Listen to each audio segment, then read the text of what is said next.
You're watching the 420 Pace, found at 420pace.ca. Stay tuned. We'll be right back after this toke.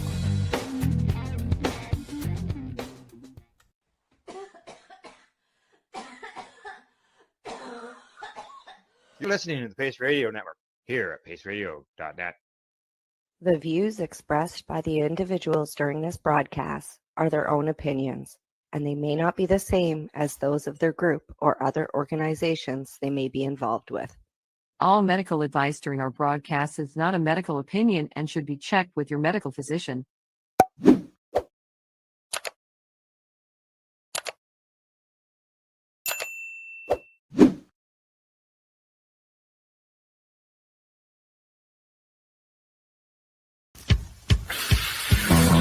Oh yeah, baby, that's lovely.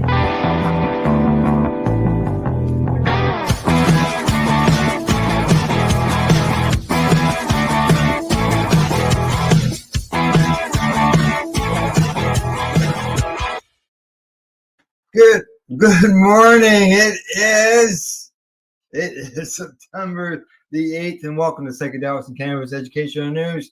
I seen I had the wrong layout there when we got started, but that's fine. It's over and done with. We're moving on. Just so you know, today in the news, we've got some changes coming in Thailand. German scientists call for approvals of more research. Is Massachusetts going backwards when it comes to cannabis legalization? And can POTUS wave a magic wand to make cannabis legal? But first, we're starting off by talking about psychedelics with a headline that says, new study offers more evidence that LSD can treat anxiety. And this comes to me from the InsideHook.com. Headlines, or the story says that in 2017 article for the Guardian about the documentary Becoming Cary Grant, writer Xan Brooks noted that one of the film's most curious aspects, the way it highlighted an overlooked part of the 20th century medical history. Between 1950 and 1965, around 40,000 patients were prescribed LSD to treat conditions as diverse as alcoholism, schizophrenia, and PTSD. Brooks wrote a reminder that before its countercultural cache, LSD was used as a way to address mental health issues. It almost sounds like the cannabis end of things, doesn't it?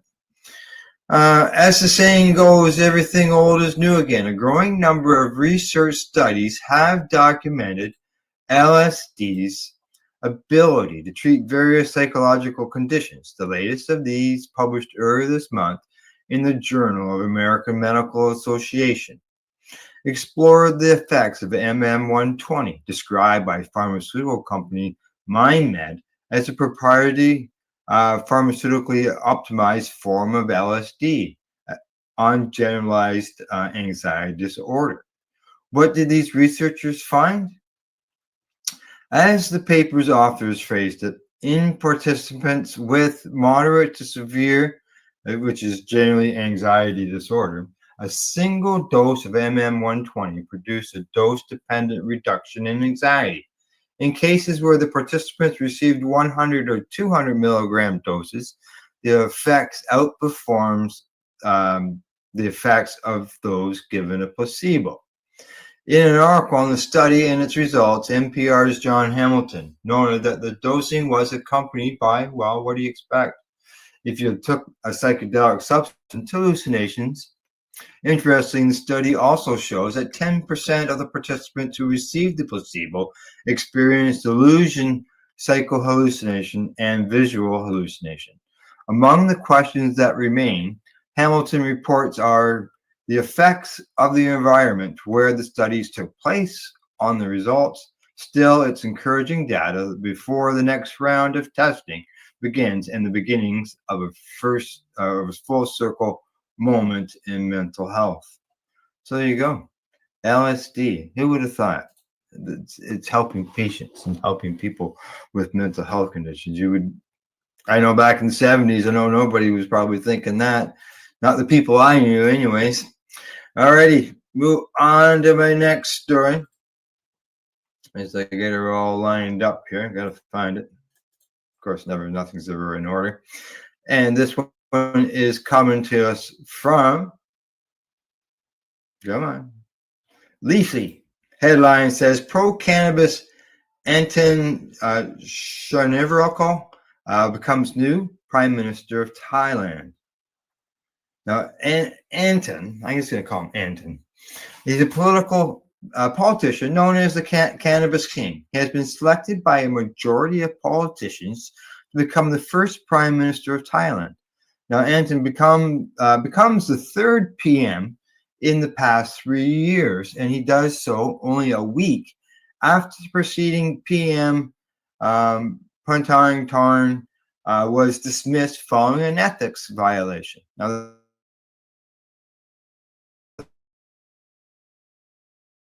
58-year-old politician's appointment regulations introduced by a previous, more conservative administration led by then PM Sretha Thavisin continue to affect business owners, consumers, and tourists alike.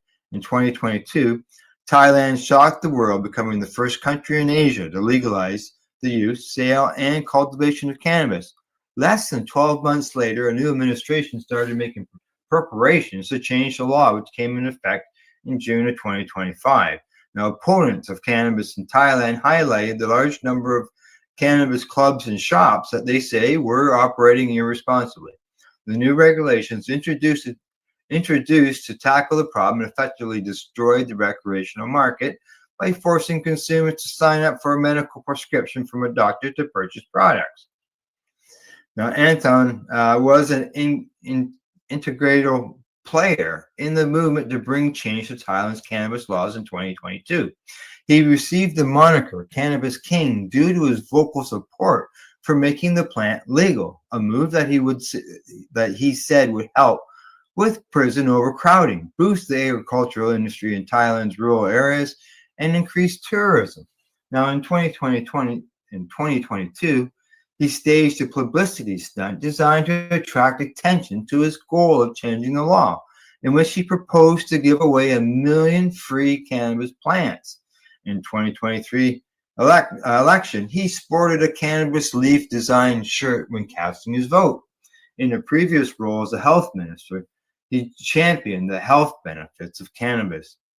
It is yet to be seen if Prime Minister Anton will reverse the new cannabis regulations or continue on the path chosen by the previous administration. A source close to Leafly, who lives in Bangkok, doesn't think the new PM will change too much. They claim the PM is a money man who stands with big business and that the changes made were done so to price smaller cannabis businesses out of the market, leaving larger cannabis businesses to take over. So they got a new PM in Thailand. He was involved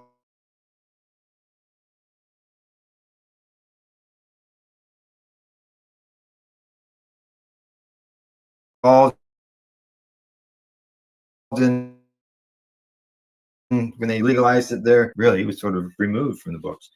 So, it'd be nice if he added the recreational part back into it, being that the previous PM took that out and just basically left the medical end there. So, alrighty, moving from Thailand, we're coming to Canada. And according to StrapCan, the headline there says, Health Canada continues to increase inspections of federal license holders. Story says the number of Health Canada inspections of federally licensed cannabis facilities and license holders increased in the 2024-25 fiscal year compared to previous years. From August 1st, 2024 to March 31st, 2025, the federal regulator conducted a total of 889 inspections under the Cannabis Act and its regulations. That's up from 662 in the previous 2 years. This most recent year included 197 inspections of registered personal and designated production of cannabis for medical purposes licensees, up from 160 in the previous year and 170 in the year prior to that. There were also 26 inspections targeting promotional activities conducted at both licensed and non-licensed establishments over this period, in addition to ongoing compliance verification activities related to promotion prohibitions. In total, there were 437 regular inspections from April 1st to March 31st, from 2024 to 2025, 101 targeted inspections, and 128 compliance verifications, 197 inspections of registered personnel and designated production of cannabis for medical purposes, and 26 promotional inspections. Of the 666 regular, targeted, and compliance verification inspections of licensed producers, there were 685 different site visits, with some producers receiving multiple visits on different dates. There's your chart right there. There were 155 additional activities, including sampling, seizure, and detention, and destructions conducted. About 1/3 of these were for sampling activities. 57 were for compliance and enforcement activities for registered personnel and designated production of cannabis for medical purposes, and 40 were for compliance and enforcement activities for license holders. As a result of the 889 inspection activities, Health Canada's Cannabis Inspection Program issued 37 non-compliance inspection reports to license holders under the Cannabis Act and its regulations. This was up from 21 in the previous fiscal year. Those 37 non-compliant inspection reports in 2024-2025 included 1 seizure and detention of projects, 1 destruction, 2 warning letters issued to formally advise license holders of the non-compliance and to request corrective measures, and 10 stop sales initiated. There were 339 major observations found and 554 minor observations.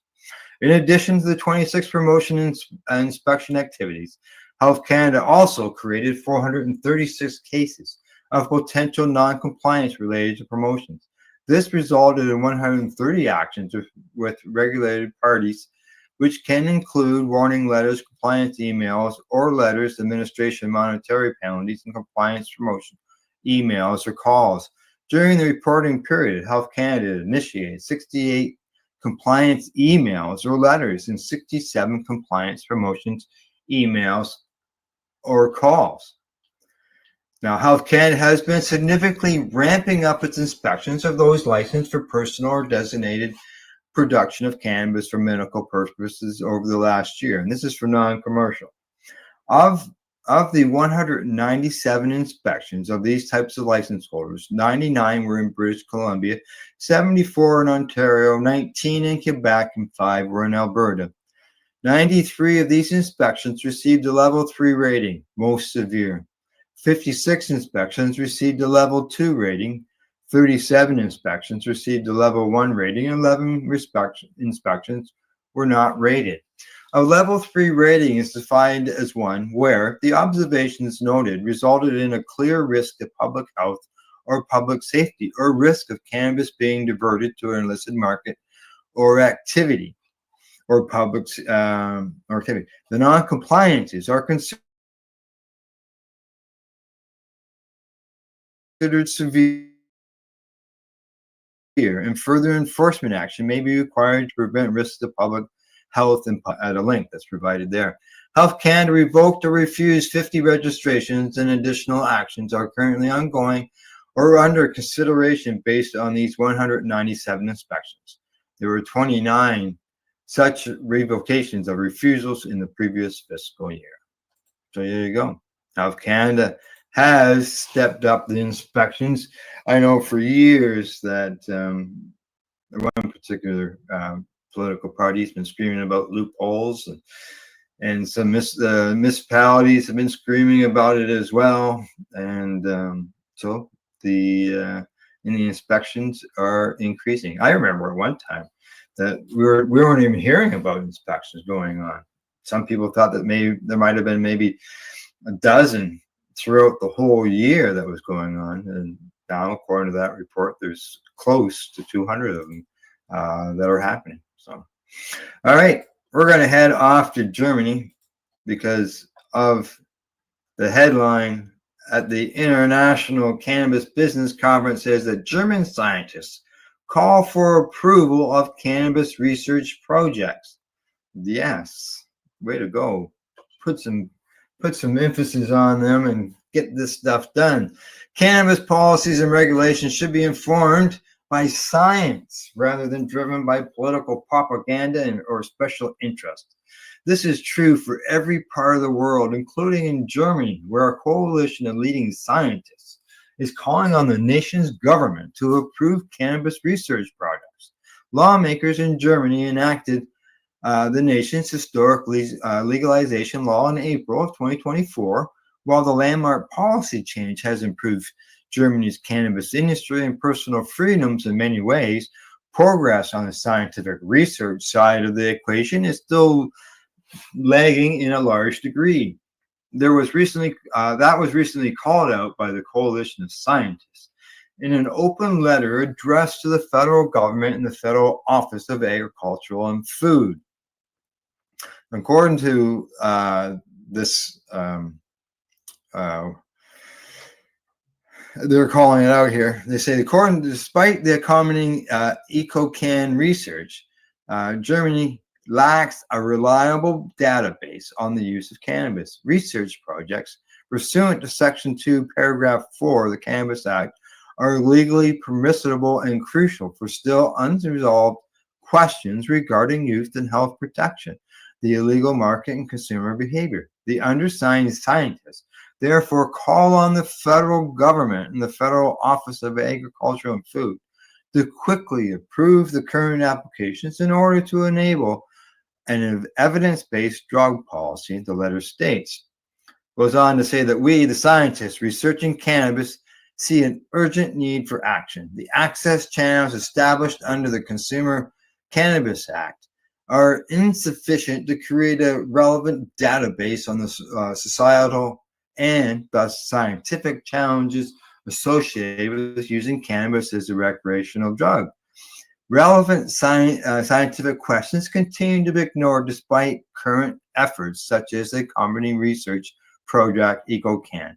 Specifically, supported research projects pursuant to Section 2, Paragraph 4 of the Consumers Cannabis Act can remedy this situation by finally generating the urgently needed comprehensive database.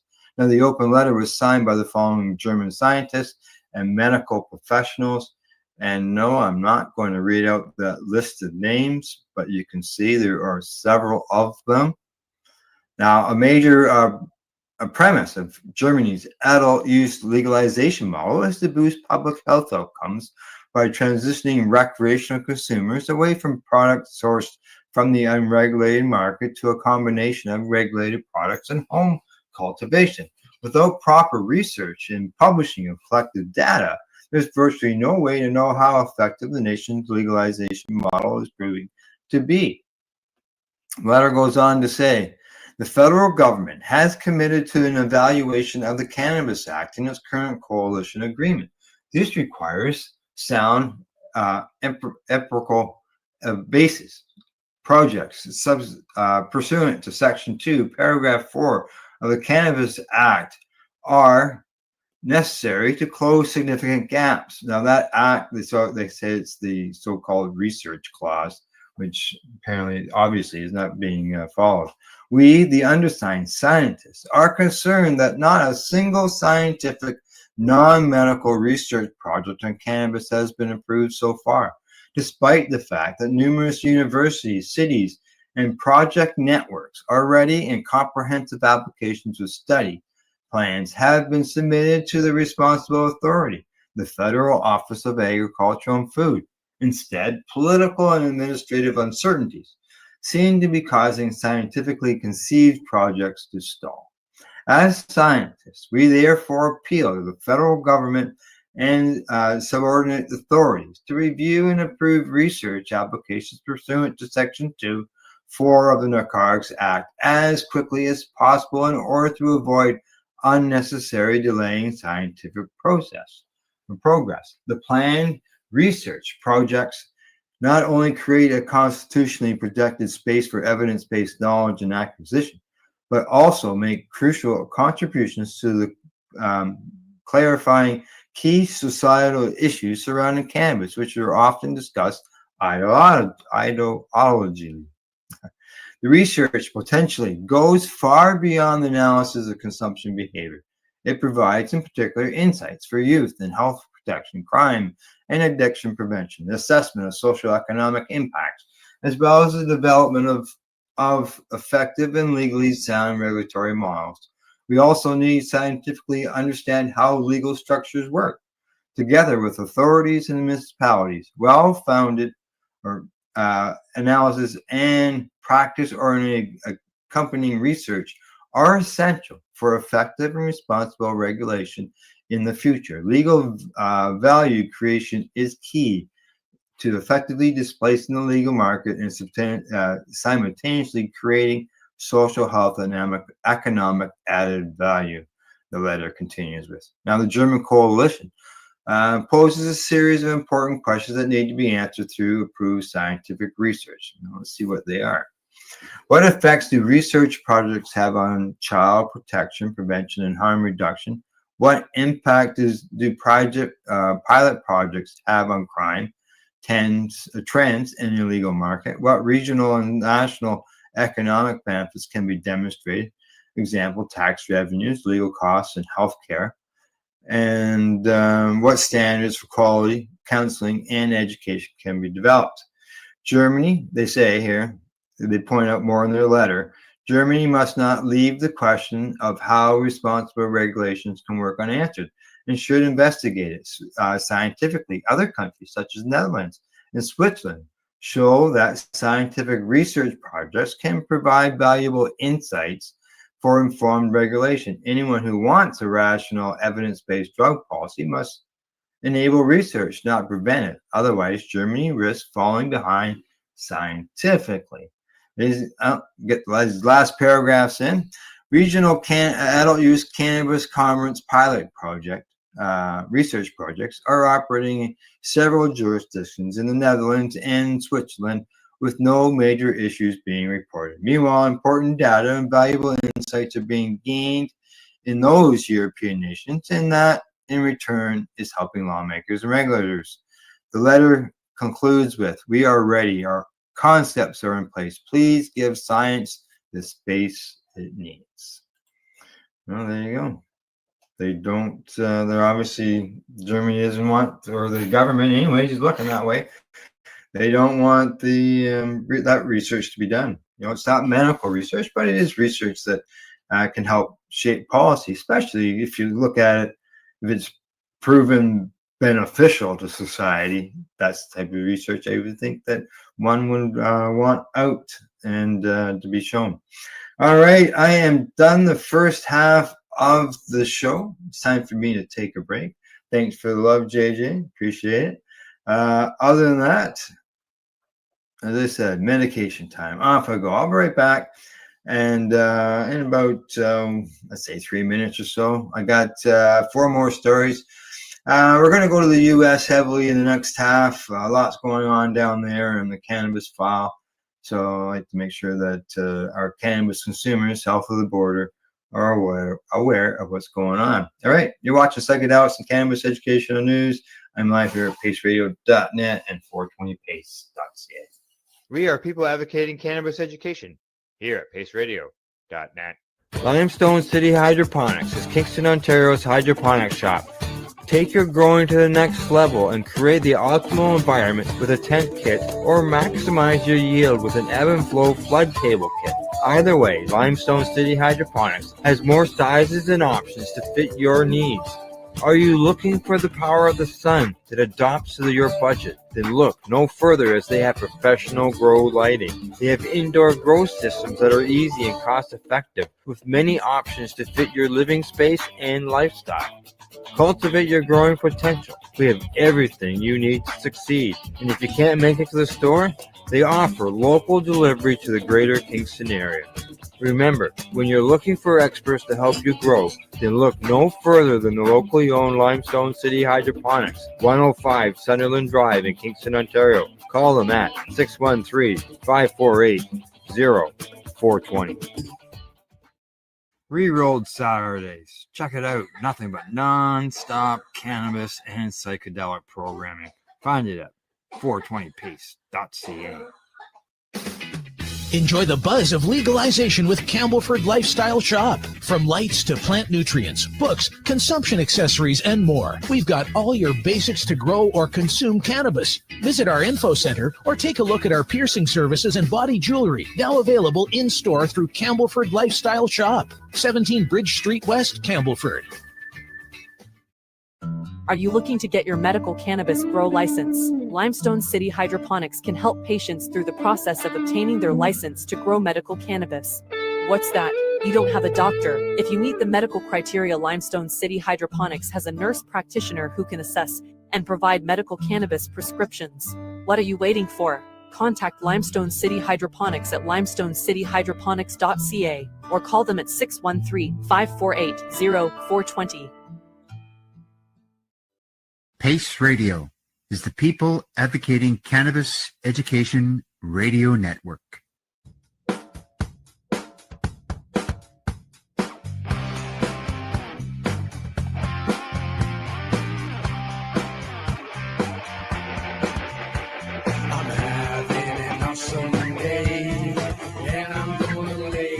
Stays that way. I'm having an awesome day, and I'm gonna make sure it stays that way. You're listening to the Pace Radio Network here at paceradio.net. Hey, I'm back from my break, and I hope you're having an awesome day.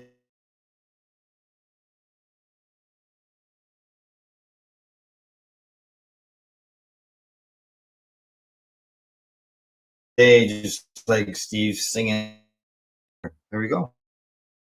This one comes to us from the Cannabis Business Times. Headline says Massachusetts AG approves ballot petition to end the $1.6 billion adult use cannabis markets.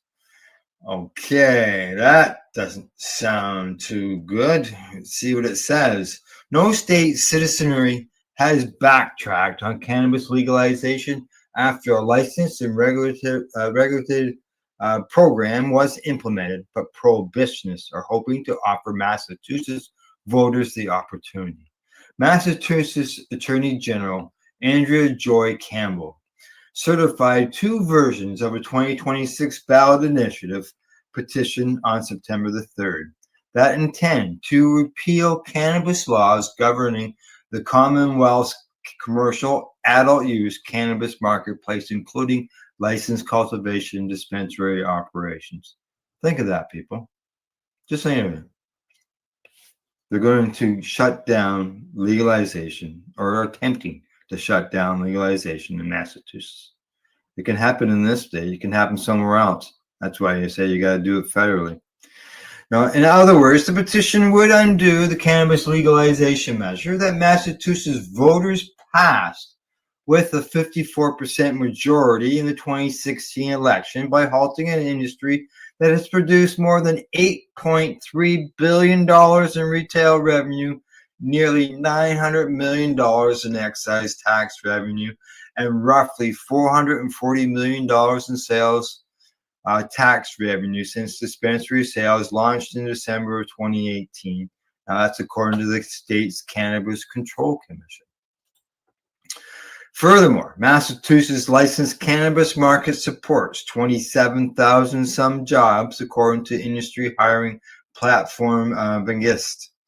The petition, any act to restore sensible marijuana policy, is driven by Carolina Cunningham, a political consultant, campaign manager, and professional fundraiser who aligns with the prohibitionist group smart approaches to marijuana, the same group that shut down the rescheduling process.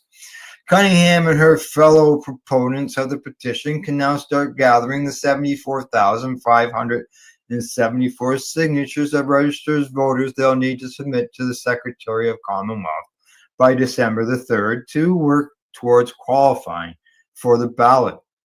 Once those signatures are verified, the Massachusetts 2026 legislature reserves the right to consider the proposal. If lawmakers don't act on it by May 6, 2026, the proponents would need to gather another 12,429 signatures by July the 1st to qualify for the proposed law for the November 2026 election, according to Campbell's office. Now, Campbell says, I applaud the civic engagement of our residents who filed a record-breaking 47 ballot initiation petitions this year. My office reviews each petition according to the strict criteria outlined in Article 48 of our state constitution. Our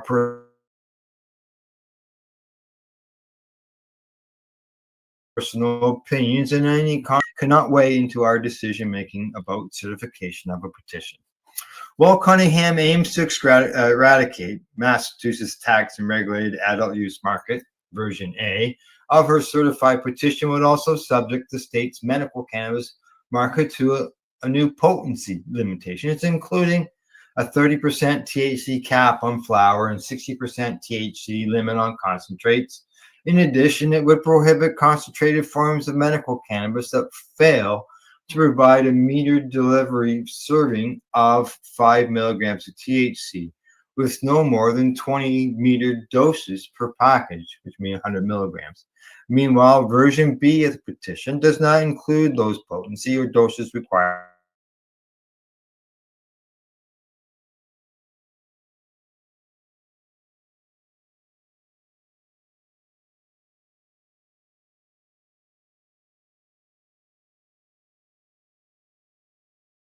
requirements.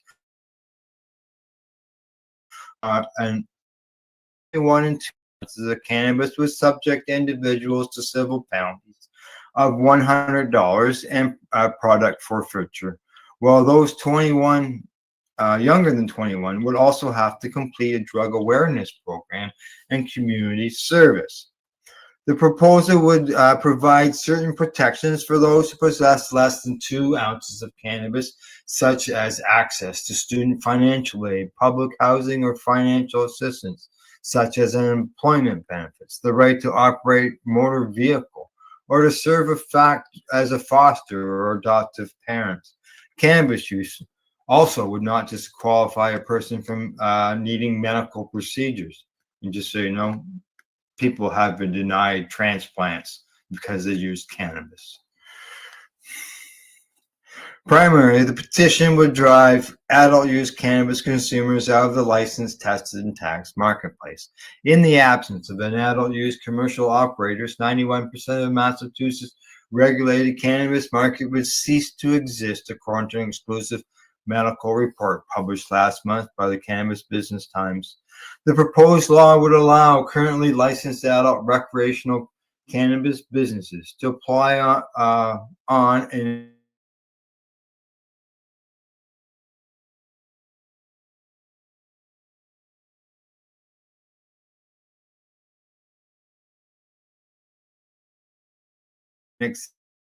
to be in the salary. Proposed law would retain the Cannabis Control Commission, but modify its authority so it would regulate only the medical marijuana market. If passed by voters, the proposed law would become effective January the 1st, 2028. Can you believe that? People voting to remove the right to access to cannabis. People fought for years for this, and then all of a sudden they want to change it years later. Like, they don't even, nothing even mentioned about as far as what caused that reason for those petitions to be created, other than the fact that Smart is involved in it, and Kevin Sabat and that whole group of prohibitionists. And they're just going around trying to shut down cannabis legalization is all they're doing.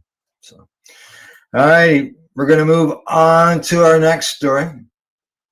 All right, and this one, just so I make sure I got the right one here. There we go. Headline on it says, Manufacturer Optimism. Why Trump can't just wave a magic wand and reschedule cannabis. This comes to me from the business of cannabis. There we go. It's a long story, so I'm not sure. I may cut a little bit out of it here and there, but we'll see what's going on. There is a frustrating misimpression circulating in the cannabis community regarding rescheduling. Many headlines state that Trump is considering finishing the rescheduling process in the next few weeks. These easy scan headlines give the impression that he can just wave a magic wand to make this happen by penning an executive order or simply telling the DEA and DOJ to finish the process. It's not quite that simple. And investors may want to know more about the administration's available options and political hurdles before going all in on big cannabis. So why President Trump can't just reschedule cannabis unilaterally? The rules for scheduling drugs are set by the Controlled Substances Act. By law, rescheduling must run through specific agencies and can't be accomplished by executive order. Furthermore, rescheduling requires a rigorous scientific evaluation of FDA HHS with very few exceptions, and the current recommendation under discussion deviates from the traditional 8-point analysis. So President Trump might even be limited in terms of political pressure. This deviation, along with other objections, spurred Nebraska AG Mike Hilgers to pen an objection letter with 11 GOP states that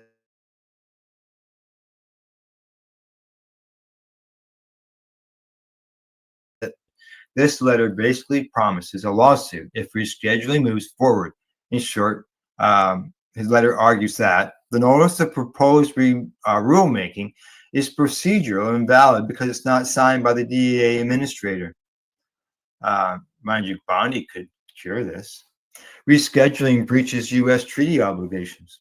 HHS's two-factor test skips required abuse, dependence, and public health analysis. Rescheduling will increase cross-border enforcement costs. If rescheduling moves forward, Hilgers and them will also certainly file suit and ask for an injunction based on what they say are concrete and defendable harms. And they may even get it. This lawsuit could block any final rule and force a full evaluation based on traditional factors. And courts have historically blocked attempts to skip CSA procedure. Unfortunately, this isn't a hot mess that President Trump can bypass with an executive order or any other unilateral action. Beyond this obvious and necessary point, Trump's statements has hardly a promise to reschedule cannabis in the first place. I got hiccups, people. Now, what President Trump actually said? Now, Trump simply stated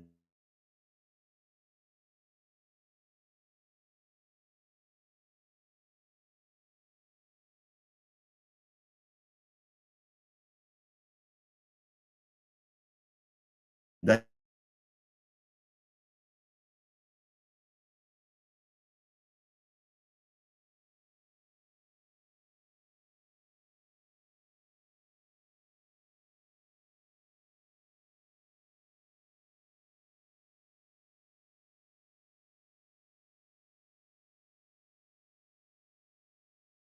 one, it's a very complicated subject. You know, the subject of marijuana. Not good for kids and not good for people older than children. That's adults. Following endorsement of Schedule 3, and this administration is under a lot of pressure from the anti-cannabis establishment to leave cannabis in Schedule 1, or worse for businesses, move it to Schedule 2, which is absolutely an option. Now, I'd say for now, the most important question on the table are, what can President Trump actually do? And what is he willing to do? Here's what Trump actually has the power to do if he decides he wants the cannabis reform to happen pre-midterm election. Number one, tell Cole to do it. That's Terrence Cole. Fine. This would be the fastest route to finish, although they'd still be required to complete the full process. It's also the most unlikely possibility with the current anti-cartel actions in South America. Zero chance of this happening, let's say. Get Barney to do it. The AG technically holds scheduling authority, with DEA acting under delegation.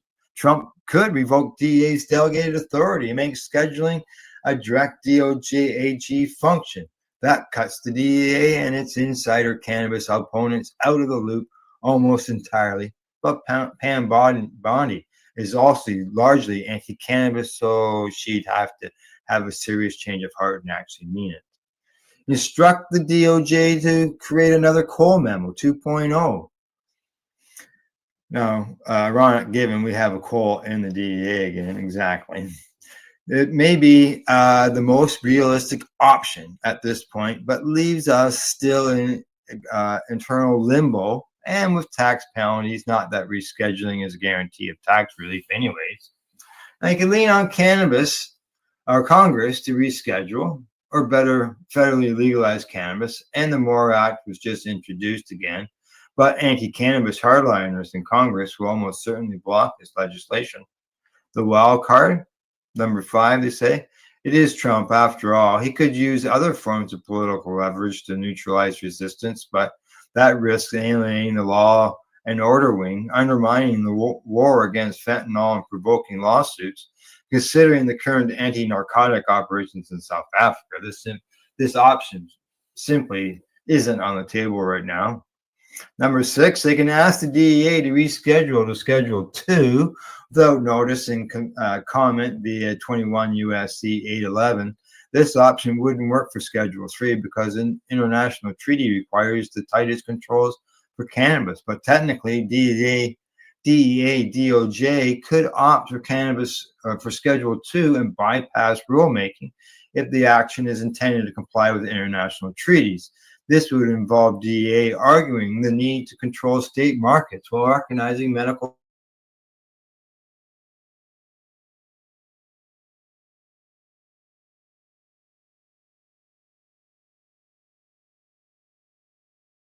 value.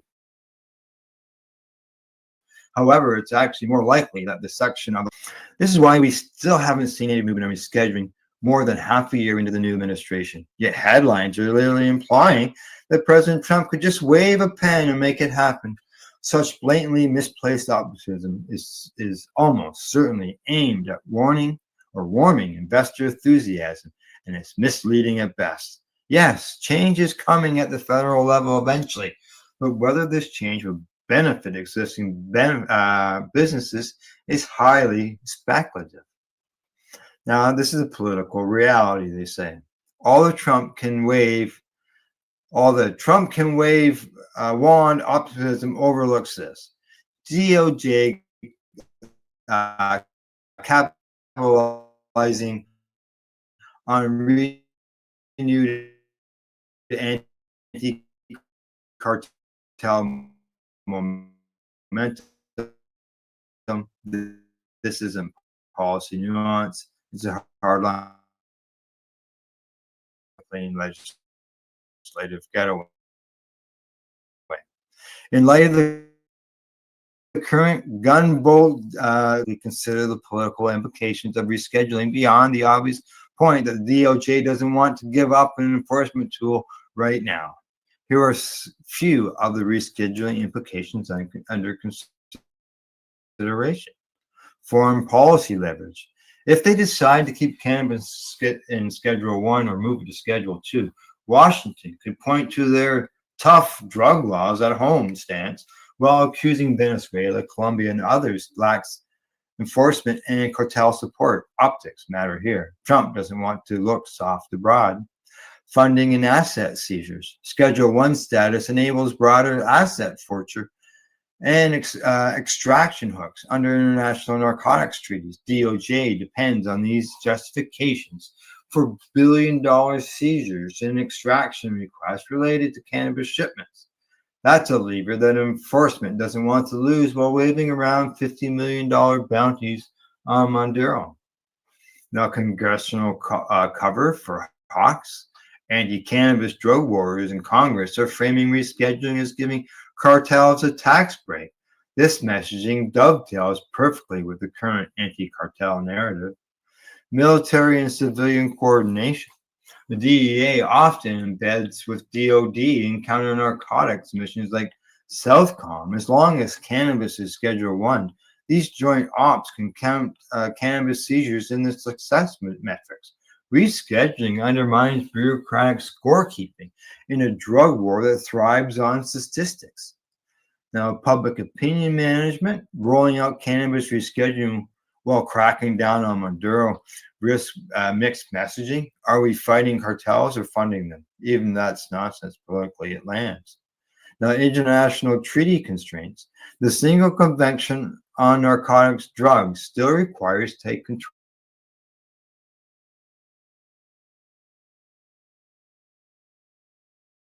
over cannabis.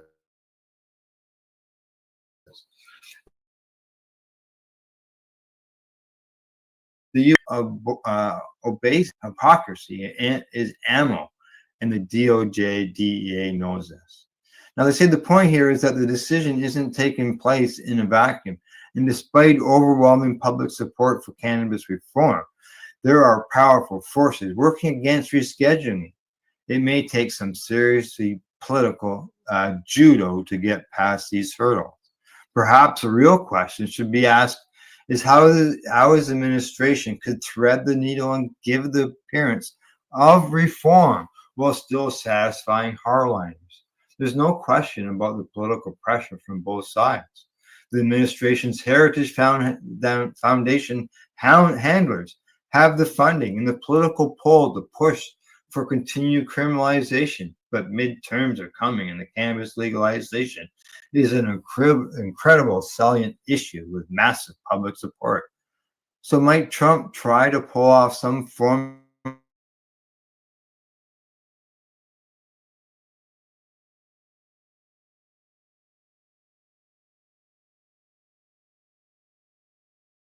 of rescheduling judo, giving the appearance of progress while still Trump finishes rescheduling the schedule with respect strings attached? The administration has no interest in giving up cartel enforcement tools in the middle of a Venezuela standoff and a South African drug war narrative. Investors shouldn't confuse the Schedule 3 high headline with a free market green rush. The Drug Policy Alliance recognizes the current political climate and is collecting signatures to push for complete descheduling. Whether or not this is a realistic ask in the current political environment, it's worth letting them know our thoughts. There you go. Exactly. Lots of points in that article about not being able to just executive orders, why you can't do this, why you can't do. I think some of it also probably answered why there was such a stall even under the Biden administration to reschedule it, and why the DEA didn't sign the paperwork to do it. It was signed by what's his name instead. Unfortunately, that name is slipping me right now. Yeah, Mark Garland. There we go. By the last DEA fellow, but Attorney General, I mean, and Merrick Garland. There we go. He had to sign it because the lady who's dealing Milligram, as the name was, she didn't sign the paperwork. So it'd be interesting to find out what's going on there. All right. So how do Americans feel about cannabis? I kept saying in there, there is some strong support. So let's just see what they say. I just happen to have an article that is going to tell us that. And this article comes to us from Entrepreneur, and what it it says is that majority of voters believe legalizing cannabis nationwide is a good idea. Yes, they do. According to an Emerson College poll published on August the 29th, the majority of voters, 65%, believe legalizing cannabis nationwide is a good idea, while 45% believe it is in the wrong direction. The total represents a 5-point increase in support from October 2024 polling by the college, which found a 60-40 split. Now, Spencer Kimball, executive director of Emerson College Polling, noted that all age groups think national marijuana legalization is a good idea, except those over 70 who think it is a bad idea. That's at 52 to 48%. The poll found support highest among voters under 30 at 71%, and in their 40s, 74%. Support among those 30 did decline from the October poll, which found 78% among the cohorts of for the reforms, while support among 40-year-olds was 6 points higher. In a statement, Deputy Director Paul Armadetto says the poll shows that the electorate is clearly ready for cannabis to be legalized for adult use. Legalizing and regulating adult use cannabis access is not only good policy, but it's also good politics, Armadetto says. State and federal politicians will continue to ignore the constituent sentiments on these issues, do so at their own political peril. Well, look what they're doing in Massachusetts. Now, the Emerson College Polling National Survey was conducted August the 25th to the 26th of this year. So the people want it. People want it. Isn't the government there to represent the people? The people want cannabis to be legalized. Get off your asses and do it, will you?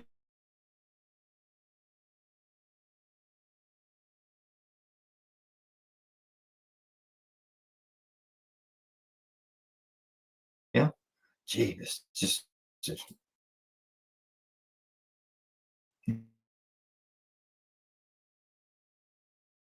Switzerland opens public consultation on cannabis legalization. Switzerland has officially opened a 3-month public consultation period for its proposed national adult use cannabis legalization model and will accept comments on the new draft of the Swiss Can PG measure until December the 1st.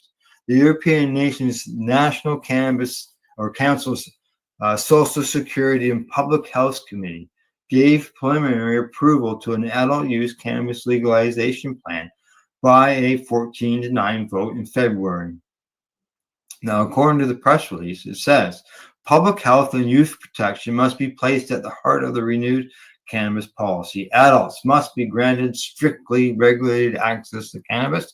In addition, to ensure that consumption is not encouraged, cannabis products must not be sold for profit and must be subject to an incentive tax.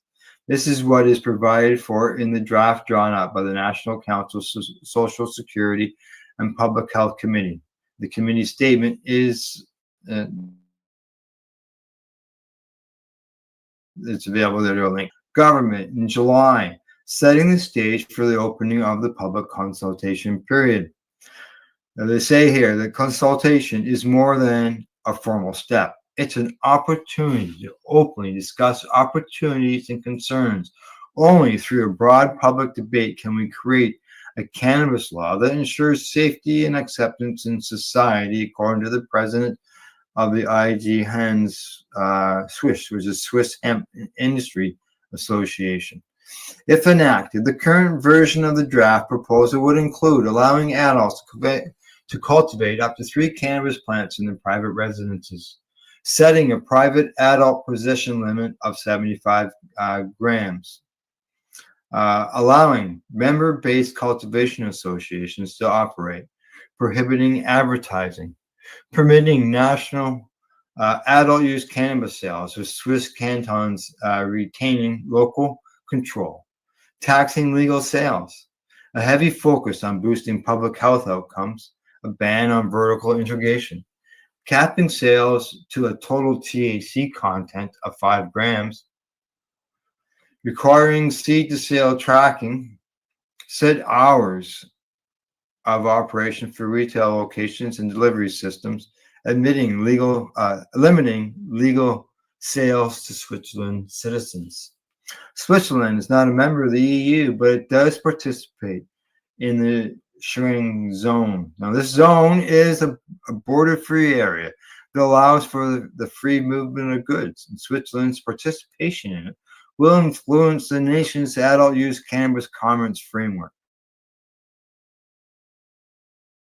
Switzerland's heavy focus on enhancing public health outcomes and limiting cannabis industry profitability should help maintain compliance. The push for national adult use cannabis legalization in Switzerland builds on the success of the country's multiple regional adult use cannabis commerce pilot trials, the first of which launched in 2023. Currently, Uruguay, Canada, Malta, Luxembourg, Germany, South Africa, and the Czech Republic have adopted national adult use cannabis legalization members. Czech's law goes into effect on January the 1st, 2026. There you go. There you go. Another country is working its way towards cannabis legalization. All righty, people. There we are. 8 stories. I really hope that the U.S. gets this act in gear. I know I bring it up almost every show. And, you know, if we just let it go, we don't say anything, they think everybody's happy. So you got to speak up. You want cannabis to be legal in the U.S.? Speak up. Say something. I know that many of you do now, but keep going at it and just don't stop. All right, people. That's the Pace News for today. Thanks to our buds at Campbell Lifestyle Shop, adease.ca, and Limestone City Hydroponics. And as always, in closing, I'd like to say thank yous for tuning in and watching the program, or maybe listening to it on speaker. But other than that, please don't forget to educate, medicate, and do not incarcerate. You're listening to the Pace Radio Network here at paceradio.net. The opinions of the individuals during this broadcast are their own and may not be the opinions of their group or other organizations they may be involved with. All medical advice during our broadcast is not a medical opinion and should be checked with your medical physician. Enjoy the buzz of legalization with Campbellford Lifestyle Shop. From lights to plant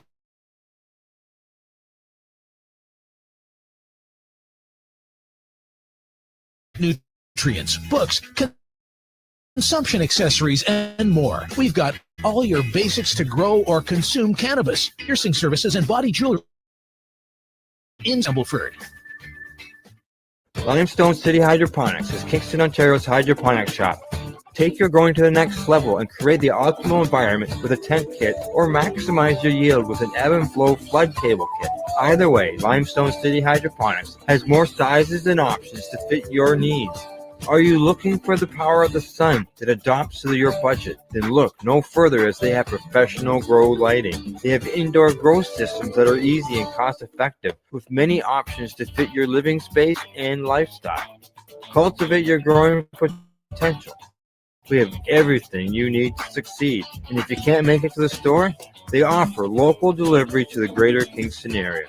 Remember, when you're looking for experts to help you grow, then look no further than the locally owned Limestone City Hydroponics, 105 Sunderland Drive in Kingston, Ontario. Call them at 613-548-0420.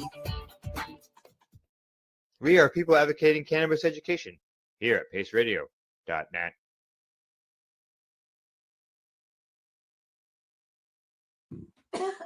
You're watching the 420 Pace Reroll Saturday. You're listening to the Pace Radio Network here at paceradio.net. The views expressed by the individuals during this broadcast are their own opinions, and they may not be the same as those of their group or other organizations they may be involved with. All medical advice during our broadcast is not a medical opinion and should be checked with your medical physician.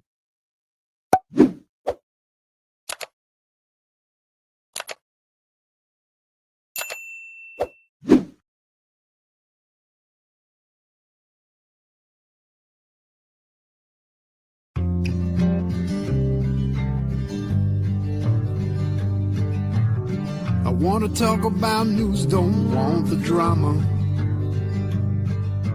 From no pretentious media Madonna. I found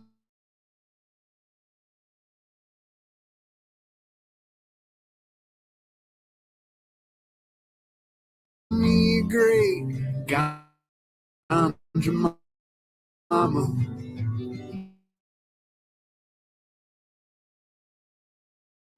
Well, it's been a couple weeks, I guess, because I think I was off last. It was Labor Day long weekend, right? So we skipped that one. And the week before that, I think I had a replay going because I don't even know. It's been, this summer has just been like straight through. And never mind like running, back and forth to Alberta and then keeping up with CSP and trying to keep up with everything else that's been going on. It's been a crazy summer. So this week, here we are. It is September the 8th, which means we're pretty much done and into the second week of September already. So that means that most of your flowers outside should be starting to bloom.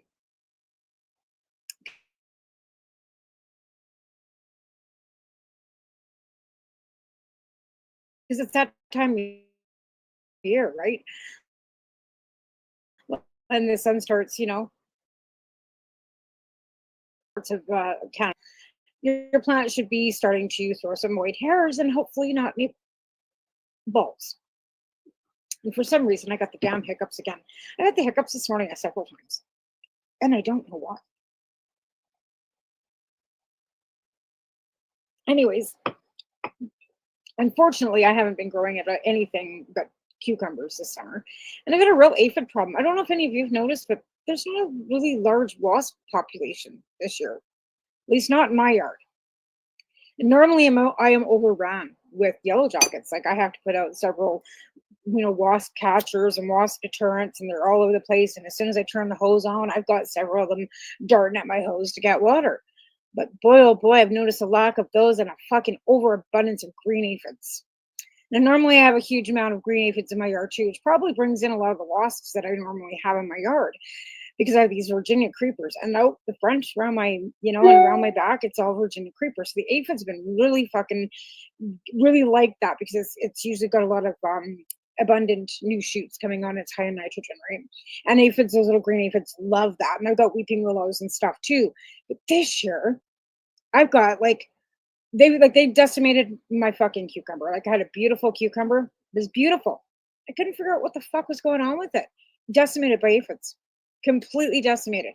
My tomatoes too. Like I've been trying to hold them off with soap and dishwater, and I bought some safer soap, and I've been spraying them every day with cold water, and I can't keep them back.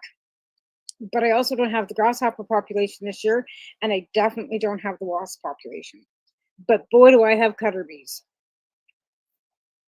Cutter bees are everywhere. Like it's kind of crazy. So no wasps, tons of aphids, lots of cutter bees.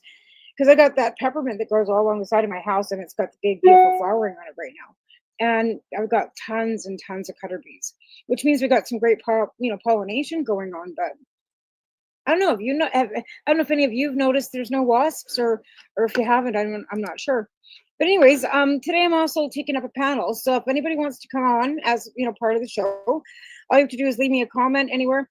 I can't get comments off Facebook. I don't know why. When I'm on here, you have to go into the StreamYard, allow StreamYard to allow you access. I don't know what they ask.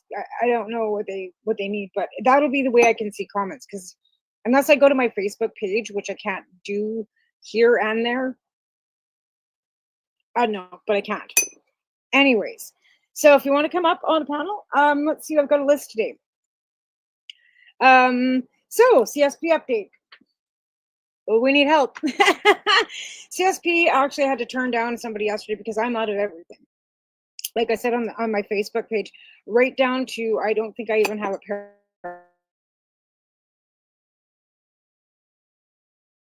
of socks left. I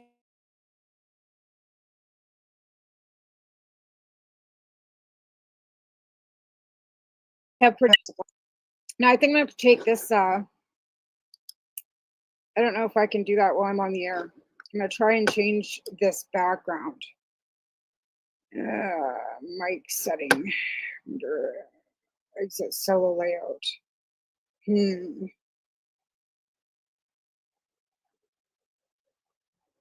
Maybe it's over here. I'm going to try and get this blur off, because if I don't get this blur off, you won't be able to see what I'm trying to show you. So we're just going to go with none. You're just going to have to deal with my mess.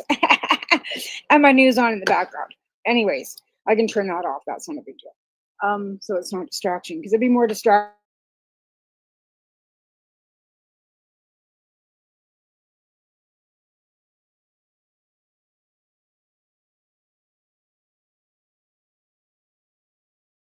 To me down to like maybe a gram of cannabis, and the candies that I've got are they're sticky. They didn't set up as well because it was too hot. Besides, I had to use keef too, right? So we are going to do a waffle. So what this waffle is going to be is I'm going to have whoever's interested come into my inbox and let me know that you're interested. Then I'm going to send you a group, and then we're going to do pulling cards, and each card's going to be worth $10. Right? And at the end of the day, we'll pull a card from the deck, and whoever has that card in the deck will end up winning. So that's how we kind of work that. So what the prizes are going to be, and I will show you what the price. I don't have a giveaway today anyways. If anybody's watching, it doesn't look like anybody's watching anyways. So unless somebody decides to come up all of a sudden. But these are going to be part of the package. So I will have a box of Canadian lumber papers for you, a full box. So that is like several packs of paper. This one's been used, of course. So it won't be this pack, of course. And I believe there are, I'm not even sure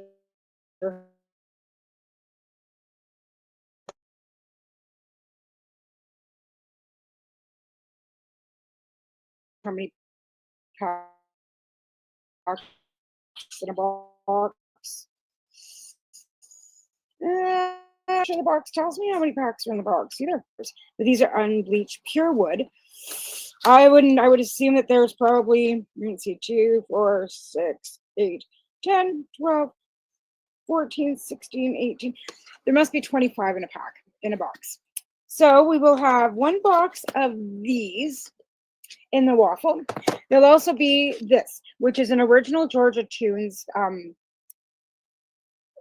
postcard that I actually bought at TY. So this will be part of the waffle, as well as this beautiful little rolling tray that was donated by one of our volunteers, Jessica. And then we also have a little bonger here that will also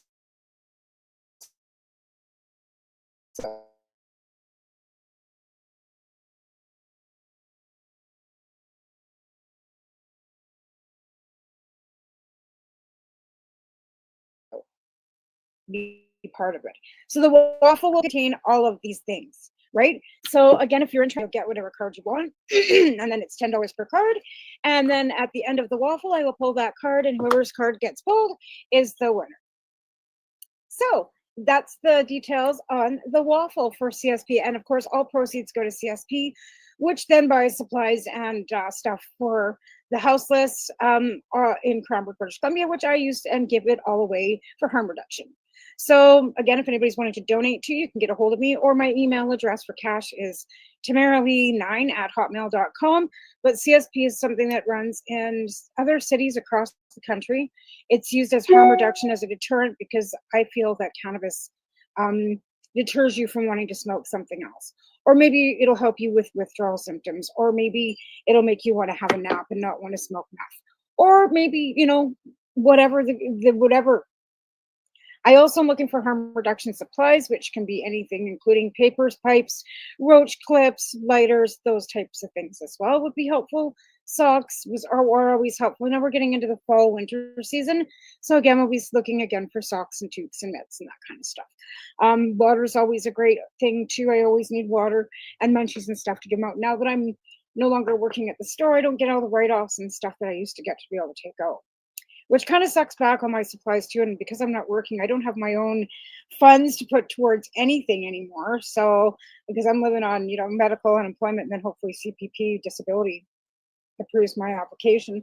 So I will have some income. If not, then I'm Well, I have a husband, but I mean, I don't obviously expect him to pay for all of my life. And I don't understand why income levels for people that are married should matter when it comes to disabilities, provincial or otherwise. I think it's financial abuse to anybody, whether you're female, male, non-binary. I don't care what your gender, you know, I don't care. That's a non-issue with me. But if you're, you know, somebody that's a disabled person in Canada, it shouldn't matter what your marital status is or what your spouse makes. Because a lot of, not everybody, but some people live in with financial abuse where, you know, the spouse wants every receipt and to produce every dime. And then if, you know, God forbid you're a woman that you might need, you know, stuff for yourself that you have to ask your husband for and then bring a receipt for it. Like, I know I know those shouldn't be the situations, but I know those are some of the situations. And it's unfortunate. But for some reason, men seem to think if they're the breadwinner that they have a right to also control every move you make and every dime you spend. Anyways, we won't get into that. We're going to get into some cannabis news. So by the looks of what I've been reading is BC is going to have the first Indigenous Cannabis Conference. Right? So I'm not sure what the details are. We're going to find out here. So let's go Indigenous Cannabis Conference.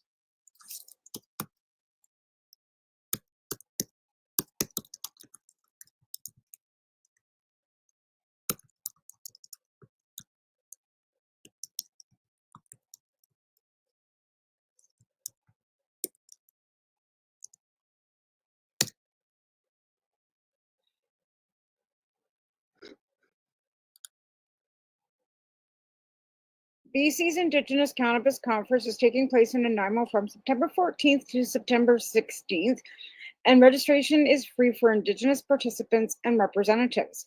So looks like there is, let me see if I can bring this up. There is. So we're going to visit this, and I'm going to bring this up, and we'll share this.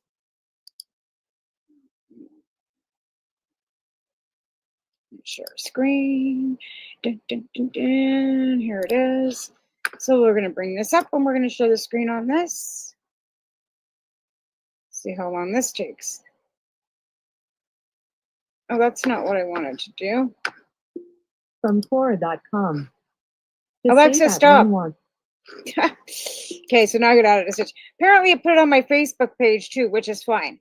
So this is what we're looking at here. Let me see if I can bring it up, make it bigger.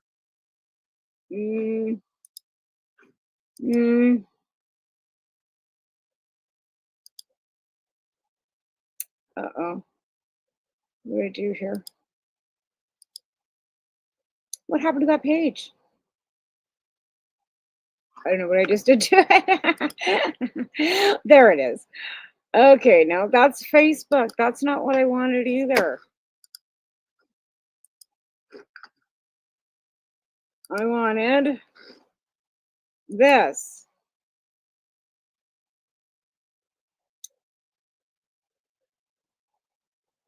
Oh, it's a Facebook page. Okay, hang on. Let me see if I can bring this up instead. Here we are. Okay. So we're going to bring that one up instead. Seeds to Sovereignty.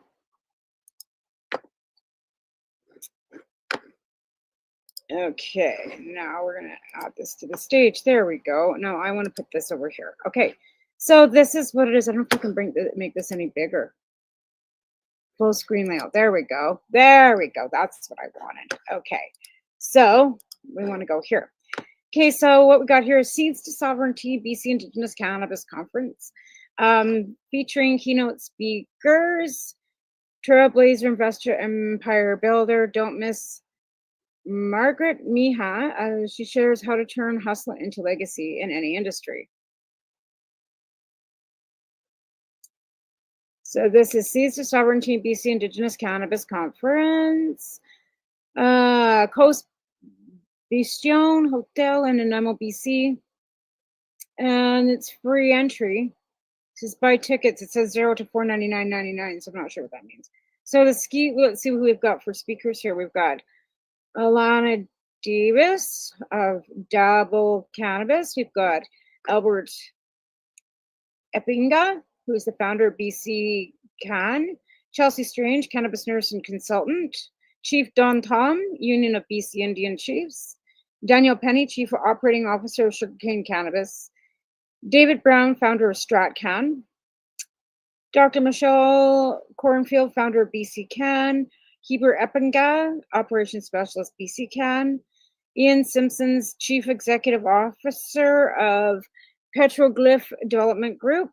So this looks like it might be, no, the only name that I recognize is Philip Lucas, Director of Research and Safe Access through Multidisciplinary Associations for Psychedelic Studies. So I do recognize Phil's name there. Ron Across, Business Development, and Sherry Brown, Medical Cannabis Formulator for Sherry Brown Skincare. So I don't recognize anybody's names, but Philip Lucas.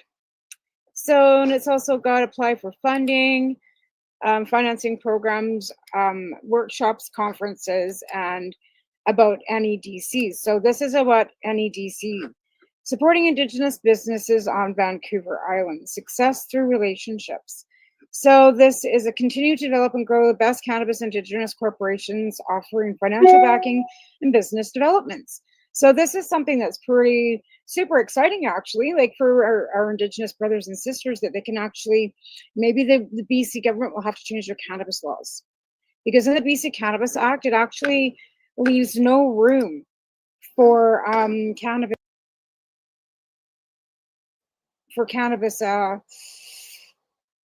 Indigenous cannabis dispensaries. They've raided a few, and I know that they raided one in Nova Scotia not too long ago too. But I'm not sure exactly what the exact legislation is. So I'd have to go back and kind of read through it, because I'd have to refresh myself, because I don't really remember, to be honest. Okay, so let's close that off. And let's go back to this. Okay, so we're gonna turn that one off too and go back to here. So that's something that's kind of exciting, that there's, an Indigenous conference coming up for a couple of days in Nanaimo, that, if you're not involved in the industry and want to get involved in the industry and are of Indigenous background, you can get in touch with it's NEDC, and they have opportunities available and the conference coming up. And like I said, the only name that I recognize is Philip Lucas, but I mean, he was one of the founding members of Tilray as well, or Tilray, yeah. But Philip Lucas was one of our very first medical patients. He advocated for a very long time for medical patients' rights. And then he's now looking like he's working on the psychedelics end of things. So that's exciting, because I know a lot of people that do benefit from psychedelic medications, right? For whatever reason. Some people use it for pain too. I know several people that have used it for pain. I've never found it. I have to be maybe a little more open-minded. I'm always a bit skeptical, but I'm also very much not a fan of psychedelics. And that's something that has always been, I don't like being out of control. Why I'm not a big fan of alcohol and such either. I don't like feeling out of control. I think that's why I was kind of lean towards cannabis, is because I could not be out of control, and I could it stops. I could eat something or, something, or go to sleep, and then I wouldn't be high anymore, right? And now I don't get high. Now it's just medical for me. So, I mean, that's the thing, so another thing that people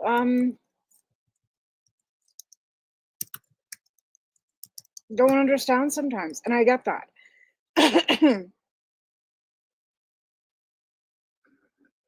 Okay, so recent medical cannabis news includes the 2024 systematic review suggesting cannabis and opiates are comparably effective for chronic pain. No shit. Where have we heard that before?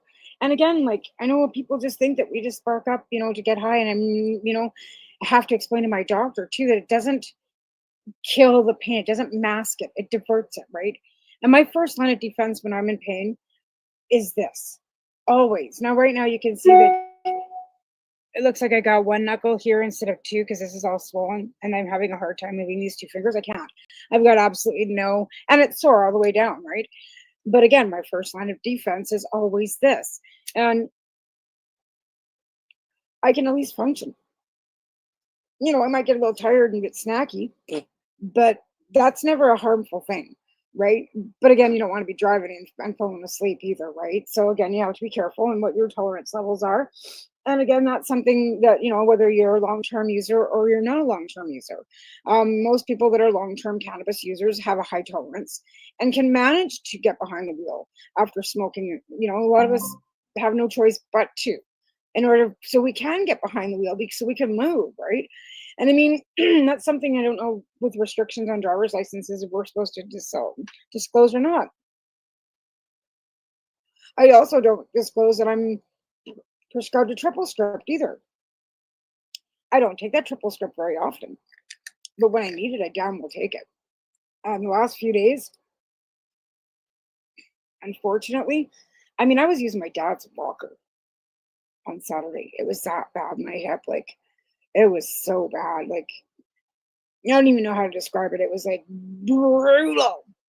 But again, you know, puffing through this, and again, this gets expensive, and I couldn't roll, so I was buying pre-rolls. Now, I must say, I have found some pretty nice pre-rolls lately. Like when we first started coming out, those pre-rolls pretty much tasted like pencil shavings. Not even gonna lie. In fact, I was so discouraged until Al had to send me a Remo's nutrient from Ontario because I still can't get Remo's nutrient or Remo's product here in British Columbia at my store anyways. But the Remo's big, you know, supercharged doobie, and Al sent me one from Ontario so I could try it. But that was the first decent one. And then I tried the baby Jeters, and those I really, really enjoy. And of course, a general admission Tiger's Blood. But they're also pretty pricey. But this last round, I've got a 20 pack of, I think they were something alien. I do the package out. But they were a 20 pack, and they were like $24.99, I think, or $34.99 for 20 joints. And I mean, they weren't great big honking joints. They were just little tiny stubbies. But it was decent, right? It had a nice flavor to it, nice terpenes. And it said they were 30%. I don't know. I plowed through 20 joints in 2 days. Easy. In fact, not even. In fact, some days that's 1 day. And that's not taking any opioids either, right? Like I've got hydromorphine I could be taking 2 hand or a fist, but I'm not. Because I prefer to just puff my brains out.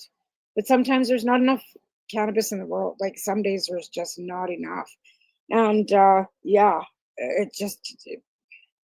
and even today, like today I'm not taking any opioids, but there's not enough that's going to fix this today. Like I can move these two, but there's no way that it doesn't matter. It wouldn't matter whether I took what I took. It's not going to fix this because this is an inflammation that's, you know, icy pot, you bet. I'm rubbing that on there too.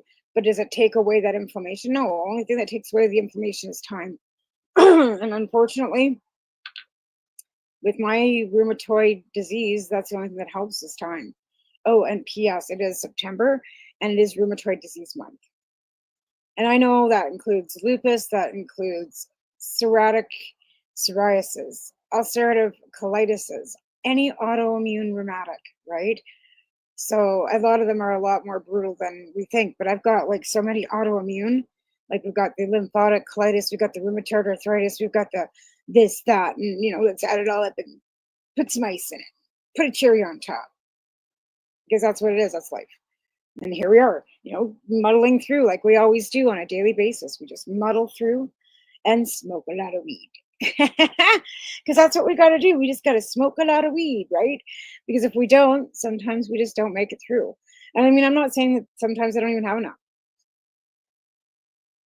But again, you know, I also have stuff that would be sitting here for CSP that I won't smoke. Do I have anything tucked in here?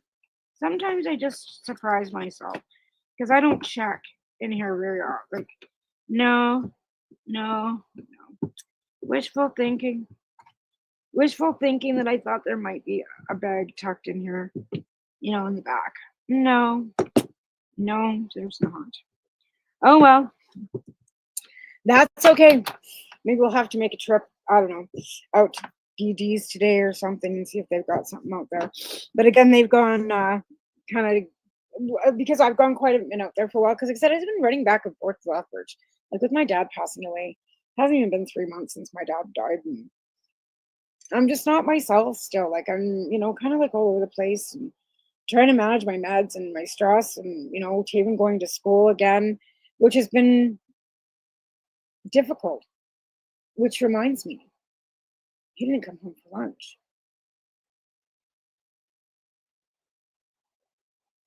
Did he text me? Ooh, I should have checked. No.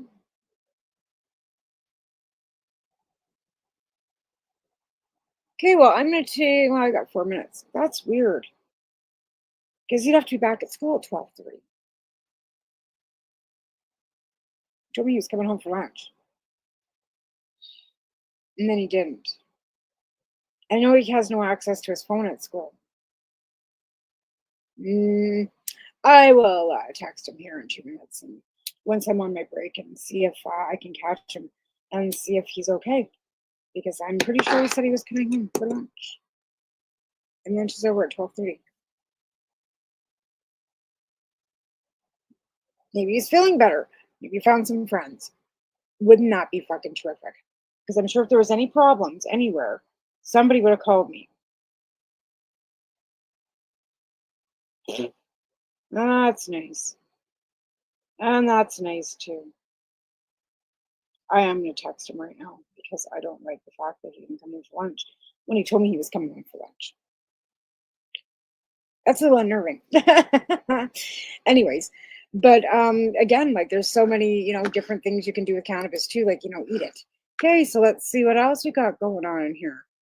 New research, anything new for the researchers? I don't want to get too much in this because I don't want to, start going into Al's dwell on news because I don't usually report the news, but just for some health benefits or something to chat about because I'm going to, do a Haley update.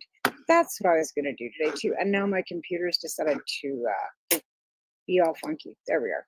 Okay, so we were going to do a Haley update today too, because I think that that's always a great thing to do.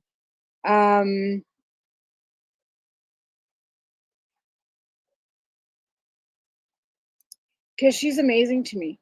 Like, it just amazes me how well she's doing. And Cheryl actually got a hold of me this morning, which is why we're going to do a quick Haley update, because I wanted to do that. But we'll come back after the break and start with a Haley update, because there's like a lot to talk about here.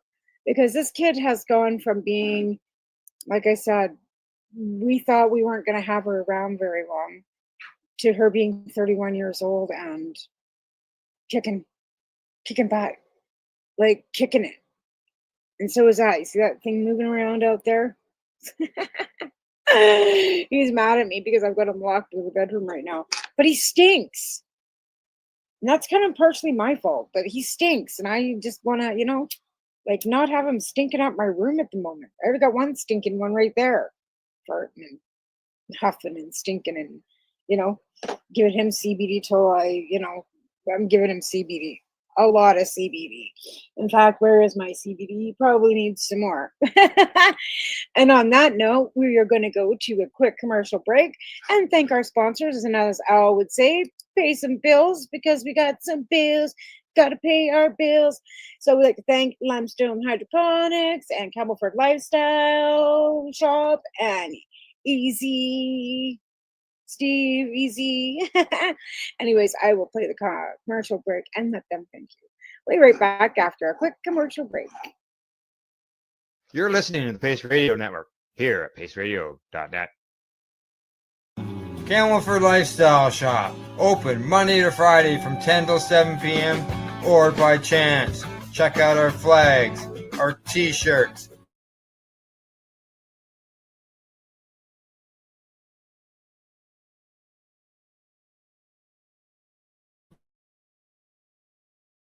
plus our hats, and look of that supply of rolling papers, plus much more. We have, as well as for those who collect knives, check out these knives in our collection. And while you're here, Stop in to see Shay at the Piercing Room, where you can get poked by Shay.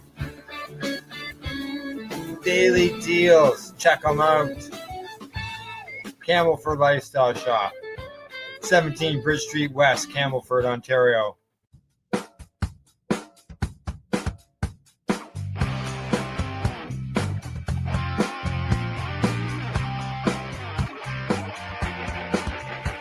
I'm having an awesome day, and I'm gonna make sure it stays that way. I'm having an awesome day, and I'm gonna make sure it stays that way. Limestone City Hydroponics is Kingston, Ontario's hydroponics shop. Take your growing to the next level and create the optimal environment with a tent kit, or maximize your yield with an ebb and flow flood table kit. Either way, Limestone City Hydroponics has more sizes and options to fit your needs. Are you looking for the power of the sun that adapts to your budget? Then look no further, as they have professional grow lighting. They have indoor grow systems that are easy and cost effective, with many options to fit your living space and lifestyle. Cultivate your growing potential. We have everything you need to succeed. And if you can't make it to the store, they offer local delivery to the greater Kingston area. Remember, when you're looking for experts to help you grow, then look no further than the locally owned Limestone City Hydroponics, 105 Sunderland Drive in Kingston, Ontario. Call them at 613-548-0420. Rerolled Saturdays. Check it out. Nothing but non-stop cannabis and psychedelic programming. Find it at 420pace.ca. You're listening to the Pace Radio Network here at paceradio.net. Oh, I'm here. Just have to find that mouse. Wow. So yeah, like we've got some really great sponsors, and I want to thank them. They've been hanging around with us for quite a long time, and we're always grateful for everything they can do and to help us keep moving forward, because it's not easy getting sponsors, especially with legalization, with the restrictions on legal stores and events and all kinds of things. We just don't get people like running up and saying, "Hey, we want to help you do this." We don't have that going on, even with the substitution program. Even like, a lot of people were, all gung ho at first, but it all peters off after time. And trying to be on point with fundraising all the time is not something I really enjoy doing.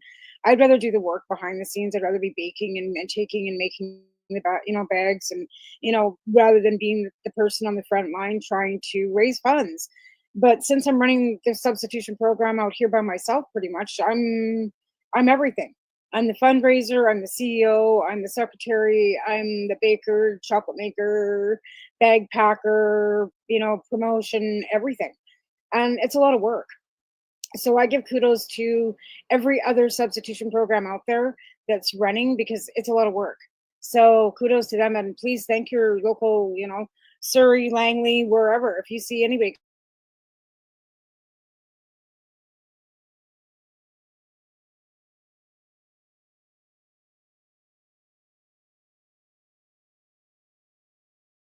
Chris and Halifax,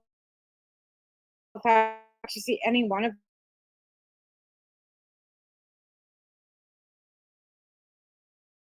it's a never ending thing, right? Like it just seems to be never ending. You'd lose two more pop up, one gets clean, another six don't, and it's really, it's hard, because I'm so close to it too with addiction with my daughter, right? Like having that first line, front line knowledge isn't always easy, and it's hard to work with. And like I said, if it's a family member, it's even harder.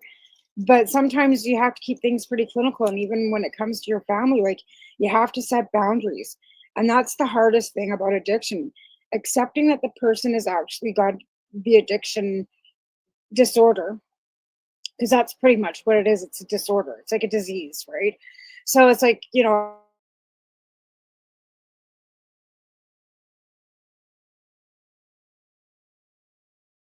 cancer, and sure, you can get it put into remission sometimes, and sometimes it relapses and it comes, you get yourselves getting your remission for a really long time, way of looking at addiction. It's really hard for most laymen to understand it that way as a disease, because the behavior that comes along with addiction, the mental health issues that come along with addiction, just the behaviors of people using substances is not of the norm, right? Like, people act completely, sometimes off the wall. Bad behavior, violent. A lot of different behaviors come out with drug use or substance abuse, and it's hard to be around. So I don't ever expect everybody to be able to handle or do the same things that, addiction workers and people that work in, psychiatric facilities and in detox facilities can do. It's hard work. So, thumbs up to every single one of those people that do it. I was in Lethbridge a while ago, and I had to go to one of the downtown programs that works with the houseless in Lethbridge, which is called Streets Alive. And my daughter has a trustee to help her with her managing of her money, because everybody knows that if you give people with substance abuse problems money just willy-nilly, they'll spend it all on the drugs and have nothing to eat with. So we had to put some restrictions, and it wasn't even restrictions. It's just that she wasn't getting her whole check in one big chunk and spending it all in one day. So it's a great facility in downtown Lethbridge that helps the houseless with appointments, with keeping in touch with their families, storage lockers for them to be able to keep their things safe if they, are in a situation where they don't have anywhere to keep their things safe. It's a really great place. So if you can, drop off clean clothes or help them with anything, donations in the downtown core of Lethbridge, that'd be great. We have Street Angels here, which pretty much does the same type of thing. We also have Anchors, which is a drug testing facility here in Cranbrook, that Dana Larson started a drug testing to, test your drugs in Vancouver. So we have a type of site here that does the same type of thing, which is called Anchors, which also gives out safe supply. Not safe supply as far as the substances themselves. I mean, like the paraphernalia, like pipes, needles, fixes, alcohol swipes, that kind of stuff. Narcan. They also teach you how to use Narcan. And all of a sudden I got the worst chill come over me, because talking about this stuff kind of makes me vibrate for some reason. But I've had tremors for the last couple of days, and I don't know what's causing them, but all of a sudden I'll get super cold, and it could be just menopause. Because that's also something that happens. All these symptoms that you get, and you're like, oh, is this weird? No, this is different. No, I'm dying. No. A lot of times it's fucking menopause, motherfuckers. And as women, we don't have a lot of health studies that have been done on us, so we're just kind of all going at it one step at a time, one day at a time, like anything else. But again, back to addiction. It's something that too, like, it can be genetically passed down, which is something I don't think a lot of people understand either. And I'm not saying that, grandpa was, drank, so your child is automatically going to have that prerequisition. I'm not sure exactly how that works. It's something I haven't really researched on how the genetic basis of things. Can you not knock my stuff over, please? How the genetics works. But they are saying that you can have a pre-genetic disposition to have addiction problems.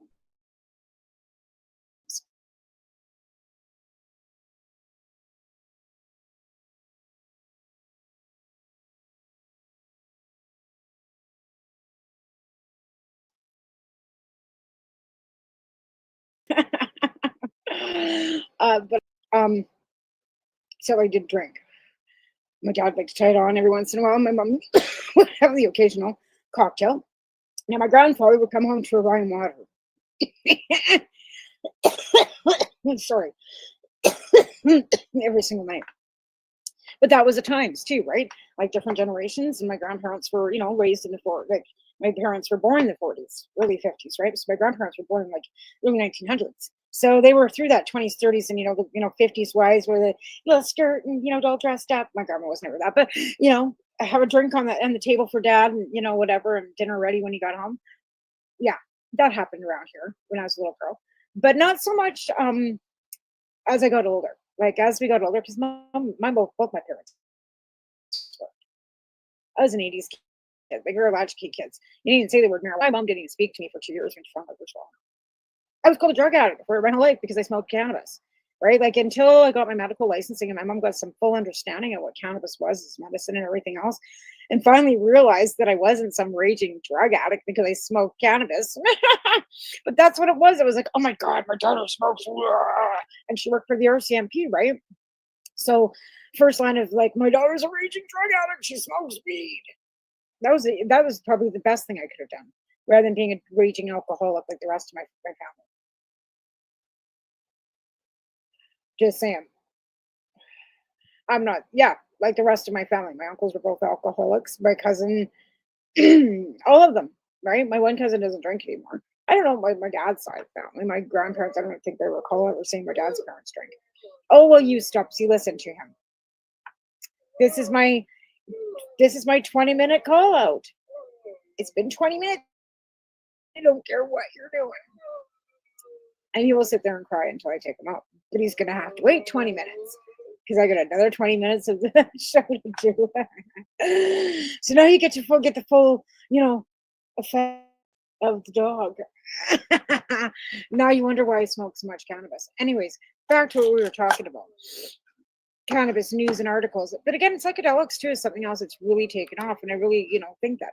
So women who drink heavily face higher chance of unintended pregnancy. Oh, okay. Cannabis and psychedelic rates most effective for symptoms relief of eating disorder for patients. Now, that would be something that would be very interesting, right? So what else we got here? We're going to go back on this. No, we're not going to listen to you cry. That's for dang sure. So a lot of that stuff too is like, if there's anything scientific that might be new that's come up, updates for cannabis effective April 2025. Well, none of this stuff is really too, new. I love this stuff. Like I said, I don't want to step onto Alan, his news updates and stuff either. I'm just looking for research. Are you kidding me? Welcome, Breezy, to the show. Are you kidding me? Are you seeing him? You can hear him. There he is. Because I'm not paying attention. And he's telling me I need to go out. But you don't need to go out. If I tell him, go lay down, man. If I can maybe he'll go away.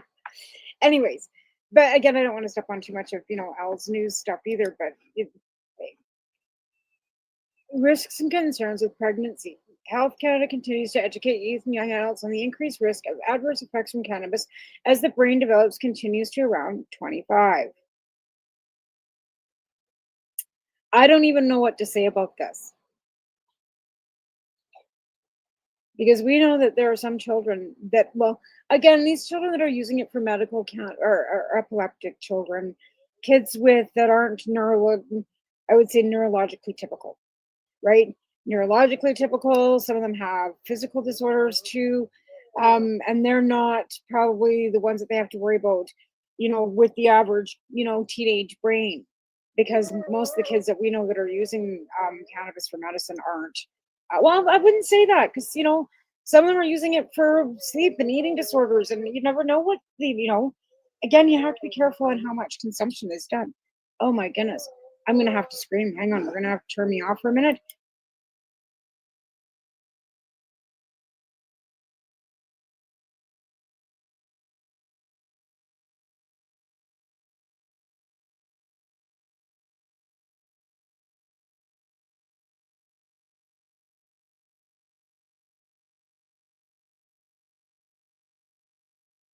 Sorry about that. If I don't do that, he will sit there for the next 20 minutes and whine. And we've got 15 minutes left, so he's just gonna have to sit there and he won't mess in the house. I know that for a fact. I know what Alexa's telling me and I don't like it right now. It's probably something about smoke alert because we do have fire burning between here and Creston. Yeah, between Cranbrook and Creston. But it's like way off where nothing's around it except for some railroad tracks. And I did ask my neighbor how close that to the railroad tracks, but hopefully nobody's got anything growing up there. But again, like nobody's gorilla growing anymore, really, in the bush. Like before, I'd be worried about somebody's gorilla grow, but nobody's really doing that anymore because you can grow in your yard, or well, they tell you not to. They tell you to kind of keep it so you can't see it, but you don't hear of anybody getting busted because their 4 plants was hanging over their fence. Mind you, you don't want to put them over your fence because you don't want anybody ripping you off. So anybody who is growing in their yard, usually growing like close to their house or in a greenhouse or somewhere that they aren't visible because you don't want anybody taking it. And people will come and take your tomatoes and your fucking peas, never mind your cannabis, right? Did I say it out loud? I never garden raided when I was a kid. Not cannabis. I would have never done that. That's a big fat no.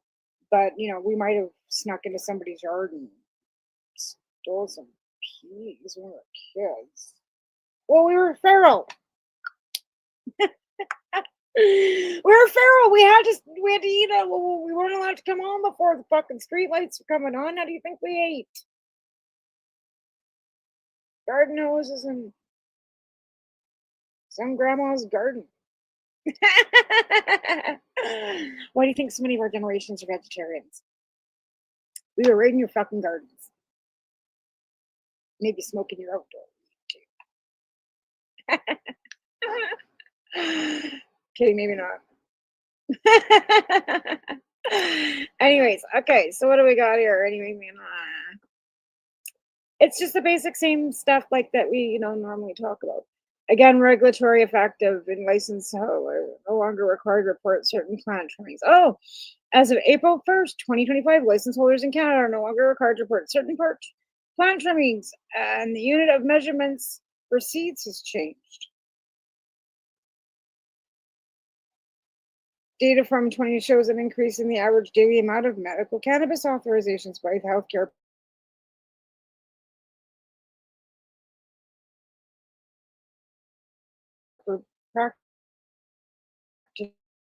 practitioners in Canada. Cannabinoids may show promising results in reducing inflammation and cognitive decline associated with aging. Really? And that was another thing I was listening to the other day too. Like I watch a lot of Al Jazeera news in Thailand. Like their new president, they just had another election in Thailand, and their new president was the president. Well, he's not new; he's their old. He was the one that was instrumental in legalizing cannabis in Thailand. And then I was also seeing something here about Trump and cannabis. Where was that?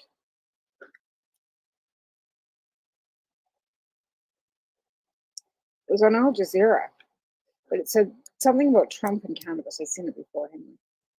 Because nothing that orange potato does is good. Nothing. And if he's going to do something and cannabis, I would be totally shocked. But if he figures it's something he can one-up Canada on, he might. Because, why wouldn't we Trump and cannabis reform and legalization? Okay, let's go here. Let's look at another Trump kids during 2016 presidential campaign for legalization. His administration company upheld the federal prohibition of cannabis, and Trump's 2021 fiscal budget proposed including removing protections for state medical marijuana laws.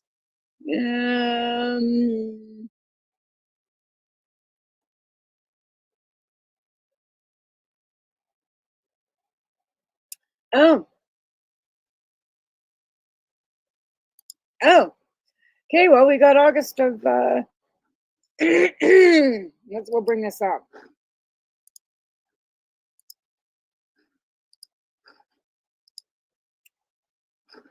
Okay, so it says, will Trump change? I don't want to donate. Sorry. Will Trump change federal marijuana policies? Here's what to know. President Donald Trump is taking a new look at reclassifying marijuana as a less dangerous drug in a move that could nudge the federal government closer to an approach to already embraced in many states. But didn't just Texas reclassify? Let's keep reading. I got 10 minutes. You probably. Okay. Trump said Monday that he hopes to decide in the coming weeks about whether to support changes to the way marijuana is regulated. The renewed focus on marijuana comes more than a year after former President Joe Biden's administration formally proposed reclassifying marijuana. No decision has been made before Biden left office. Meanwhile, many states have already gone further than the federal government by legalizing the recreational use of marijuana for adults or allowing it for medical purposes. What's the federal policy on marijuana? Possessing marijuana remains a federal crime punished by fines and prison time. Selling or cultivating marijuana is a more serious offense, punishable by prison sentences of 5 years to life, depending on the quantity of drugs. 5 years to life, folks. The Justice Department last year proposed reclassifying marijuana from a Scheduled 1 drug alongside heroin and LSD to a less dangerous Scheduled 3 substance, which includes such things as ketamine and some anabolic steroids. But that switch involved a lengthy bureaucratic process. Well, now that you got RFK in there that thinks that heroin's okay, you know, I started banging heroin and I went all the way to my top of my class in Harvard. I went, right? But seriously, that's what this fucking idiot said. Not shitting you. Anyways, we'll get back to this. Because I was reading this. I forgot to bring it onto the stage.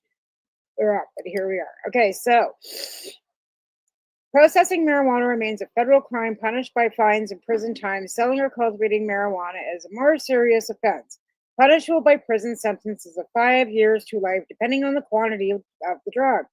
The Justice Department last year proposed to reclassifying marijuana from a Scheduled 1. Okay, we already heard that.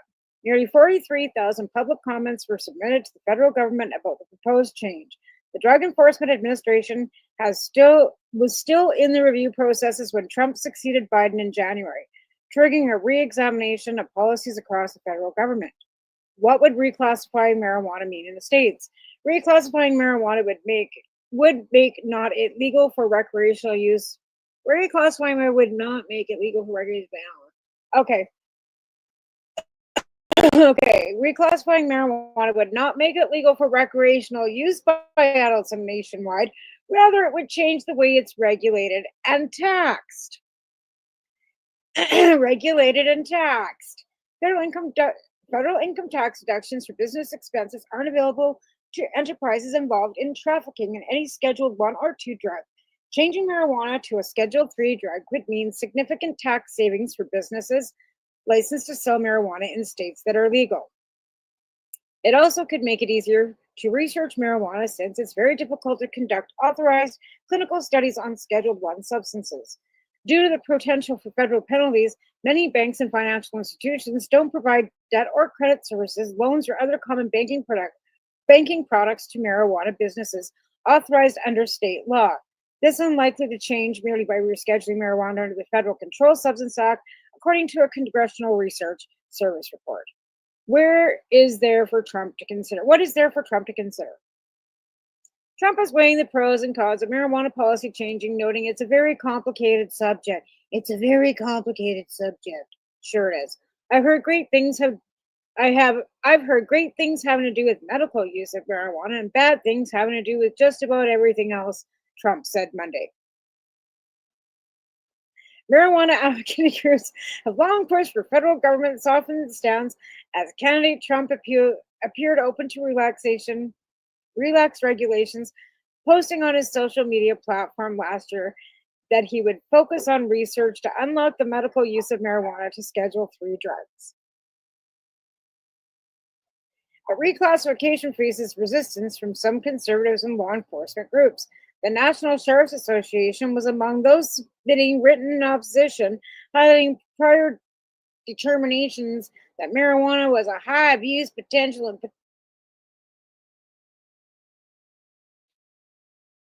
joining the cases of extreme is bullshit.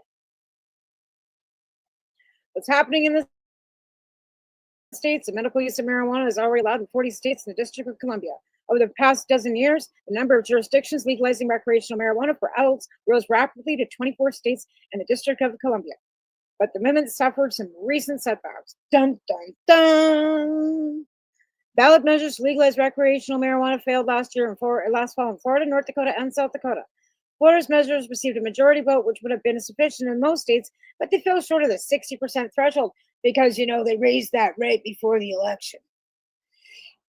Idaho lawmakers this year referred to proposed constitutional amendments to the ballots that would forbid citizens' initiatives to legalize marijuana, instead leaving such decisions only to the legislature. Initiatives continue elsewhere to try to place recreational marijuana on the ballot, including Oklahoma, where voters defeated a measure in 2023. All right, and we'll leave that at that, because I do believe too that Texas also, just finished that. And we were going to do a last minute quick update on Haley because I'm smart like a stick.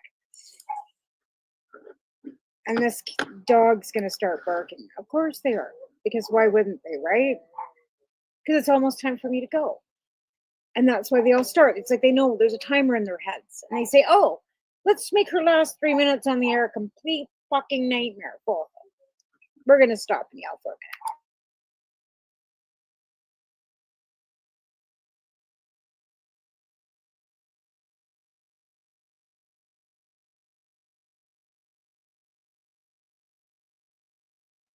All right. Now let's hope that shuts them up for the next 4 minutes. Anyways, Haley. So Haley was on our show not too long ago, and she is doing absolutely. It's been a while since the last time we had an update, but here we go. August 5th, Haley had her second decrease of diazepam. The first day was July 5th. This brought her to a total of 50% decrease. Unfortunately, we did see withdrawal symptoms and spent the last month stabilizing and working out diet and hormone regulations. The symptoms have diminished, and we will continue to wean at 10% decreases in the next few weeks to minimize her further withdrawal symptoms.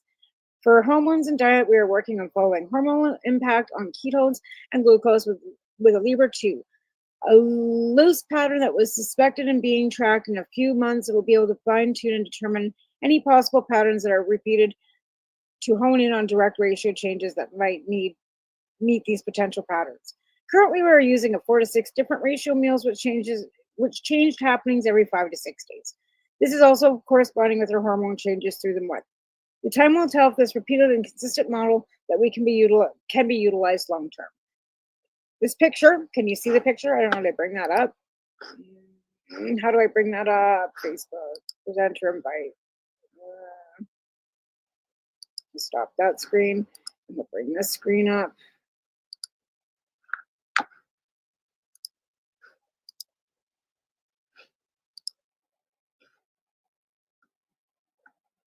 There. So there's a picture. Hey. Let me see if I can bring her up. There we go. This is a recent picture of her. And I don't know if I can finish reading. So this is another little quick Haley update. And that's it. I'm going to have to wrap the show, unfortunately. But again, Cranbrook Substitution Program. That's TamaraLee9@hotmail.com. And thanks for joining me this week, folks. And thanks again to our sponsors. And thanks to Al and Al that put up with me and produced my show. Y'all have a great week, and we'll see you next week. Actually, I'll see you Wednesday on the Pace Radio Show with Al. Have a good week, folks. You're listening to the Pace Radio Network here at paceradio.net. The opinions of the individuals during this broadcast are their own and may not be the opinions of their group or other organizations they may be involved with. All medical advice during our broadcast is not a medical opinion and should be checked with your medical physician. Enjoy the buzz of legalization with Campbellford Lifestyle Shop. From lights to plant nutrients, books, consumption accessories, and more, we've got all your basics to grow or consume cannabis. Visit our info center or take a look at our piercing services and body jewelry, now available in-store through Campbellford Lifestyle Shop, 17 Bridge Street West, Campbellford. Limestone City Hydroponics is Kingston, Ontario's hydroponics shop. Take your growing to the next level and create the optimal environment with a tent kit or maximize your yield with an ebb and flow flood table kit. Either way, Limestone City Hydroponics has more sizes and options to fit your needs.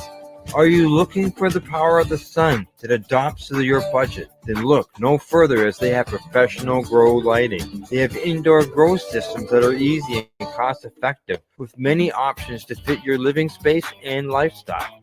Cultivate your growing potential. We have everything you need to succeed. And if you can't make it to the store, they offer local delivery to the greater Kingston area.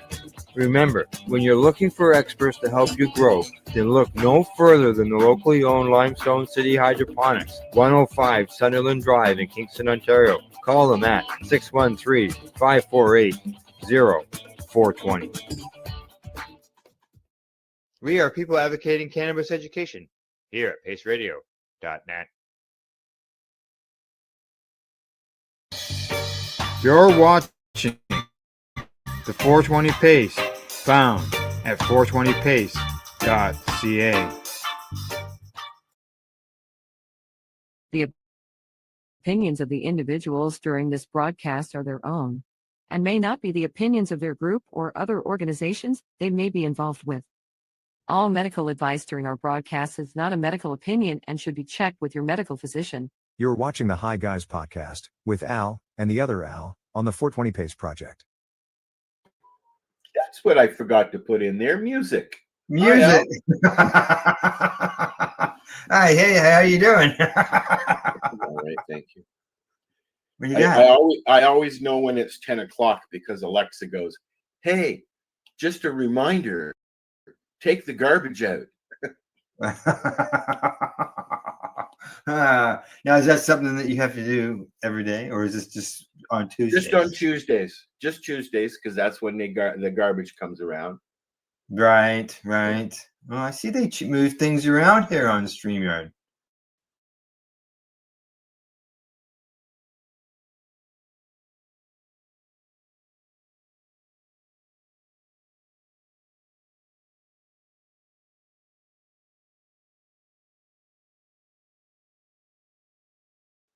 I moved our logo over. You can move them back and forth now. That would be good. Yes. Yeah, meaning, or you could have those notes there in front of you. Instead of having it on a separate Word document, you could have it right there. La la la la la la la la la la la la la la la la. Can you see that? No. Oh yeah, I can. Can you? Yeah. Okay. Well, might have some use down the road. What's the difference between that and private chat? Well, I don't know. It's notes. It's not a check. Yeah, but you would think that they were notes for yourself instead of notes.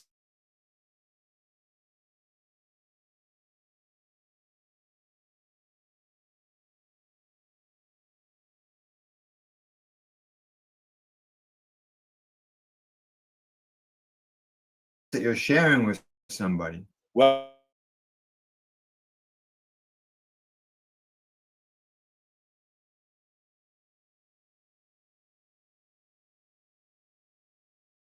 what StreamYard's doing very well. There's other services as well that we've tried. Oh, yeah. And you want to know, here's Boxcast is doing commercials on Facebook now. Oh, are they? Oh, yeah. Let's see. Today, what do we got? We got some recipes as normal. We got some news. And the recipes today do not have any peanut butter in them. I was just going to say, does not have any peanuts? No peanut butter in them at all. Later in the show, we're going to watch John Candy, I Like Me, the official trailer for the new documentary that's going to be on Prime. And I've got some, I got some news. I got some cannabis news. I got some sports news. And I've got the newest show that we are watching on the newest series that we have switched to when it comes to. There's some upcoming events as well. I'm sure I'll have something to say about the series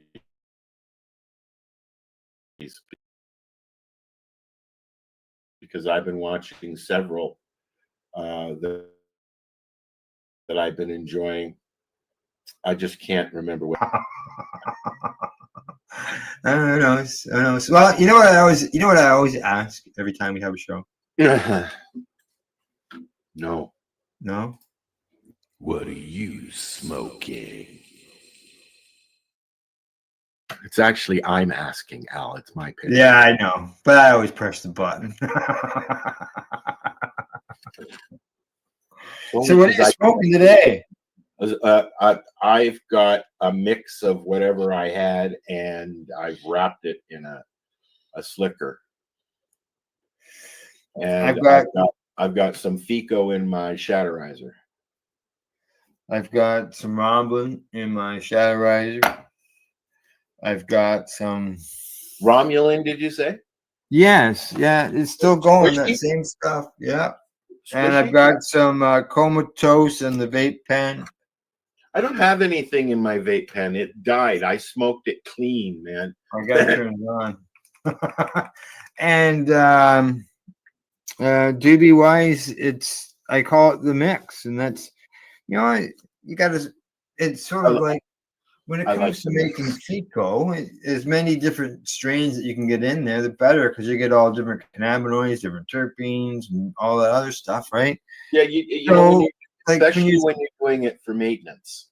Yeah. So when it comes to smoking doobies, is there not an advantage of mixing your cannabis in your joints so that you get all the, the different terpenes and all that stuff?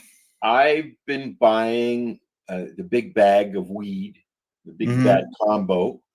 Okay. Right. And it's a sativa and an indica. And here's the way I look at it. Okay.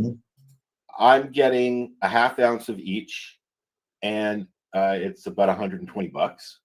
Okay. But I'm not just getting 2 strains. I'm getting 3.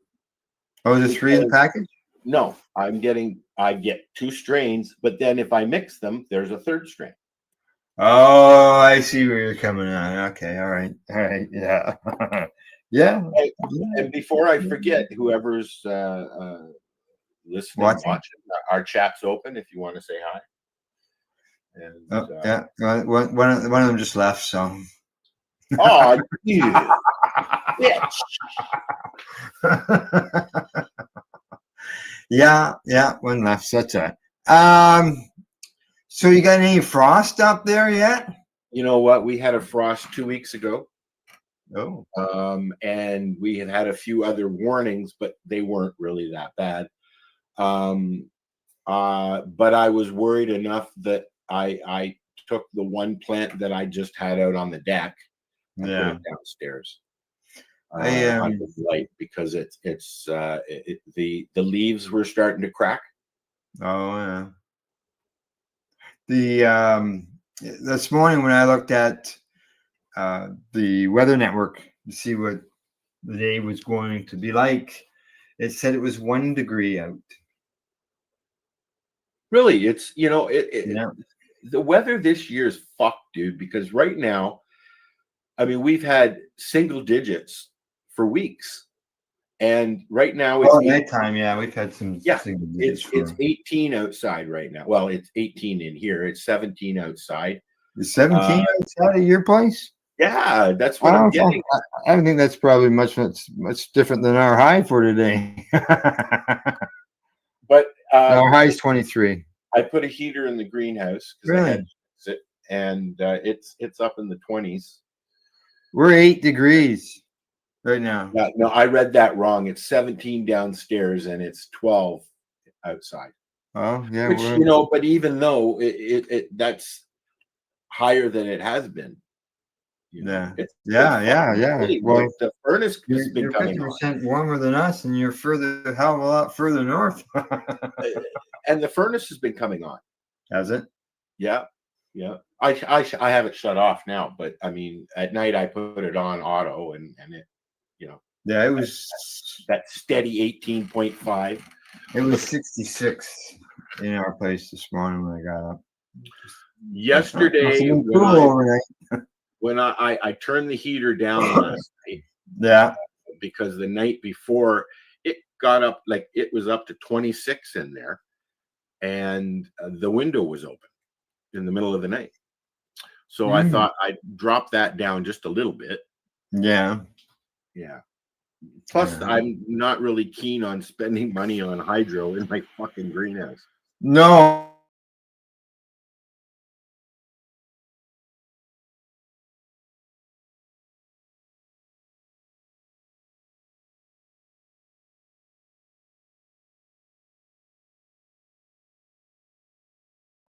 I know.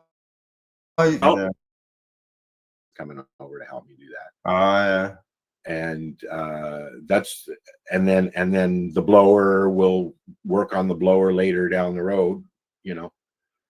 Blower exhaust fan. I have a blower. Like what I did was I took a kit.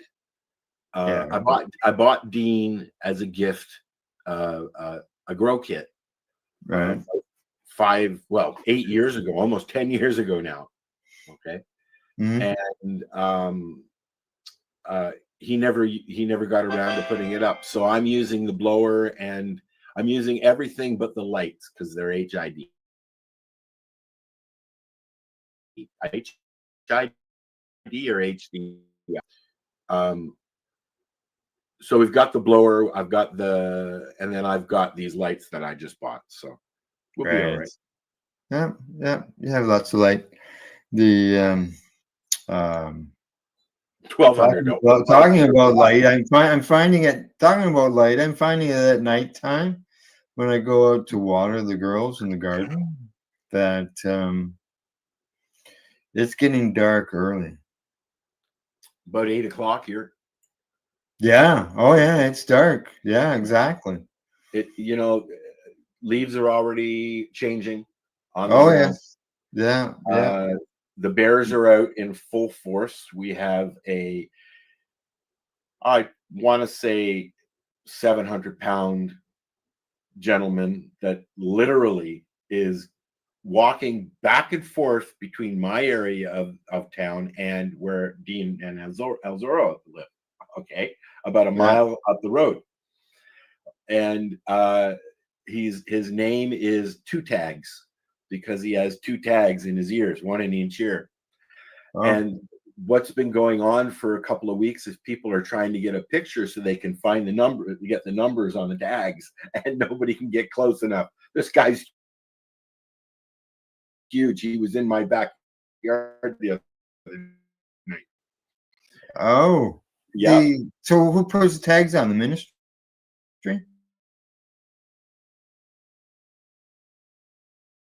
Takes probably close to 30 bears captured and one, as they called, dispatched.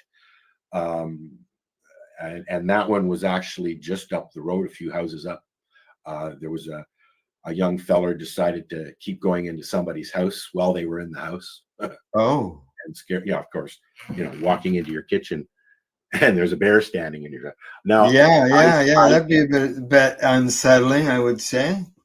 That's the only time they'll kill them. Once they've started going into somebody's home, that's it. Yeah. Right. And that was literally just up the road. I actually heard the shot, and the police did that, I believe. So yeah, and the reason that we've got so many bears up here in Northern Ontario these days is because no berries came out at all because of the weather. Oh. We have no berries at all. Really? No strawberries, nothing. So I went out and I started what I'm calling a window strawberry. Mm-hmm. I bought a kit at the dollar store, and it's just sitting in my window. I've got 8 or 9 sprouts already. Yeah. I put them under the sun blaster. In the window. So is this to tease the bear? Yes. Yeah. So it'll come at your window. No, I've already had. When I moved up, the previous owner nicely left the garbage can where I could see it with a big chomp in it. Right? And then I looked up, and the window in one of the bedrooms, which is right on the deck, there's a paw print. There was a paw print on the window, and Ooh. and claw marks going down the screen. It ripped the screen apart, right? Oh. I'm assuming that happened when nobody was here, and like in between when they moved and I Yeah, yeah, okay, yeah. because I had garbage was waiting to go to the dump, put it in the bathroom, turn the fan on, close the doors because it started to stink. And the next thing you know, I got a big motherfucker on my deck sniffing around. So I won't be Wonder doing why. I won't be doing that again. No. That's for sure. All righty. Gone for done smoking. Okay, let's find out what's on the list. It's certainly high on the list. I'm going to let you choose the list. I'm going to tell you what I got, and you decide what you want to list. Watch. Okay. We can watch 9 weird facts about the monkeys. 7 signs you're deficient in magnesium. Is it narcissism or ADHD? I've seen a few things about that this week. We got 10 fun facts you never knew about the Blues Brothers movie. And 10 facts about birds. You know, The Birds, 1963, Alfred Hitchcock. Oh, the movie. Oh, I watched that. I remember that. Fucking scared the shit out of me. I was a kid. Fuck. Yeah, I know, eh? Yeah. Let's do that one then.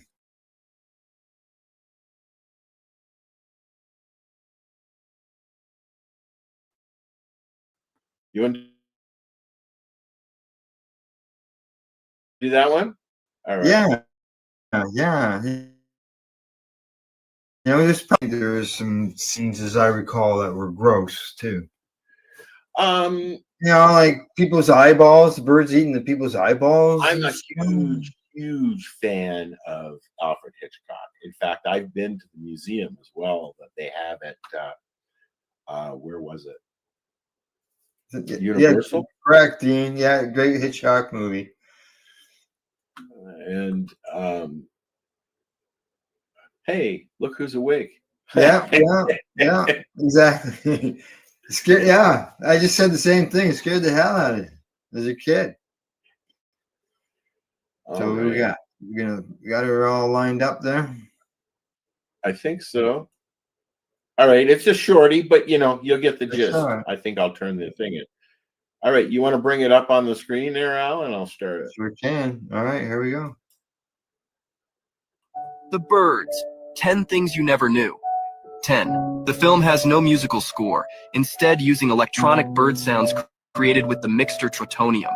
9. Over 3,000 real birds, including gulls, ravens, and sparrows, were trained and used alongside mechanical effects. 8. Tippi Hedren was injured filming the attic scene, where live birds attacked her repeatedly over 5 days. 7. Hitchcock deliberately left the ending unresolved to heighten the film's eerie and ambiguous atmosphere. 6. His trademark cameo shows him exiting a pet shop with his 2 real-life Sealyham Terriers. 5. The film pioneered special effects with matte paintings, rear projection, and optical composites for the attack scenes. 4. The Potter Schoolhouse in Bodega, California still stands and draws Hitchcock fans as a filming location. 3. Alfred Hitchcock adapted The Birds from Daphne du Maurier's short story, but changed nearly all the plot and characters. 2. It was Tippi Hedren's film debut after Hitchcock discovered her in a TV commercial with no prior acting experience. 1. Hedren later revealed that Hitchcock was controlling during production, leading to a tense working relationship. Bonus fact, a planned finale showing birds swarming the Golden Gate Bridge was cut due to cost and technical limitations. There you go. The birds were trained. Like I just... Yeah. What? You're training ravens and crows? They're easy to train. I've been working on it. Oh, have you? Yeah. They come and sit on the fence when I'm on the deck feeding the chipmunk and the squirrel, and and them. So I'll throw them down on the grass, but when I'm not there, I usually leave peanuts on the table, and they come down. There's like 5 of them. Mm-hmm. Yep. They come and visit all the time. They do. I'm actually enjoying that part of my day. Right. The chipmunk is running up my leg now and sitting on my knee. Oh, is it really? That's from me, and it jumped up. I didn't know it was there, and it jumped up and poked me in the ass. like darted up, jumped up. I guess he was trying to get on the chair. But now I've got a red squirrel that's a bit of a bully.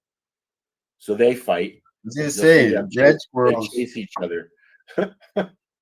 Yeah, and I think whether they are destructive, there's something about squirrels are very red, especially red squirrels. They're very destructive. I've seen videos of squirrels basically taking over car engines to stay warm in the winter and that kind of things. But they live in the pine trees, right? Yeah, well, when I lived in Canada.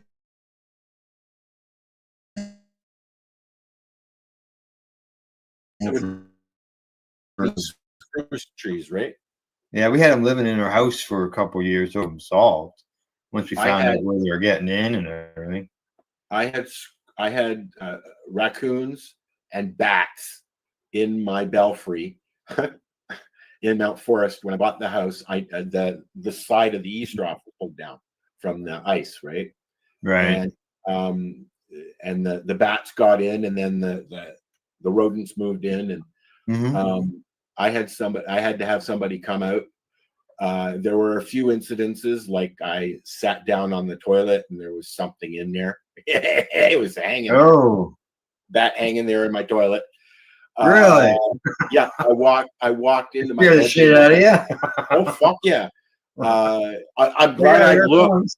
I hadn't sat yet. I looked and there was a bat sitting there. Right. I knocked one off the trim of the door going into my room. My head hit it, and it fell down and was grabbed onto my shirt. Yeah. I used to sit in the living room and watch them flying around the living room. We were, trying to get them to go out the door, right? Right. Yep. We had a bat recently, and I thought it went out.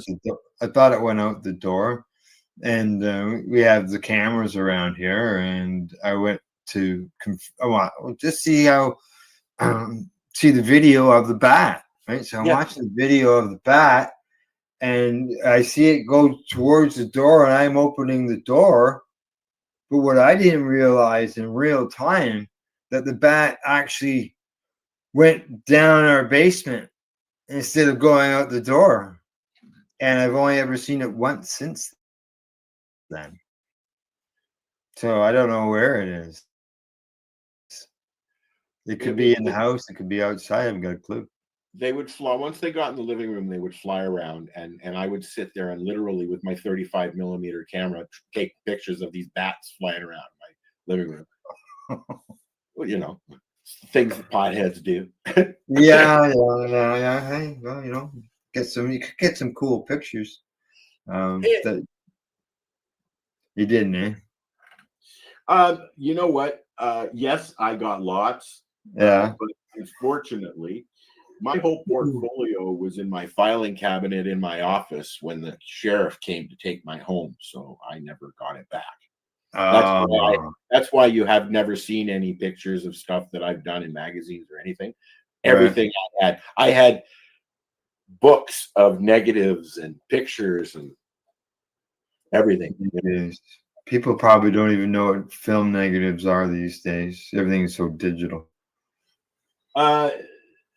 Yeah, like I was taking pictures. I hardly use my 35 millimeter anymore. I've got thousands of dollars of cameras because that's what I studied, and I don't use them. I got them all in display in my window thingy. right? You Correct. know, most people put plates and stuff in those things. I got my cameras in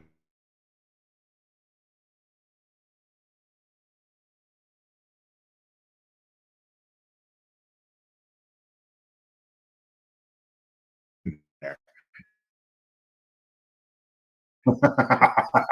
I've got a Swiss lots of different cameras. I've even got an old Polaroid thingy.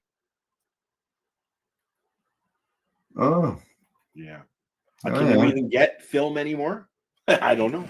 I would think so, but I Yes, wouldn't want to. I wouldn't want to be a person who's got a bunch of money into film developing business because it sure You isn't know being what? They're used. still thriving, Al, because you know the advertising industry uses them still, right? Yeah. Yes, studios have most likely gone to digital, right? I use digital. I have an old what's it called? It's an old 35 miller digital Canon. 81, Digital Canon Rebel. 81, No, a Rebel. Rebel. Okay, that'd be after I that. got Yeah. an original Rebel. It's only six megapixels, right? But it still takes a damn good picture, right? And then I've got all my film cameras. But I've been using a little Sony Handycam that my sister got. She won it, and takes a nice picture, right? Well, Takes a nice video too. That's what you want it to do, right? Right. Yeah. You got a nice view of zoom. Yeah. All right. Anything else on the list? No, I think that you know, we've covered that. All righty. Then we will move on to the next segment.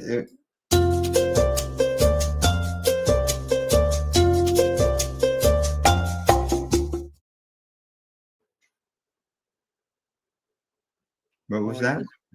I said cha cha cha. Oh, okay. All right. I didn't hear you. I just saw your mouth moving. All right. Recipes. As I said, no peanut butter for today. Oh, where is it? There we go. Right there. Okay. Here, let's try.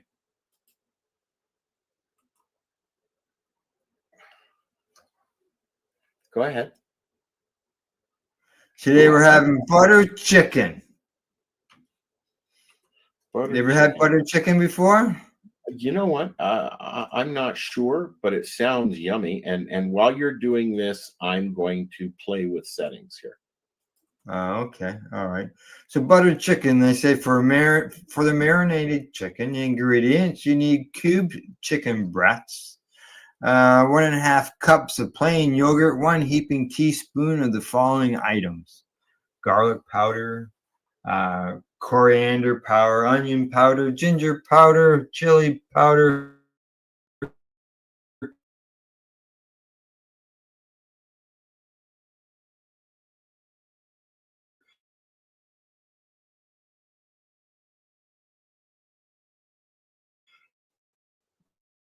paprika, cups of water, cream, 4 teaspoons of can of butter or ghee, and some leaves, some Fanuku Greek leaves. Never heard of them. Can I ask a question? Yeah. What are we making? I told you, butter chicken. Oh, that's right. Yeah. Butter chicken is got infused. 4 tablespoons of can of butter. And this is from Bite Me, the show about edibles. And what you got to do is combine the ingredients for the marinade and let it marinate for 4 to 24 hours. Wow. Yeah. Cook all the chicken in a heavy bottom pot on medium-high heat. Then set aside. Use the same pot to make the sauce. To make the sauce, they say sauce the onions and tomatoes in oil until soft. Season with salt and add the cumin. I've never heard of that stuff. What?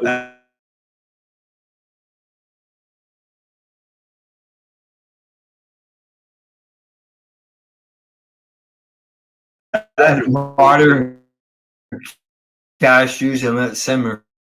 Tomatoes. Did he? Elzora can't eat tomatoes. Oh, What would you use to substitute as it for tomatoes? I guess maybe a pesto. so if they can't have tomatoes, I guess they can't have spaghetti sauce.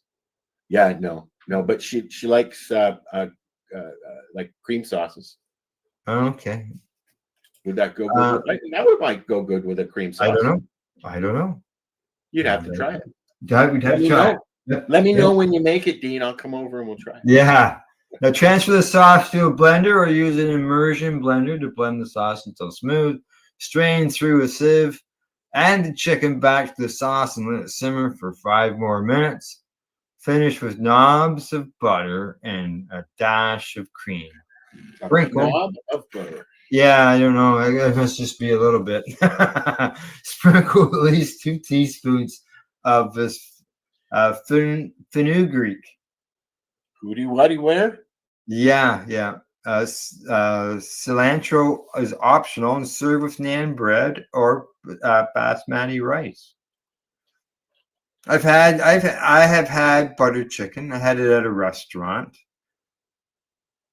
and it was good.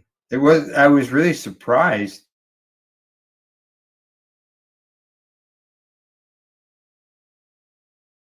because I wasn't expecting it. I usually I got it from a restaurant in Camelford that has all different kinds of cuisine. Which one? And this is called the Dockside Restaurant in Camelford. I've been there.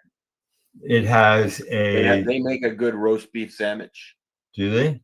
They have it's beside the cenotaph, and David and I ate there a few times. Yeah, it has a dog-friendly patio. I remember seeing that. Yeah, and even not only does it have a dog-friendly patio, but it also has a dog menu. So you can pick something off. So you can pick off their menu, and they will make it for your dog, and they will bring it out and serve it to your dog for you. The Chinese food place there is good too.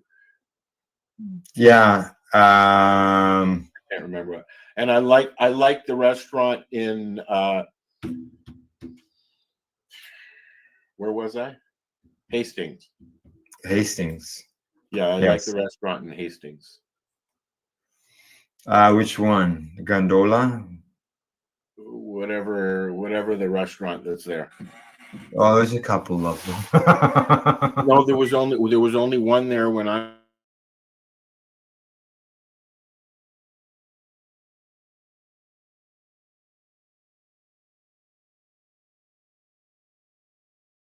It was.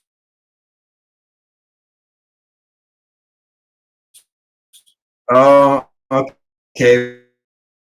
Was it before and all that? It's right on the Trent Canal there. Correct. Yeah, there's one on each side of the river. That's why. The other one's a pizza place. Oh no, it's not. That's across the street. So yes, there are several. I can't remember what it's called. Yeah.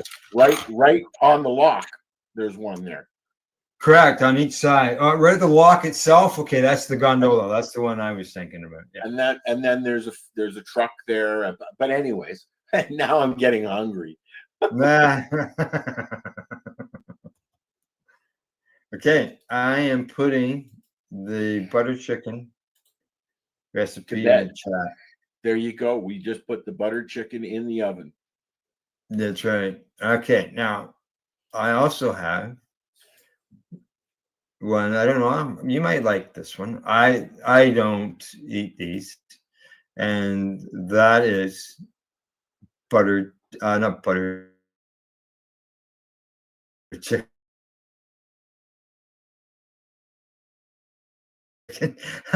Classic deviled eggs. You know what? I do like deviled eggs. Eat them. But if it was sitting on a platter, I'd be happy to put a few on my plate. So we get classic deviled eggs. So you need 6 large eggs, hard boiled, peeled and halved. 2 tablespoons of mayonnaise, 1 tablespoon of can of butter melted and cooled, 1 to 2 tablespoons of sweet pickle relish, a teaspoon of finely minced shallot, 1 teaspoon of Dijon mustard, salt, ground black pepper, and smoked paprika for dusting. Does that mean you smoke it in a pipe and then dust it? No, I don't think so. Okay, instructions. Place the eggs. Puff pass. Yeah. Now, I thought this one had an infusion in it, and I'm not seeing that now. Place the eggs. Yeah. Oh, there it is. Okay. They don't put it in. 1 teaspoon of can of butter melted. Just butter. You could use olive oil as well. Yeah. Now place the eggs on your work surface. Gently remove the yolks and place them in a medium bowl. Set the whites aside on a large plate. Now to the bowl, add the mayo, can of butter, relish, shallot, and mustard, and mash everything together until smooth. Season with salt and pepper for taste, and carefully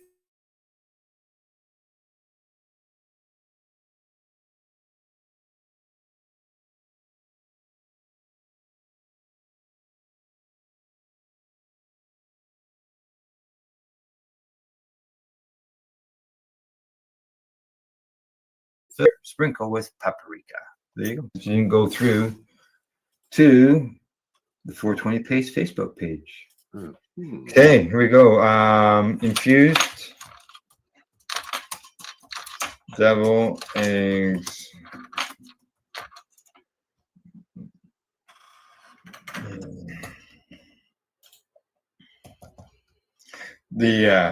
In one of the groups I'm in on Facebook, they posted a picture of typing class back in the 70s. And they said, "Do you guys remember typing class?" And I posted it. Yeah, I sure remember typing class. I only took it the 1 year. That was it. But it's skills that I still use today. All these years. Yeah, we were. You know what? We talked about that last week. Did we? Yeah. All right, there we go. Deviled eggs, infused deviled eggs. I messed up. I called them deviled eggs instead of deviled. Oh, well, they got some of that devil's lettuce in it, so maybe that's good enough. All righty. Recipe is in the list. In the mix. That's right. That's right. And no peanut butter, as I said. No, you could probably use peanut butter in your eggs, maybe. I don't know. No peanut butter. It's weird, Al. It's the texture. I guarantee it's the texture because I eat peanuts all the time. I love peanuts. Oh, okay. All right. I mean, I sit there literally with the animals and I eat peanuts, right? So yeah. Even Rosa likes them. Rosa will actually crack the shell, eat the peanuts, and leave the shell. Good. Good that she knows that. Well, the dogs like the eggs. Eggs are good for dogs. Maybe there's benefits in the shell for animals. You know what? I have one here that we should have played. I'll play it next week. Things that are really bad for your dogs that most people give their dogs. Oh yeah. I will load. I'll find that next week. Okay. All right. Teaser for next week.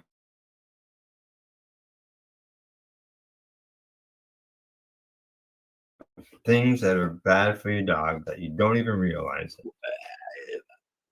Garlic.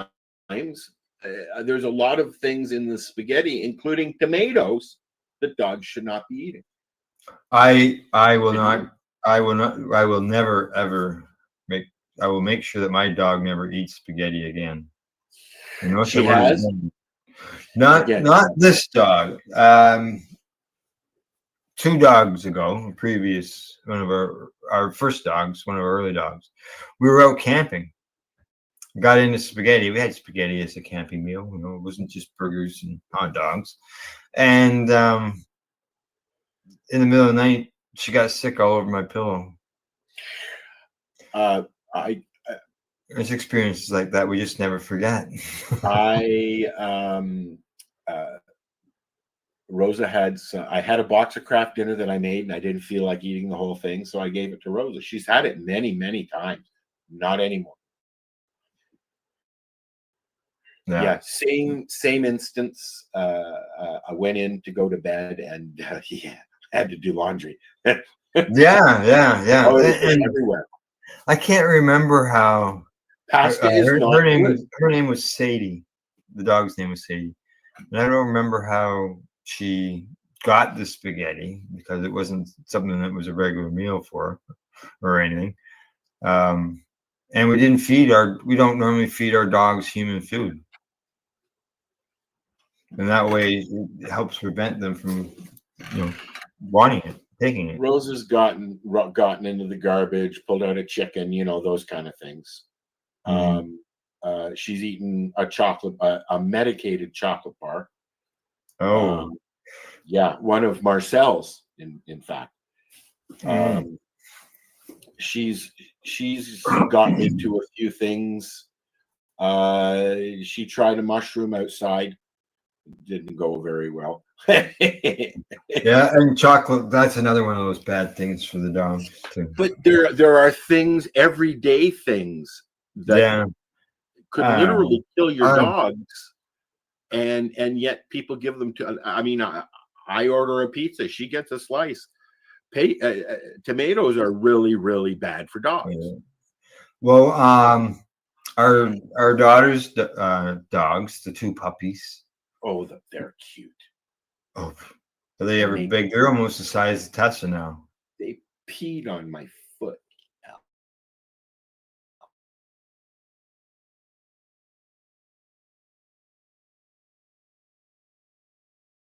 Did they? Yeah, they're young, yeah, they're still young, but they're bigger big now, eh? Much bigger. More weight behind them, and they love apples. The two of them go over there to the apple tree in the yard, one of many, and they get down the ground, they eat the apples. They don't eat the core; they eat around it. Horses will eat the whole apple, but yeah, Rosa likes apples. I give her some while I'm having an apple. She'll have some. You probably, maybe, I don't know what's on that list or not for next week, but too many seeds, too many apple seeds are a problem for them. And you know what? Coffee. Coffee is really bad for dogs. Yeah. The caffeine, right? Yeah. And if you have a little bit in your Timmy's cup and you hand it to Rosa, she'll grab it, open it, and sit there and drink it. She likes coffee. Oh, I don't like coffee at all. Love the smell, hate the taste. Yeah. Likewise. Does Gail drink coffee? Oh yeah, she drinks coffee. So you smell coffee in the house. Like so that. She can have her coffee smell in the house, but you can't have your weed smell. Oh, never mind. It's always in the house. I get it. I was smoking a doobie out front there the other day, and there was something in the house that smelled. She says, "Leave the door open." So she hasn't complained about the smell coming in the house yet. No. She hasn't complained about me smoking out on the deck and the smell coming in the house. But yeah, something that stunk that day. Leave the door open. I thought, okay, well, I'm cooking, so I'm out here smoking. So, alrighty. Recipes. Okay, no products. We got some news stories, though. Here we go. So, I was reading this article this morning, and you won't believe what happened. Tell me.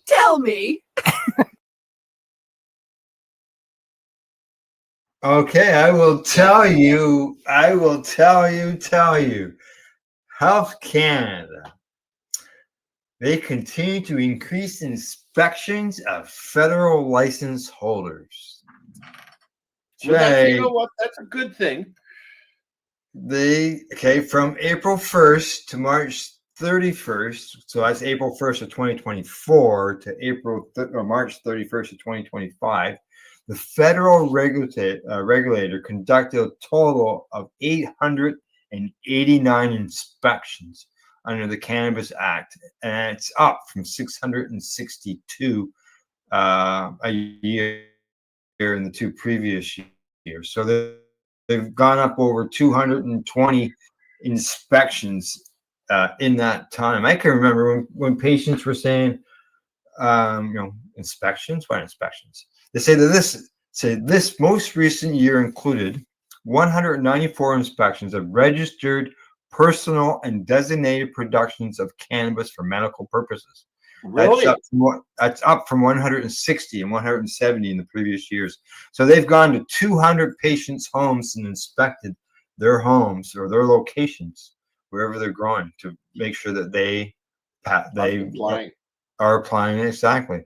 There are also, they say, 26 inspections targeting promotional activities conducted at both licensed and non-licensed establishments over the same period.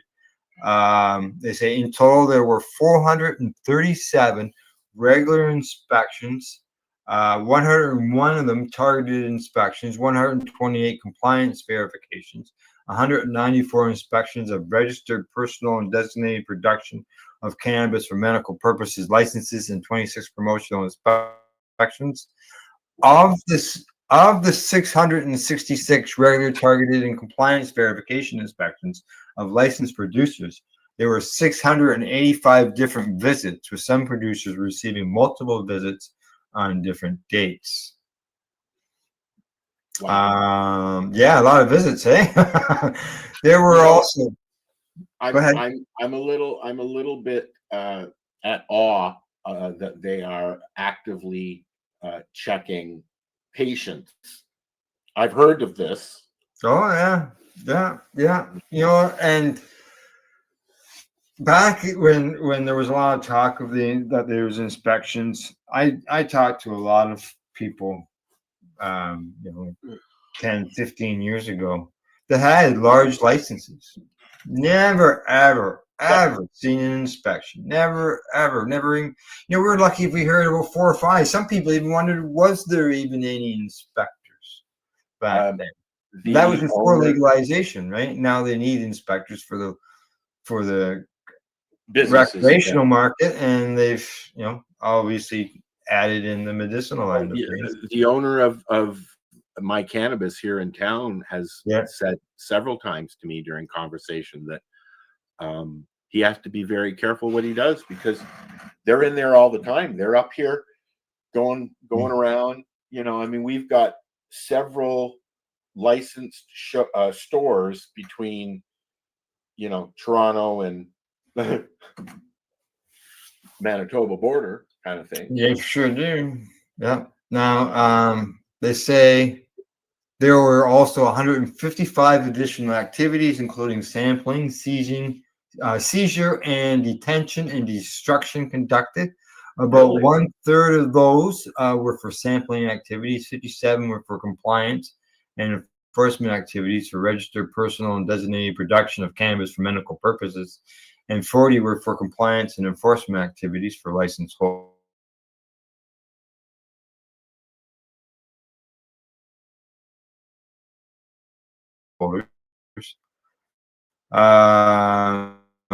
Inspection reports to license holders under the Cannabis Act, and that's up from 21. They say that of those 37, they included 1 seizure and detention of products, 1 destruction, 2 warning letters issued to formally advise license holders for their non-compliance, and corrective measures. There was 339 major observations found and 554 minor observations that were noted. There was 436 cases of potential non-compliance related to promotions. That resulted in 130 actions with regulated parties, which can include a warning letters, emails, stuff like that, monetary penalties. Wow. Yeah, Looks like I'm sleeping at this angle. what's that? It looks like I'm sleeping at this Oh, angle. does it? Which is Now, as far yeah. as for the Health Canada, they said they have ramped up its inspections of license for personal and designated production, so for medical purposes. So over the last few years. what about all the recreational for plant people? Are they doing that them as well? Not that I'm aware of, no. Now, of the 197 inspections for the medical end of things, 99 were in British Columbia, 74 in Ontario, 19 in Quebec, and 5 were in Alberta. 93 of these inspections was 3 rating is the most. Wow. 56 inspections received a level 2 rating, 37 inspections received a level 1 rating, and 11 inspections were not rated. Of the level 3 rating is defined as one where the observations noted resulted in a clear risk to public health and public safety, a risk of cannabis being diverted to illicit market activity. The non-compliances are considered severe, and further enforcement action may be required to prevent risks to public health and safety. And they revoked 50 registrations and additional actions and currently ongoing and under construction based on those 197 inspections. So out of those 197, they pulled or 50 of them. Half. Over half. Yeah. So there you go. Health Canada is out checking out these gardens these days by the looks of those numbers. Well, I guess, I mean, I don't like it. I don't think anybody likes it. But if you're going to monitor the legal market, then you need to monitor the market. Market, yeah. I find it funny though how they're going after medical patients. Though they've never done that before. Well, like I said earlier, as I started in the story, there was a time there people never heard of them. They talked about inspectors were there, but they raided you. One inspector, 2 inspectors for the whole province or something at one time. It was just there was, like I said, I know people that had huge licenses that never saw anybody. They were more apt to go in and ready to grow. I know many patients back in the day before any kind of licenses. They got raided. One individual, well, she's gone now, so Mama Hawk had fucking military helicopters flying over her fucking farm. You know, I mean, but that was probably 30 some years ago, I would think. Back then. But yeah. Now, the last bit of news I got is that THC-infused beverages sales have topped $1 billion in the U.S. Wow. In 2024. $1 billion worth of sales just in the beverages. And I figured that beverages, just on the beverages, once they got them going, would take off because of the fact it's like drinking a beer or having a whiskey or Coke or whatever. It's just a beverage, right? What's a beer cost in a restaurant? I don't buy one, but I'm going to say $5 to $8. Now, what's a beer cost to buy at the liquor store or the beer store? One can of beers, like $2.50, $4. I haven't got a clue. Yeah. Where a cannabis beverage, is $8, $10. I see. Yeah, I've seen them $68. Yeah. I'm not paying $8 for a can of pop. No, I know what you mean. Yeah. It's well. I wouldn't pay $8 for a can of beer either. They say they think that it could be worth $10 billion once everything is done. Now they say they also found that there's 750 brands of beverages across the U.S., 200 of which sell products in cannabis shops. Okay, the total potential market is valued at $10 to $15 billion. They say the lack of federal regulatory framework means state regulators are struggling to establish policies to protect consumers. Okay. And make money. Yeah. At the time of this report, THC beverages were legal in 28 states, legal but restricted in another 9 states, can only be sold in cannabis stores in 7 states, and completely illegal in 6 states. Yes, there you go. That's also Cannabis the U.S. beverage- market they're talking about. Correct. Yes. The Canadian market, I think, would US be a market. little bit different. Dean says $3 beers for are a beer. $3 and change. Yep. Yeah, $4 for a beer. It's fucking expensive, man. I remember when a case of beer was like $20. I remember, yeah, I think it was even less than that. Less than that, probably. Yeah.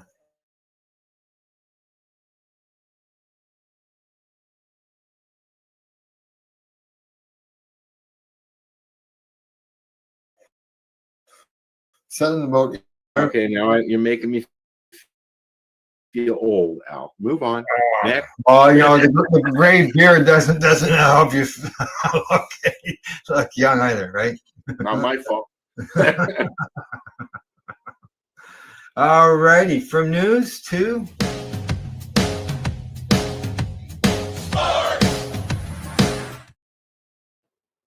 and of course, I got some cannabis sports and I got some scores in the cannabis end of things. This is the headline. Like Snoop Dogg's living room, tennis players complain of marijuana smell at the U.S. Open Court.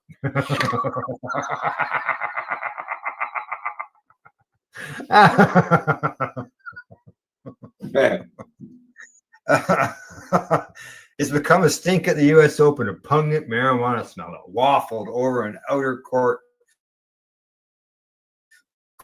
clouded the top players and left the impression that there's no place left to escape the unofficial scent of the city. Where was that? What's that? Where was in that? New York. New Oh, York. New York. New York, yeah. They said the smell remained a mystery Tuesday. One thing was clear, Court 17, where an 8-seeded player complained about the overwhelming whiff of pot during her first round loss. Does it say who it was? Yeah, Maria Sakari? Yeah. So, I'm surprised Trump didn't say anything. He was booed at the U.S. Yeah. Apparently has become a notorious among players in recent years for its distinctive and unmistakable odor. They say that Court 17 definitely smells like Snoop Dogg's living room. Oh my God, it's everywhere. The court smells like weed. That's from 12-seeded Alexander Zverev. I don't. You know what? I used to watch tennis a lot, and I would watch the U.S. Open and all the others, and I don't anymore though. They said it appears that U.S. Open stands are the sporting equivalent of a fish concert. Well, that's because they allow them to smoke in the stands. That's why. I mean, anywhere in Canada, you can smoke a cigarette. Now, according to the spokesman from the USTA, questioned officials and reviewed video of the midday match and found no evidence of anyone with smoking pot in the stands. Huh.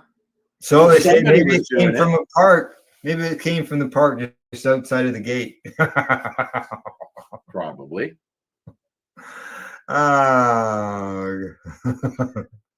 She said that this is Sakari. She said that she complained to the chair ump while up 4-1.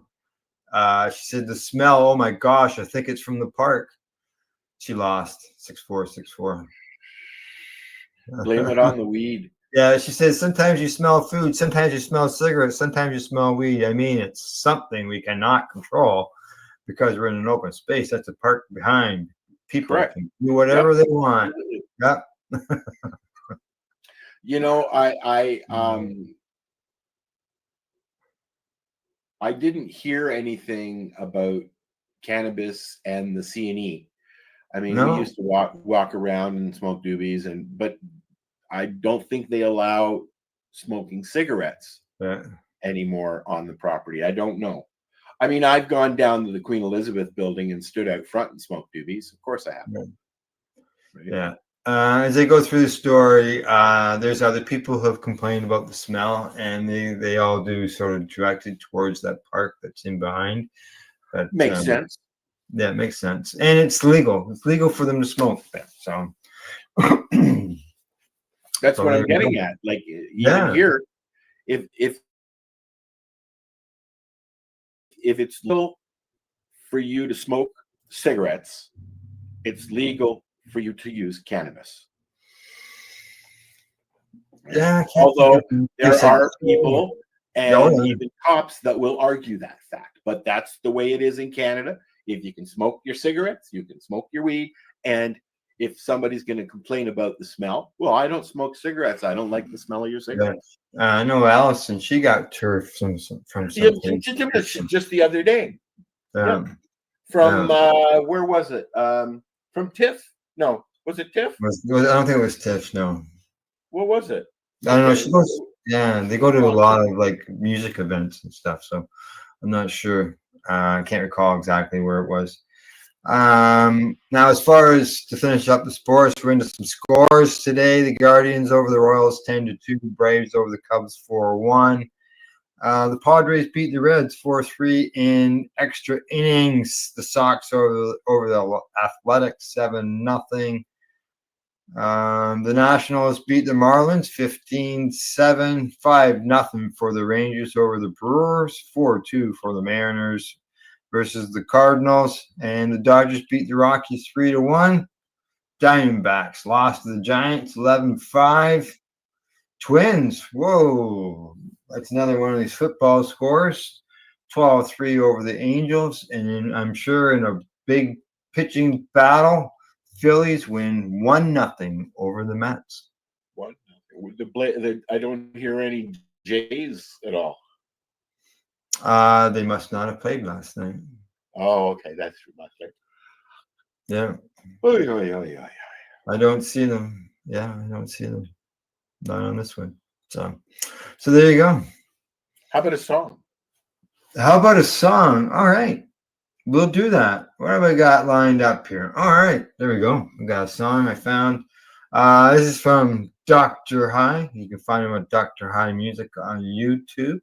And this tune is called The Rasta Revelation. It's about 3 minutes long. And we'll see you on the other side. They call it a crime, they call it a sin, but the truth's been known since time began. One green herb, one healing flame. They fear the power, they curse the name. Deep in the hills where the rivers run, a voice rose high like the rising sun. Just say, this herb make the blind man see, a gift from Zion to set minds free. The dreadlocks knew, the elders spoke, the chalice burned, the wisdom woke. A fire of truth, a sacred high. They smoke the herb and touch the sky. Babylon rage, they fear the wise. Lock the gates, cover their eyes, but knowledge rise like morning light. One breath in and see the sight. Rasta rise, burn so high. Smoke lift up to the most high. Gift of Jah from earth to sky. Dr. High guide with a holy eye.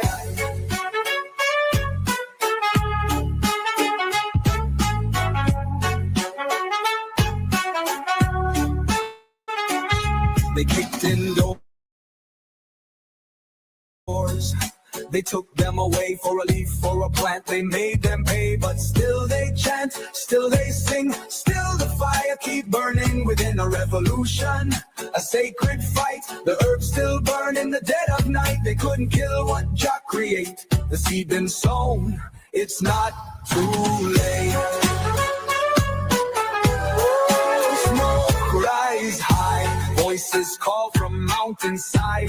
Truth don't burn, flames don't die. One green leaf, it touched the sky. Rasta rise, burn so high.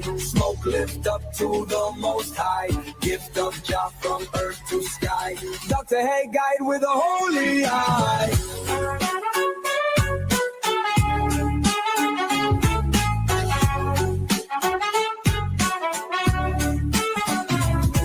They try to chain it, try to hide, but Jah works flow like the ocean tide. From Zion's hills to the streets today, Dr. High still lights the way.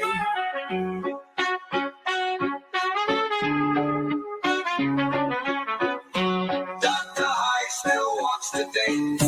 Let the green leaf light the way.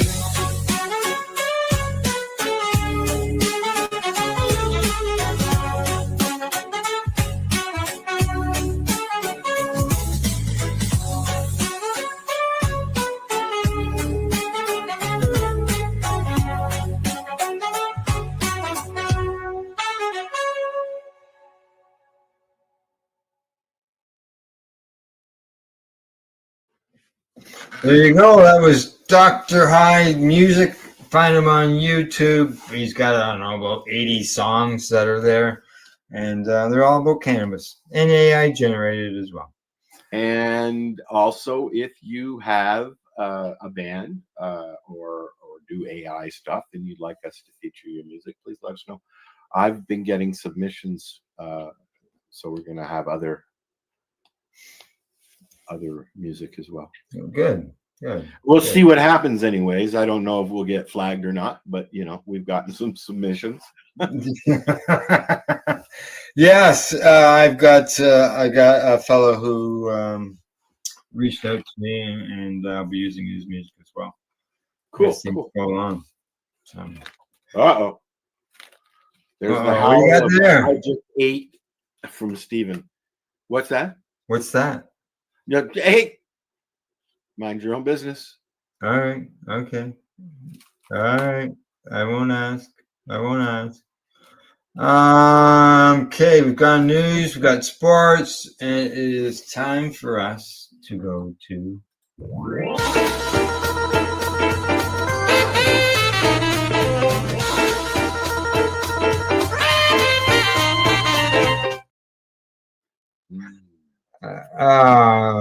what are you eating? I don't know what flavor it is. I think it's blueberry.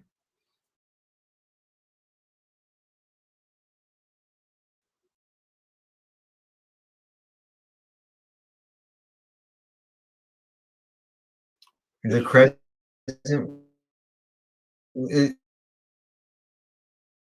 What is it? It's a Danish. Here for upcomings. Unfortunately, I don't have Diabetic. I needed a snack. Oh. Okay. All right. Ninth. There we go. Hall of Flowers. That's going on in Santa Rosa. Tethers has an event in Edmonton where they're doing a sampling event. Science in the City International. Legal, medical, and industrial plant-based science symposium. Plant-based. So that would be more than just cannabis, I would think, wouldn't you? Maybe. It's hard to tell what you're going to get these days. Yeah. Right? Well, let me see. I'm just going to open it up and see what it tells me.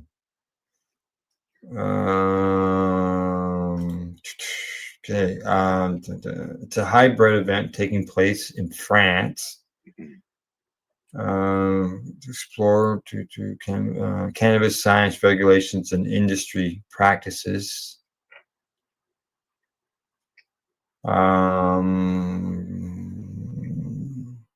Has something to do with France's evolving cannabis framework and plant-based therapies. It doesn't mention the word psychedelics whatsoever in it. Huh. Yeah. It's all cannabis-based. I know that a lot of I asked Sarah Sunday once if she was going to include psilocybin and things like that. And her answer was basically, it's illegal. She can't. Yeah, correct. Yeah, she can't. Being that she's doing a legal business now, she can't mix them for sure. That's when I asked her when she went from, A to B. Yeah. Event wise, I guess event wise, we should update about events. We were talking about Can Expo in Toronto in October, at the end of October. That event has now been canceled. It was originally scheduled for March. It was rescheduled for October, and it has now been completely canceled outright. Yeah. So that won't be going on. I'm bummed about that. Yeah. You never like to lose an event. It would have been very busy time. It would have been great to get together with people who we haven't seen in a long time that we only normally see at cannabis events. And I'm not driving to Toronto all the time like I used to be able to go to the city and go to different events, and those are happening all the time. But now, but there's so many things going on in Toronto right now. You can't go to everything, and then the big events aren't happening. Like Lyft is gone now. Grow Up is still around. They just had one a few months ago.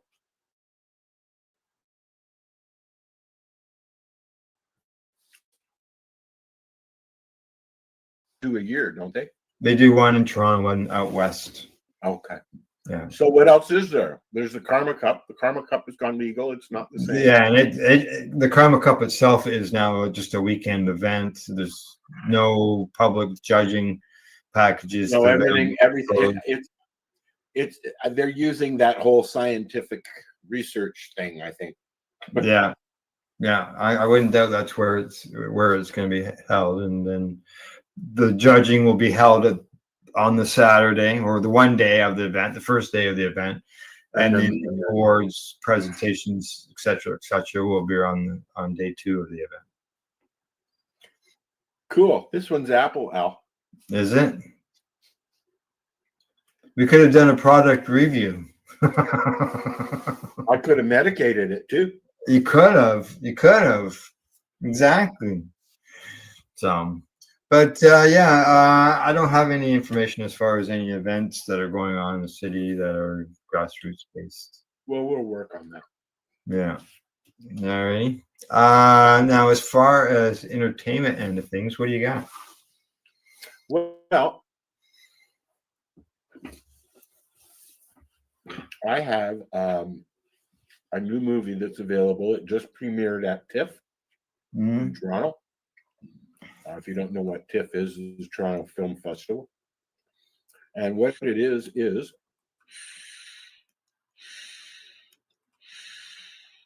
John Candy, a very, very well-known Canadian, I don't want to just say actor because he was more than that, comedian. There's a documentary. I'm just pulling it up. I'm going to go over here. And it's called I Like Me, and it's going to be on Prime. So let's take a look at the official trailer. I can't tell you what was right about John Candy or what was wrong, but he was my friend, and I don't want to cry, but when I see him, when you see his face, I mean, Who are you? I'm a Mog. Half man, half dog. Gus Walensky, Polka King of the Midwest. Del Griffin, Director of Sales, Shower Curtain Ring Division. This is a lovable guy. This is a guy who, the minute you see his face, you're going to smile. He was amazingly funny. Thank you. He was one of the top performers out of all of them. Guess my secret to acting would be I pretend real hard. Even though John did distinctly different characters, John was always there. He was so gentlemanly and so Canadian. Nobody had bigger expectations for himself than John. And then all of a sudden, it kind of jumped to a different level. I've made winning my whole life. And when you make winning your whole life, you have to keep on winning. You've been in more turkeys than a stuffing mix. I think the weight of everything he was doing was just too much. The hazard of this business is that it's very unhealthy for people pleasers. You can't really do favors for people. It's a bottomless cup of coffee. If you go a whole lifetime eating your feelings, drinking your feelings, smoking your nerves, it shows up.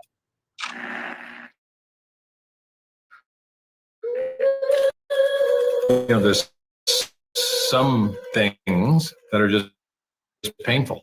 That's it. And you can't make them not painful. Hollywood still reacting to the shock news. John Candy is dead at the age of 43. But it's the face you put on the world that defines who you are. He lived his life very much like the movies. He was the child that made everyone happy. And he was the adult that did that. I remember John caring when not a lot of people did. Every time you go away, This is no meager life we reflect on today. you take a piece of. This is as full a life as any human can live. Hi, Daddy. Hi, Jennifer. How you doing? Magnificent of visage, eyes and frame, the titan of a gentle, golden man. Well, you think what you want about me. I'm not changing. I like me.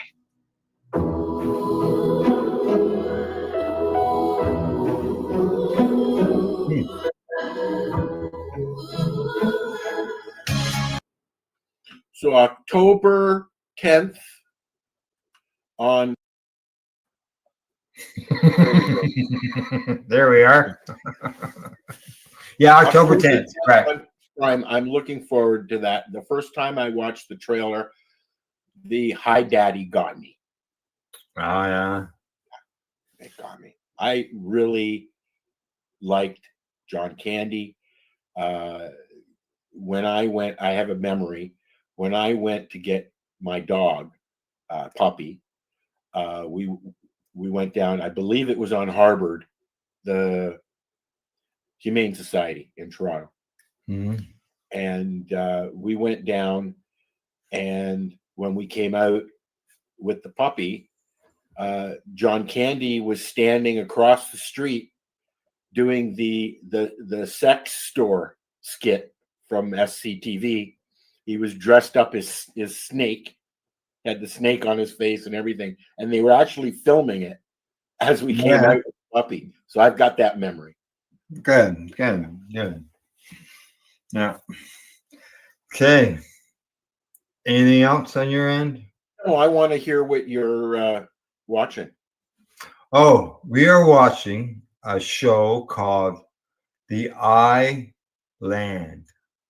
Now, Land, not island, Land. And what it is, it's a science fiction thriller. It's a mini series. It's got some performers in it. Let's see what else. It says 10 people wake up on the beach of what appears to be a deserted tropical island.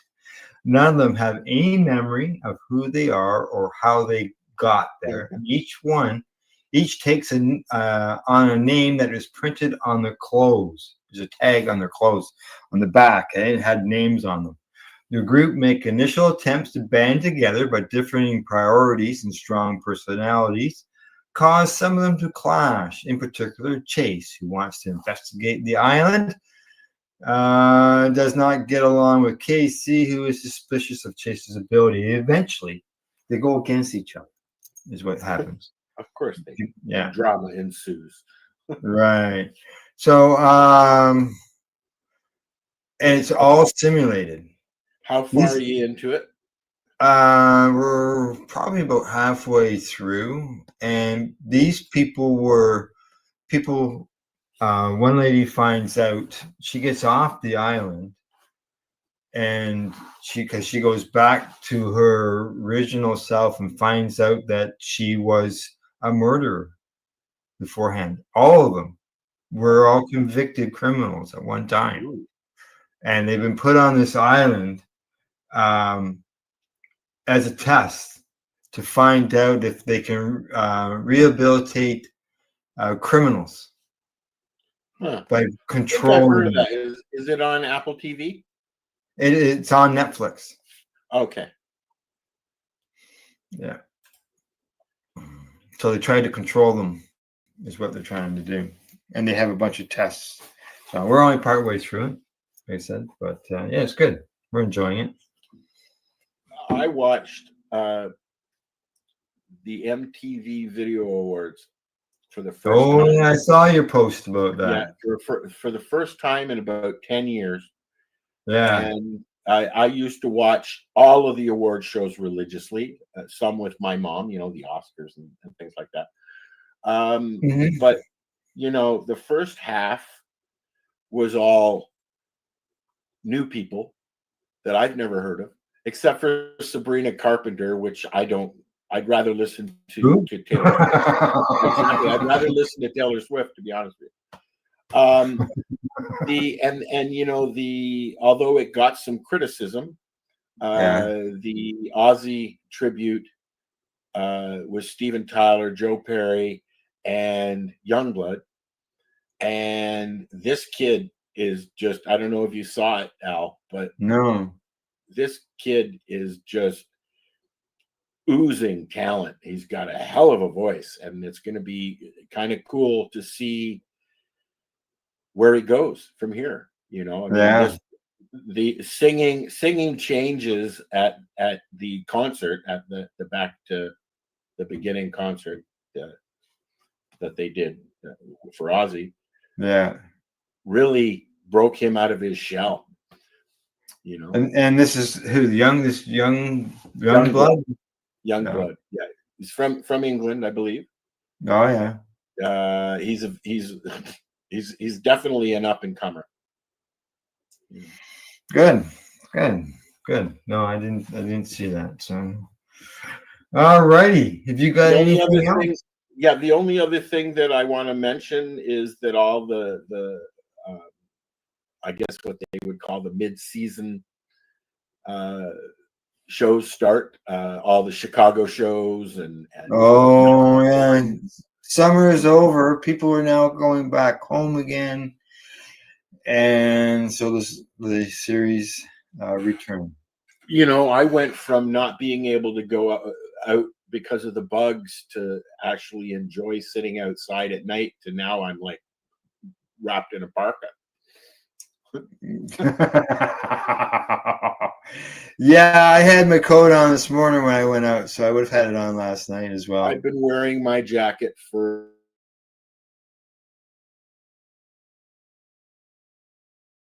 my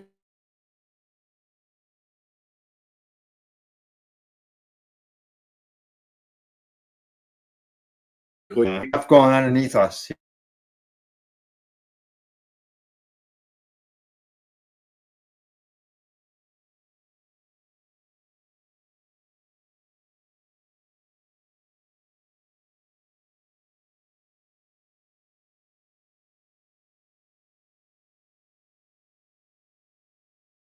But I call it dense fog is what health was it Environment Canada calls it, dense fog. I get words.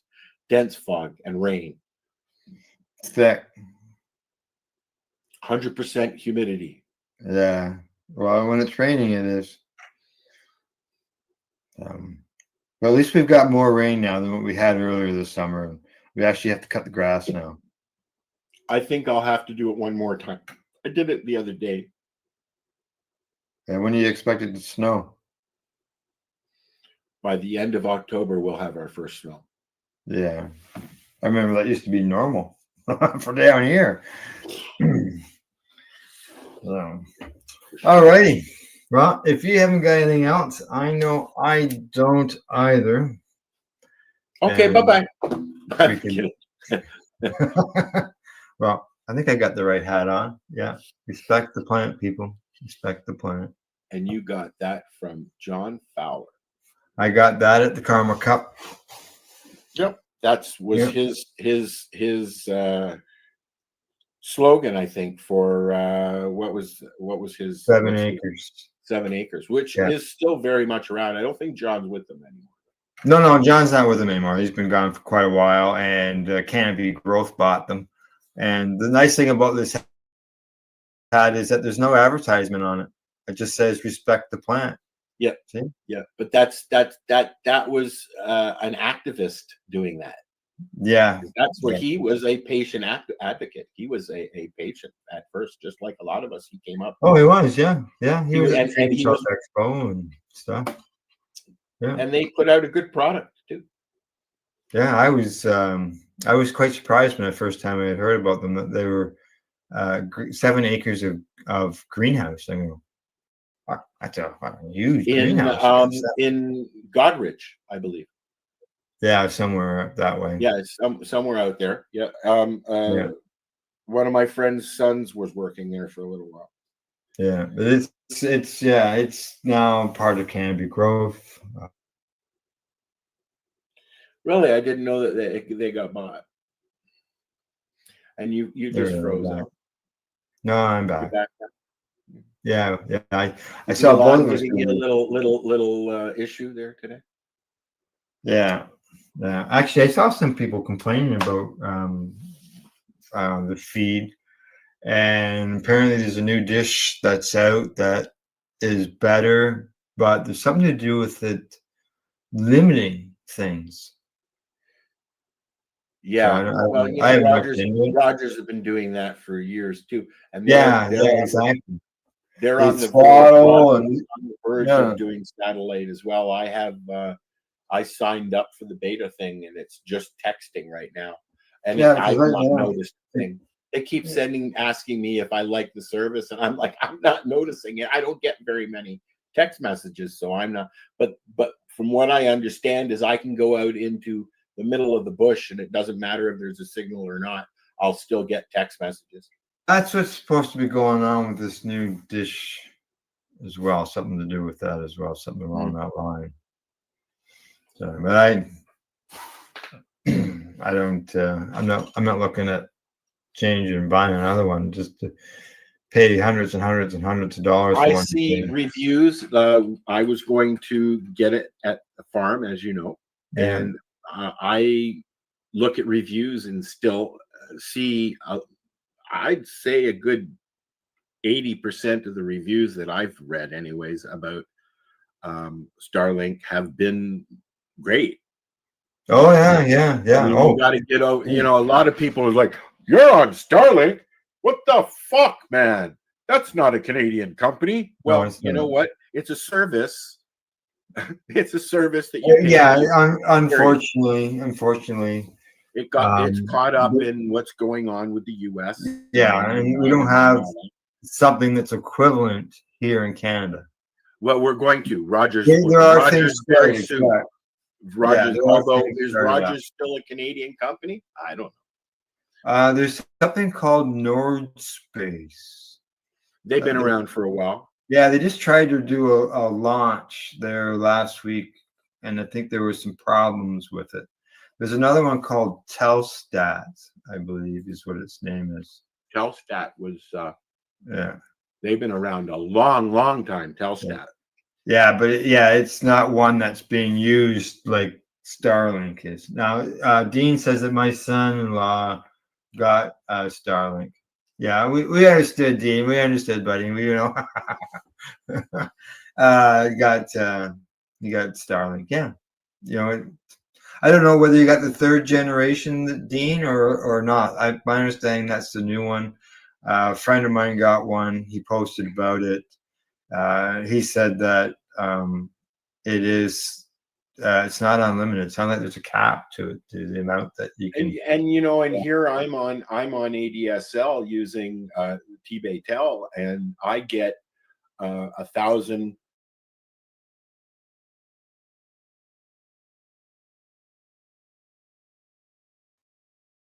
Up and 1,000 down. So it's equal. I see Dean. He's got the mini dish. The mobile anywhere, so he's got the roaming one.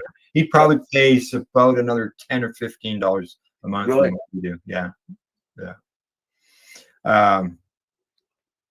The other options, there is Explore or ExploreNet, whatever you want to call it. Huh? That's radio, and as you know, it's not great. I found Well, that out. he was That's what I was using at the buff, farm buff, on buff. my cell, and it sucked. Yeah, buff, buff, buff. Trying to watch a show on TV, Oh, I know. on Prime or Netflix or something. It's just buff, buff, It's like buff. trying to smoke a joint that's rolled too tight.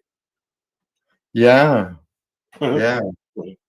Or one that the one that's full of chemicals or isn't dry. So, all right. Well, I see it's about the hour. Is it? Yeah. It's lunchtime. It's 11:30. So what's the rest of your day involved? It depends on if my helper comes. Right. I'll be putting lights up. Yeah. Yeah. Yep. And other than that, sitting on my chair in my living room. Oh. All righty. Maybe a little vacuuming, some laundry, normal people stuff. Correct. Yeah, no, I got to do a recording this afternoon. So. Oh, and plants to water. Yeah. Cool. I have some that I have to go out and look at.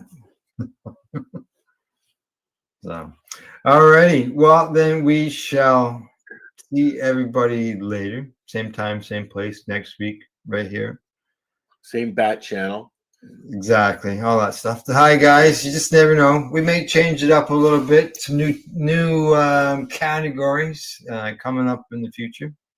Not just recipes and entertainment and news. I think we should try some video recipes too. See, what we could do is see what Chat GTP comes up with, or better yet, what I can do for video recipes for AI. We just plug in the video. Sure. Yeah. Throw it in our media assets there, and we'll run a video on how to. I'm a little laggy-gagging because of my computer issues at the moment, but we'll get there. We'll get there. All righty. Okay. Other than that, I guess we'll see you again, as we said earlier, about 2 minutes ago. We'll see you all next week. Same place, same channel, all that stuff. Toodaloo, as they say. Bye-bye.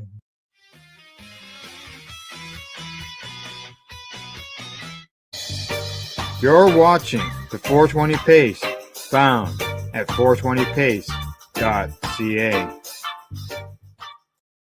Rerolled Saturdays. Check it out. Nothing but non-stop cannabis and psychedelic programming. Find it at 420pace.ca.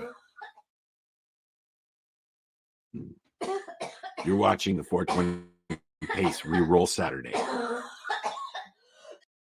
Story says the number of Health Canada inspections of federally licensed cannabis facilities and license holders increased in the 2024-25 fiscal year compared to previous years. From August 1st, 2024 to March 31st, 2025, the federal regulator conducted a total of 889 inspections under the Cannabis Act and its regulations. That's up from 662 in the previous 2 years. This most recent year included 197 inspections of registered personal and designated production of cannabis for medical purposes licensees, up from 160 in the previous year and 170 in the year prior to that. There were also 26 inspections targeting promotional activities conducted at both licensed and non-licensed establishments over this period, in addition to ongoing compliance verification activities related to promotion prohibitions.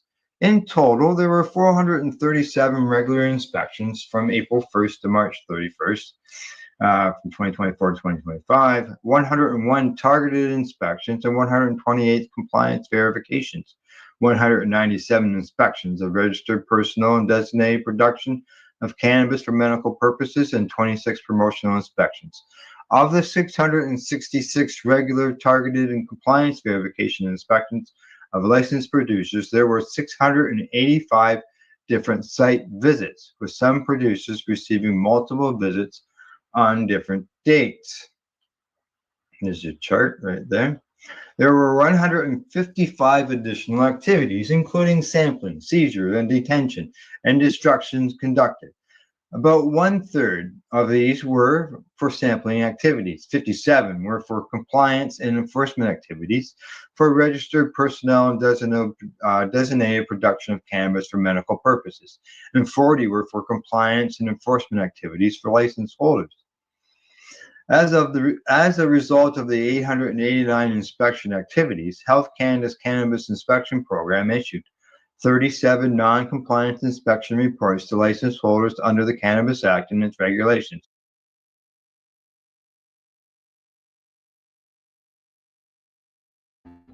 You're listening to the Pace Radio Network here at paceradio.net. The views expressed by the individuals during this broadcast are their own opinions, and they may not be the same as those of their group or other organizations they may be involved with. All medical advice during our broadcast is not a medical opinion and should be checked with your medical physician.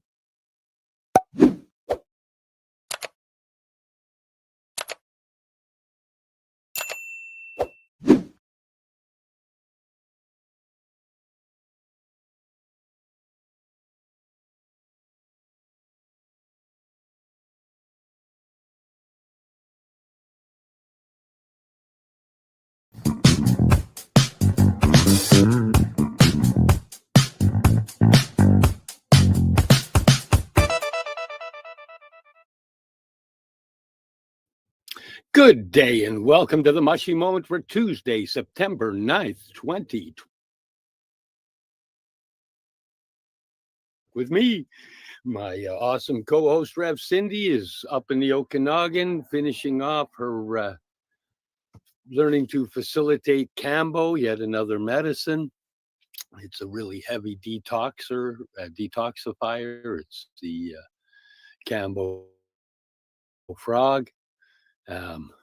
We spoke about it before, and today I figured I'm just going to go through a little bit of the current psychedelic news and what's going on, go through a little bit of stuff on microdosing so that people are interested in microdosing, they can learn a little bit about it. So let's start with the first story. This is microdosing psilocybin, benefits versus risks. It's written by Dr. Ollie Smith. This is from 2025. It's a little bit older. It's February. Psilocybin mushrooms, otherwise known as magic mushrooms, are popular recreational hallucinogens that have more recently come into focus for their potential to treat a range of physical and mental illnesses. This is emerging evidence that psychedelic-assisted treatments may benefit individuals with depression, anxiety, or alcohol use disorder. However, relatively little is known about the growing practice of microdosing psilocybin. This article explores the current research and provides practical advice on microdosing safety. There's a lot more information out there than people think there is. But the more that they put together this type of thing to help people, the better it gets, the easier it gets, the less people have anxiety about trying to microdose for their anxiety. This information is not intended to replace professional medical advice. If you are considering using psilocybin, speak to your healthcare provider. The key takeaways. Microdosing psilocybin involves taking small amounts that avoid hallucinogenic effects, with some reporting benefits for mood and mental health.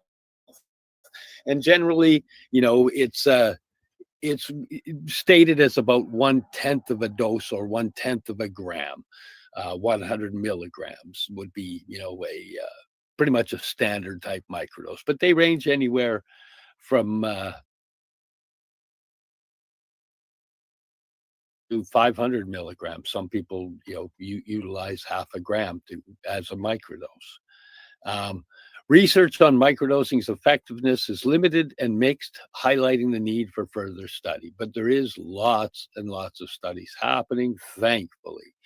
And most of them are proving that it's needed within the realm of trying to heal from, a lot of different brain dysfunctions and disorders. Harm reduction strategies, including medical consultation, are essential for safe psilocybin use. Why do people microdose psilocybin? People microdose psilocybin for a wide variety of reasons. In contrast to regular dosing, the aim of microdosing is not to experience associated changes in perception, commonly referred to as a trip, that larger doses often cause. One 2024 news article asked a group of UK mothers about their motivations for microdosing. They described using psilocybin to feel less anxious, calmer, and happier, aiming to ease the stresses of modern life. Others seek to try microdosing as an alternative treatment therapy for the treatment of common mental health conditions or chronic pain when conventional medications have failed. People consume psilocybin in several ways, including fresh, dried, edibles, or tea. Microdosing is such small amounts. Now, for me, I've used it because of my anxiety, for calming. It changes my mood, makes things and like makes life lighter. It just takes off a lot of the weight. It compresses the amygdala. It's helped me for my PTSD. It's changed my life. It's the side effects of them are so minimal as compared to a lot of the traditional medications that are given for PTSD or anxiety or any of those type of things. There is no standard definition of a psilocybin microdose. However, researchers have suggested that around 1/10 of a full dose of psilocybin, the amount usually required to experience a trip, could be considered a microdose. This equates to between 0.43 and 0.73 milligrams, challenging to measure outside of a laboratory setting. This is further complicated by variations in psilocin. Psilocin is the active hallucinogenic compound. That's what the psilocybin becomes within our system to activate in our brain. The content between different species of magic mushrooms will have different amounts of psilocybin and psilocin. A brief history of medicinal psilocybin use. Evidence of psychedelic mushrooms and ritual and medicinal use is continued amongst communities and healers to this very day. The Mazatec culture, centered around the Oaxaca region of Mexico, is most closely associated with our perception of therapeutic psilocybin use. The travel writings of Gordon Wasson in the 50s are credited with the popularization of psilocybin tourism and the eventual introduction of magic mushrooms into Western cultures. Wasson describes splendid visions brought on by the consumption of psilocybin in a ritual led by the famed Mazatec healer Maria Sabina. From the late 1950s onwards, research into the medicinal qualities of psilocybin took off. However, this progress swiftly halted in response to the U.S. war on drugs in the late 1960s. It has only been over the last 10 to 15 years that psilocybin research has begun to get started again. Microdosing psilocybin in therapy. Although the current evidence of psilocybin microdosing is limited, some key studies are worth discussing. One 2019 systematic review examined the early evidence of psilocybin microdosing benefits and limitations. Many anecdotal reports of positive experiences were highlighted. However, the researchers emphasized the need for further research into the potential risks of this therapy. 2022 observational study noted a moderate improvement in mood and general mental health symptoms for individuals microdosing psilocybin for 30 days. However, as participants were aware that they were trying a microdose therapy, the placebo effect, where individuals report symptom improvement not due to the active substance, but rather as a result of the brain's expected response to a treatment it perceives as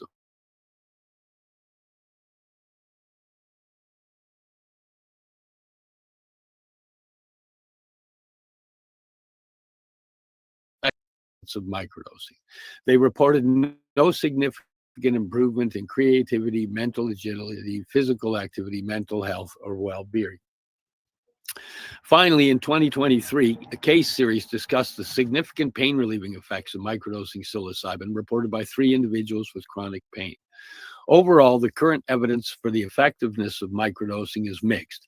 However, many people are indeed reporting positive effects from this therapy. Now, as somebody who meets a lot of people that utilize microdosing, I can say that there's a huge percentage that find a lot of relief in the microdosing. There's a small percentage that try it that don't get any benefit or don't try it long enough. You know, it's a slow and steady thing. It's not an immediate 30 days. It takes 30 days to get into your system. So really you should let it go to 60. By the end of 90 days, we'll know. Well, if you microdose for 90 days, you'll know as well. And honestly, whether it's microdosing or placebo, who cares? If it's getting rid of your depression and you think that it's working, and it is working because you're thinking it's working, hey, as long as it's working, that's all that matters, because being in that place of depression, being in those dark places in your brain are brutal places inside it. So whatever it takes to get you out, seriously. You know, there's too many people committing suicide because of it. So, is it safe to microdose psilocybin without supervision? In short, microdosing psilocybin is safe until it's not. Like anything, there's a certain amount of risk that must be considered when deciding to take magic mushrooms. In low doses, most people report neutral or positive effects when they're microdosing psilocybin. However, without appropriate medical supervision, there is a potential for harm. Without access to a regulated supply of psilocybin, there is a possibility of accidentally taking too high a dose and experiencing a traumatic trip. In controlled environments, healthcare professionals can support and treat individuals experiencing adverse effects. Myself, I just got myself a scale. Is probably about where I wanted to start. And I started. I found my mushrooms. It's not that hard to find them if you find the plant medicine people and you find the PTSD people, because they're trying to heal and they're finding the things that are working for them. But again, it doesn't work for everybody. Furthermore, the accurate identification of mushrooms is a highly specialized skill. Consuming the wrong mushroom can cause severe liver damage, seizure, or even death. So, you know, you don't want to be going out if you don't know what you're doing and just picking a bunch thinking, nah, I'm getting a bunch of mushrooms that are going to help me.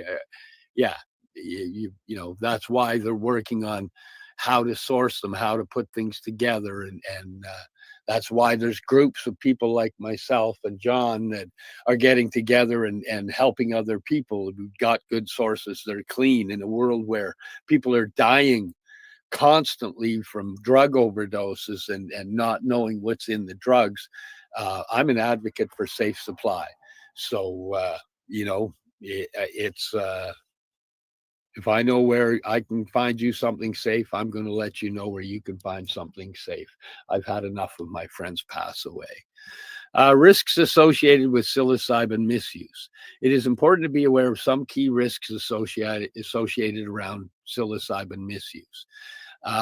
And again, this is misuse. This isn't just about the microdosing or using it for a healing process. This is about, you know, misusing you. If you're not aware of your intention, your environment, your surroundings, what you're trying to work on, etc., it can go bad. There are people that have bad trips, and occasionally people experience frightful altercations in this perception when taking the psilocybin. Intense feelings of fear and paranoia can accompany this. That's why it's nice to have a safe space and a trip sitter there to help you through stuff. Somebody that's educated and knows what to do and can help you out of any areas you might go that you might find, because some people do find it pretty overwhelming. It breaks a lot of human constructs and lets you see that they're actually not, you know, realizing they have a lot more power in their own life than they think they do. The worsening of existing mental health conditions. Psilocybin can potentially trigger mania or psychosis in individuals who suffer from conditions such as bipolar disorder and schizophrenia. Hallucinogen persisting perception disorder. This is a rare complication of psilocybin use where people experience ongoing alterations in perception or visual hallucinations. I don't know what the percentage of that is, but I believe it's really low. Unknown content. If psilocybin is obtained illegally, there is a possibility that the mushrooms may be cut with other harmful substances. Because if somebody weighed out fentanyl on a scale and weighed your mushrooms out on the scale, a couple grains of that fentanyl or a couple grains of that carfentanil can take you down. That's why I'm an advocate of safe supply. And if I know where there's a safe supply and you're in need, get a hold of me, because I'll help you to find stuff that'll keep you alive and keep you safe. Safety and harm reduction tips for microdosing psilocybin. We do not advocate for, promote, or recommend the use of illicit substances in any way. However, we believe that those who do should be able to access information to reduce harm and experience these substances as safely as possible. If you choose to microdose psilocybin, here are some helpful tips to reduce the potential for harm. Have a sober friend. The best practice for taking psychoactive substances always involves designating a sober friend to have oversight during substance use. If you are intending to regularly microdose, this may not be practical. At the very least, you should aim to be supervised when microdosing psilocybin for the first time. And I think that's a great idea. I think that for that first time, so you can get rid of your fear and realize there is nothing to fear, it's a great thing to have other people around. I'm actually looking at starting some microdose courses for some people that we can put together and bring in hopefully some first responders so that they can learn there's another way to battle PTSD. Have a safe environment. Ensure any potential risks are managed before taking psilocybin. You should avoid driving and operating heavy machinery. Verify the substance. Try to acquire psilocybin from a reputable source. In jurisdictions where psilocybin can be used legally, this should be from a regulated seller. Talk to your doctor. Discuss your intention to microdose psilocybin with your physician. They can advise you on any risks, medications. More generally, they'll try and talk you out of it until you say, no, I'm going to try it, and then they will give you the info. Is there a risk of developing an addiction to microdosing psilocybin?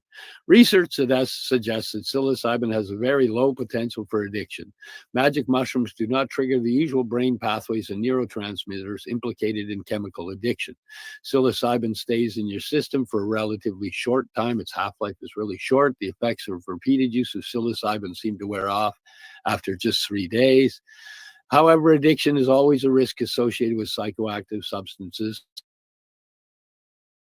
and the way people's brains works, because we fall into patterns, and we can be addicted to the patterns because the pattern is we get a dopamine hit before we're going to take that microdose, and because of the dopamine hit and the excitement that we will create an addiction to the dopamine. Actually, there is also a slight potential for behavioral addiction when microdosing psilocybin. People who microdose may seek to increase the amounts consumed if they do not notice a continued positive effect.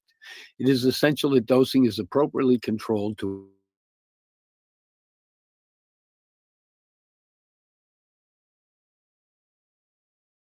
avoid this happen. Although microdosing magic, there are a few groups for whom this is not recommended. Individuals with a pre-existing history of specific mental health conditions. They can potentially trigger mania or psychosis in people with bipolar or schizophrenia. If you're under 18 years old, you're pregnant or breastfeeding, there's a lack of reliable studies exploring the safety of consuming psilocybin in these groups. And if you've had previous negative experience with psilocybin, people prone to experiencing bad trips are likely to have continued negative experiences because they're going to go into it in fear because they're afraid they're going to, end up having those issues. So that's one of the news stories here. The other one I got a couple of them here. So let me share this screen again. And I'm going to go up to this one. Let's share it. Reload. There we go. Just going to check and verify it's showing on here. Add to the stage. I'm going to make it this. So it just, no, not that one. Is it this one? Hello. Uh-oh.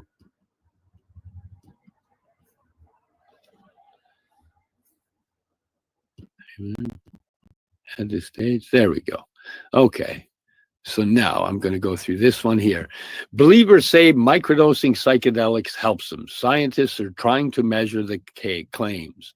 Microdosing is gaining in popularity with a new breed of health seekers. This one is 2025, but it's also from April. Marine Corps combat veteran Matt Metzger poses for a portrait with a plate of mushrooms that he grows for himself for microdosing. This was in Olympia, Washington. Microdosing is gaining popularity with a new breed of health seekers. These self-experimenters take a small amount of psilocybin mushrooms or LSD to try to reduce anxiety, stress, and depression. Some claim the practice gives them access to joy, creativity, and connection they can't otherwise get.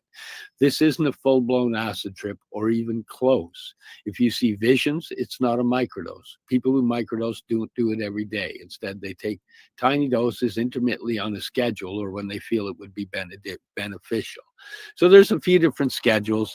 There's a 5 days of microdosing, 2 days off. There's every second day. There's 3 days on, 2 days off, 3 days on, 2 days off. There's a bunch of different ways to microdose. And really, you should do your research, find them, try each of them, find the one that works for your particular thing you're trying to work with. It'll repair certain patterns or help you with certain cognitive patterns, etc. One small study suggests any psychological benefits come from users' expectations, the placebo effect, but the science is still new and research is ongoing. Great. If it's working and helping people, great. The substances are illegal in most places, but the wave of scientific research focused on the benefits of supervised hallucinatory experiences has spurred Oregon and Colorado to legalize psychedelic therapy, further opening the door to microdosing. A handful of cities have officially directed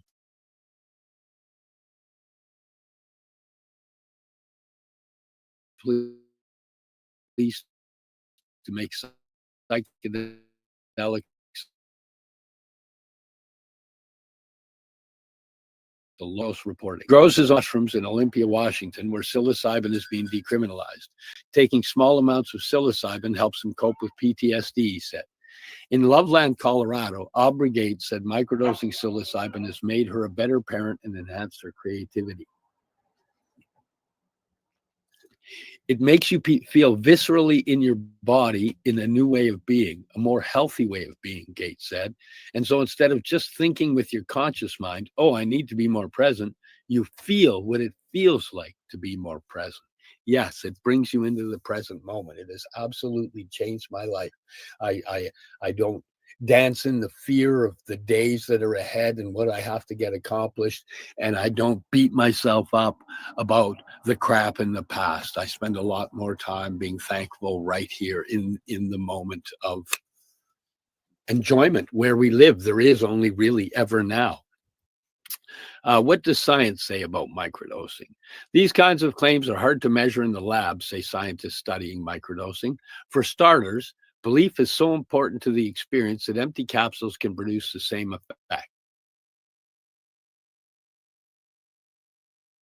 Until afterward, whether they had spent 4 weeks taking their usual microdose or placebos. Psychological measures improved after 4 weeks for everyone in the study, regardless of whether they were taking microdoses or empty capsules.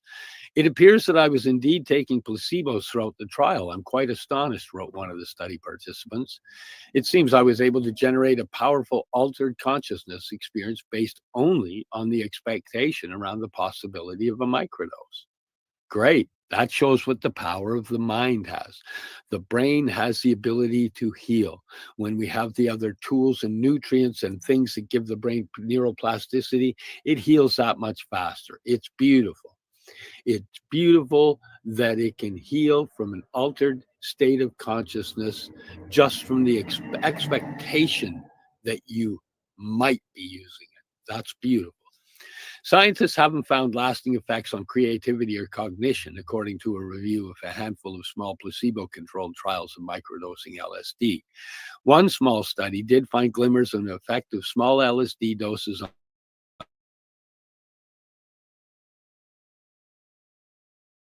on vigor and elation in people with mild depression when compared with the placebo who led the research. The potential has spurred an Australian company to conduct early trials of microdoses of LSD for severe depression and in cancer patients experiencing despair. Meanwhile, few rigorous studies of psilocybin microdosing have been done. Psilocybin mushrooms are the most often used among psychedelic drugs. According to a report by the nonpartisan RAND Research Group, RAND estimates that 8 million people in the US used psilocybin in 2023, and half of them reported microdosing the last time they used it. I can say to you that I know at least 50 people that have started using microdoses of psilocybin and some adaptogens and nootropics to help change the way their brain viewed their life. They used to be depressed.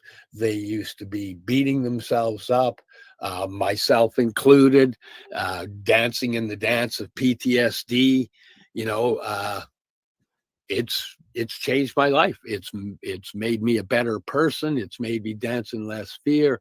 It's healing. It's fixing the pathways in my brain. It's allowing me to be more cognitive and more present and more in this place. A few words of caution about microdosing. Even microdosing advocates caution that the long-term effects have not been studied in humans. Other warnings: unregulated although I have to say, depending on what your long-term is, my partner John has been microdosing for over 10 years. I've been microdosing for 5 years now. And so far, it's just slow and steady healing, slow and steady healing. That's what I see with the other people that we walk with as well. Slow and steady healing. It's a beautiful thing. Other warnings: unregulated products from shady sources could contain harmful substances, and accidentally taking too much could cause disturbing sensations. The nonprofit Fireside Project offers free phone support for people during a psychedelic experiences and received hundreds of calls about microdosing. People may call just to simply process their experience, said project founder Josh White, who microdoses the plant iboga and LSD to continue to deepen the inside of my life. He gained a full-blown psychedelic experience. Balas Segedi of University of California, San Francisco, who studied microdosing, said it may be a way to harness the placebo effect for personal benefit. Beautiful. It's like a self-fulfilling prophecy, Segedi said. People who are interested in microdosing should give microdosing a try, but only if they're enthusiastic about it, if they have a positive expectation about the benefits of microdosing. So I hope some of that story has helped you. It's,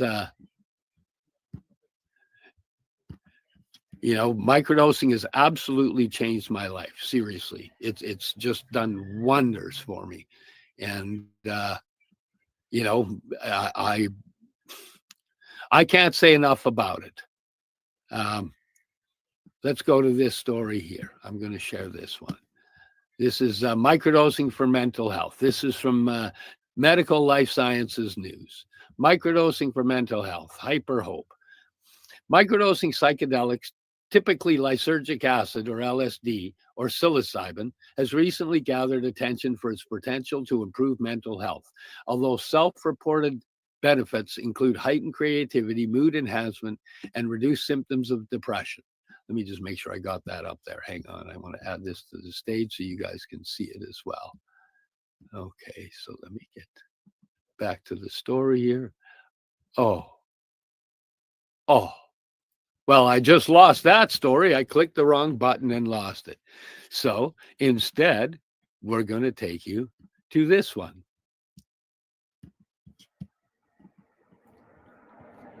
Let me make sure it's showing.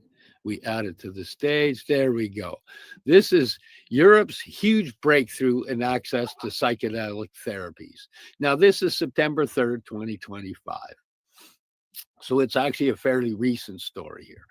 After almost 3 decades of psychopharmacological research and having treated thousands of psychiatric patients with psychotropic drugs like antidepressants and psychotics, Dr. Gerhard Grunder became critical of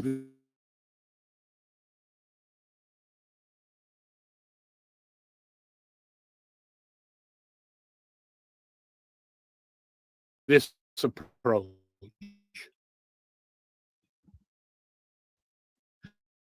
But you know what? It's time for me. Listening to the Pace Radio Network here at paceradio.net. Camelford Lifestyle Shop, open Monday to Friday from 10 till 7 p.m. or by chance. Check out our flags, our t-shirts, plus our hats, and look of that supply of rolling papers, plus much more. We've got bongs and your favorite herbal vaporizers. Look at all the incense we have, as well as for those who collect knives, check out these knives in our collection. And while you're here, stop in to see Shay at the piercing room, where you can get poked by Shay. Daily deals, check them out. Camelford Lifestyle Shop, 17 Bridge Street West, Camelford, Ontario.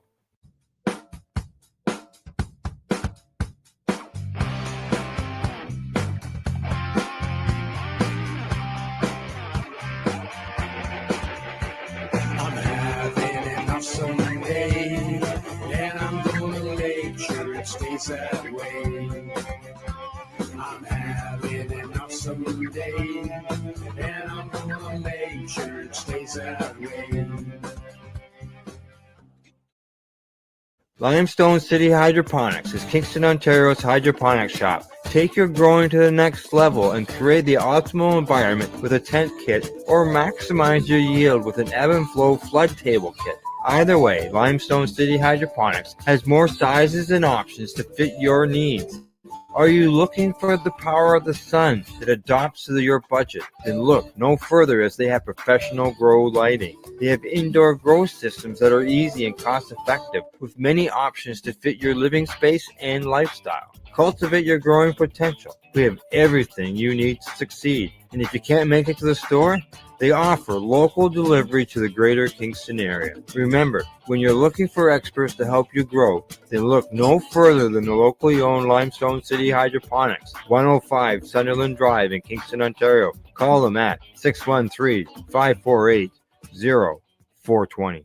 Rerolled Saturdays. Check it out. Nothing but non-stop cannabis and psychedelic programming. Find it at 420pace.ca. You're listening to the Pace Radio Network here at paceradio.net. Welcome back to the Mushy Moment for Tuesday, September 9th, 2025. My awesome co-host, Rev Cindy, is in the Okanagan completing a Campbell facilitation program. So you're stuck with me, and I'm going through a bit of news. One of the articles I'm going through is a current one from September 3rd here, 2025. Europe's huge breakthrough in access to psychedelic therapies.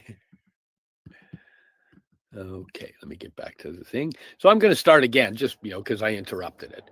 But again, this is September 3rd, 2025.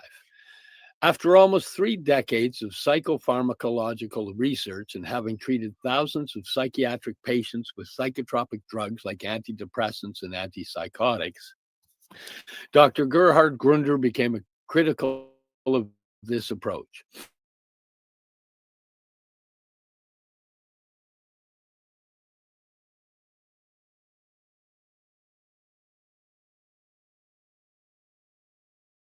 The professor of psychiatry. That's when I started to become interested in psychedelics. At a time when many countries face mental health crises and access to effective therapies is limited, psychedelics represents an exciting new frontier. And after decades of prohibition, a number of European nations are now taking steps toward increasing access to these treatments. A growing body of scientific research is pointing to psilocybin in particular as a promising therapeutic for depression, along with other mental health conditions in patients who have not responded to conventional treatments. We had some patients who had taken 20 different antidepressants without success, and we have seen some amazing improvements. I'm one of those people that tried multiple antidepressants without success, and I've seen amazing improvements. Grunder began researching psychedelic-assisted therapies in 2021. He led the episode study, which concluded in 2024 and is said to be the largest academic clinical trial of its kind, investigating the effects of psilocybin in combination with psychotherapy in 144 patients with treatment-resistant depression. According to Grunder, the findings, which are yet to be published, show that around a third of participants experienced significant benefits. We had some patients who had taken 20 different antidepressants without success, and we have seen some amazing improvements.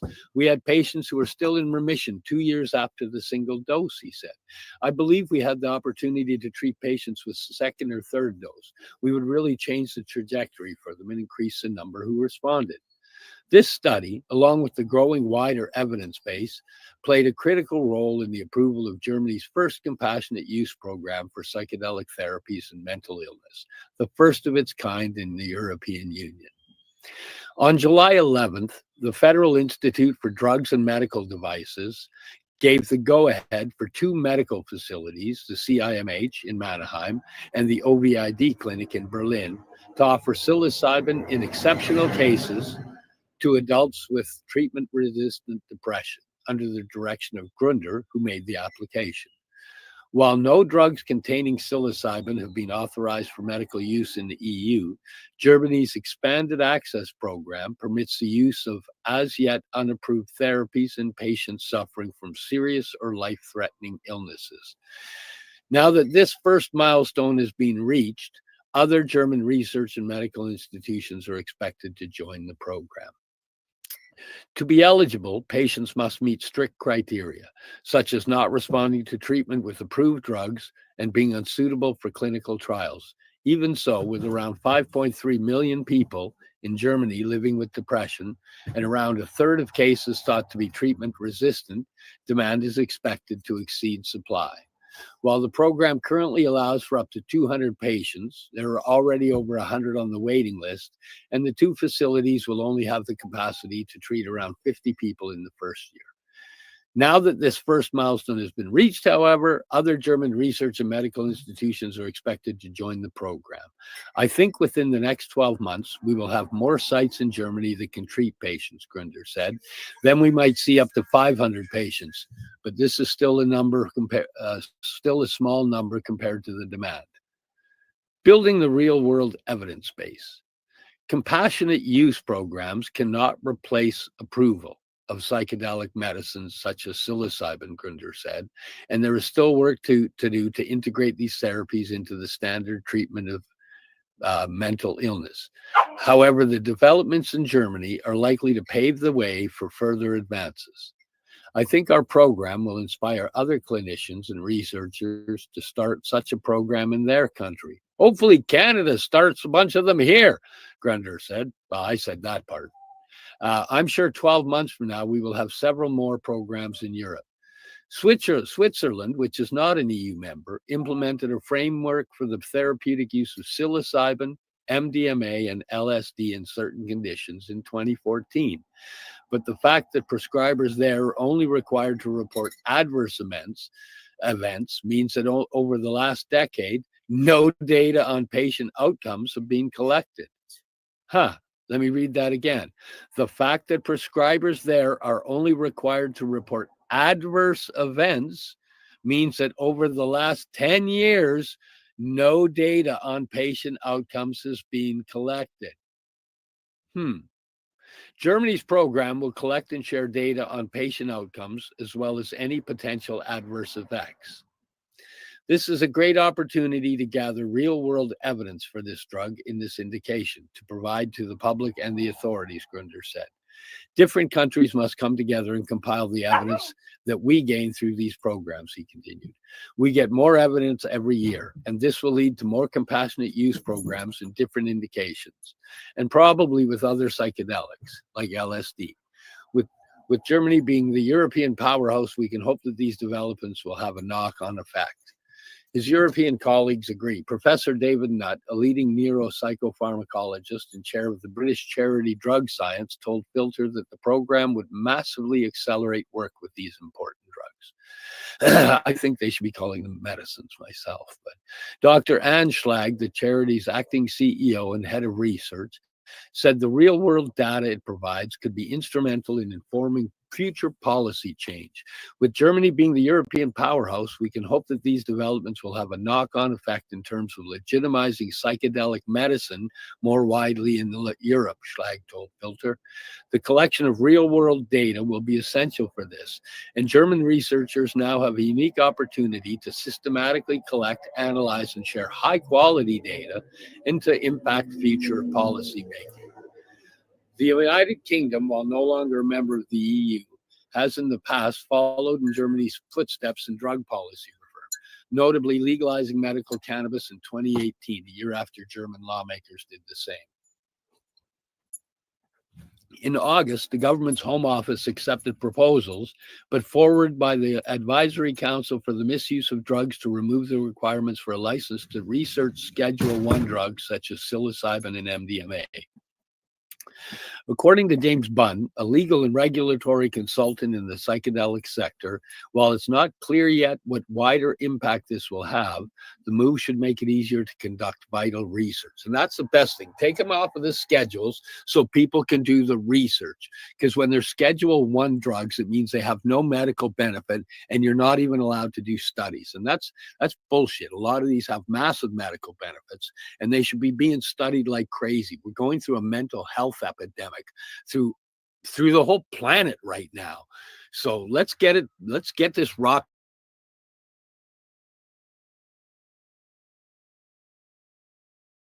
and rolling and get it fixed. According to easier to conduct vital research. This reform should not only reduce bureaucratic burdens, but also expand the range of institutions able to study them, ultimately enriching the evidence base for future regulatory decisions. He believes this shift will be buoyed by Germany's new progressive policies, which could have a destigmatizing effect. For the UK to keep pace, it must move beyond its existing early access to medicine scheme, which is ill-suited for psilocybin, and establish a new framework to mirror Germany's, he said, though exactly what this would look like is still an open question. We've got a limited amount of time to put the infrastructure and regulation in place to fill the vacuum that psychedelics will find themselves in. Timmy Davis, CEB, blah, blah, blah, blah. Davis believes the first psychedelic drugs are on the cusp of market authorization in the UK, but he's skeptical that a country will see any regulatory change before then. Now that the government has facilitated research, I don't think it will reschedule until the drug research market reaches market authorization, which I would imagine will be another 3 years. Then post-market authorization. We're almost certainly looking at a considerable period where it will only be available on private prescription. Or black market, or people are making it themselves because we're not interested in jumping off the bridge. We want to make ourselves better, so we're going to find it. Move it. Let's get it moving. There's people jumping off of bridges already. It's not acceptable. Czech Republic to legalize psilocybin therapy in 2026. Yes. In the meantime, in the Czech Republic, an amendment to legalize psilocybin therapy has recently passed through the entire legislative process. The new law, expected to take effect from 2026, will allow physicians with psychiatric or psychotherapeutic qualifications to administer psilocybin to patients with certain conditions in the context of psychedelic-assisted psychotherapy. This is a huge breakthrough for mental health care, Dr. Rita Karakova, a psychologist, psychotherapist, and leading psychedelics expert in the Czech Republic, told Filter. This change paves the way for a new form of legal support for people suffering from depression, anxiety, addiction, PTSD, and a whole shitload of other 3- and 4-letter word mental disorders and health issues. Geez, look at me jumping in there. As a researcher at the country's National Institute of Mental Health, Kakarova has investigated the therapeutic potential of psilocybin, ayahuasca, 5-MeO, DMT, and other psychedelics. She was the principal investigator of a nationwide study mapping the phenomenon of psychedelic use supported by the Technology Agency of the Czech Republic. The clinical and epidemiological research has been essential for this major political change, she said. As founder, I'm on a podcast. As founder of the international, sorry, neighbors are visiting. As founder of the International Initiative Beyond Psychedelics, the professional and educational institutions Beyond Academy and Beyond Institute, and the Czech Psychedelic Society, Kakarova is working closely with colleagues to support the Ministry of Health in setting regulations that are open enough to provide access while ensuring a high standard of care. Ideally, this would be carried out by well-qualified experts and multidisciplinary teams, which I believe are the backbone of truly beneficial care, she said. Simply providing access is not enough. What truly matters is the quality of training, integration into mental health care, and clear professional standards.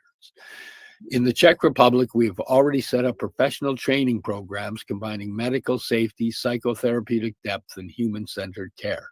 If they get it right, it could be a blueprint for other countries to follow. I hope that through collaboration between regulatory bodies and psychedelic experts, we will be able to build a sustainable, credible, and ethical system of care that can serve as a model for Europe and beyond. The beginning of European acceptance. Opinions are mixed on whether and when other European states will explore the rescheduling of psychedelic drugs. But Josh Hardman, CEO of the consulting company Psychedelic Alpha, told Filter that discussions around other compassionate use programs and legal carve-outs are already underway in some countries. Europeans often have to wait longer to access innovative medicines than the American counterparts, especially for more complex or novel treatments, he said. I think that these moves in the Czech Republic and Germany reflect to some extent a concern that Europeans might have to wait quite some time before psychedelic therapies are available and reimbursable in many member states.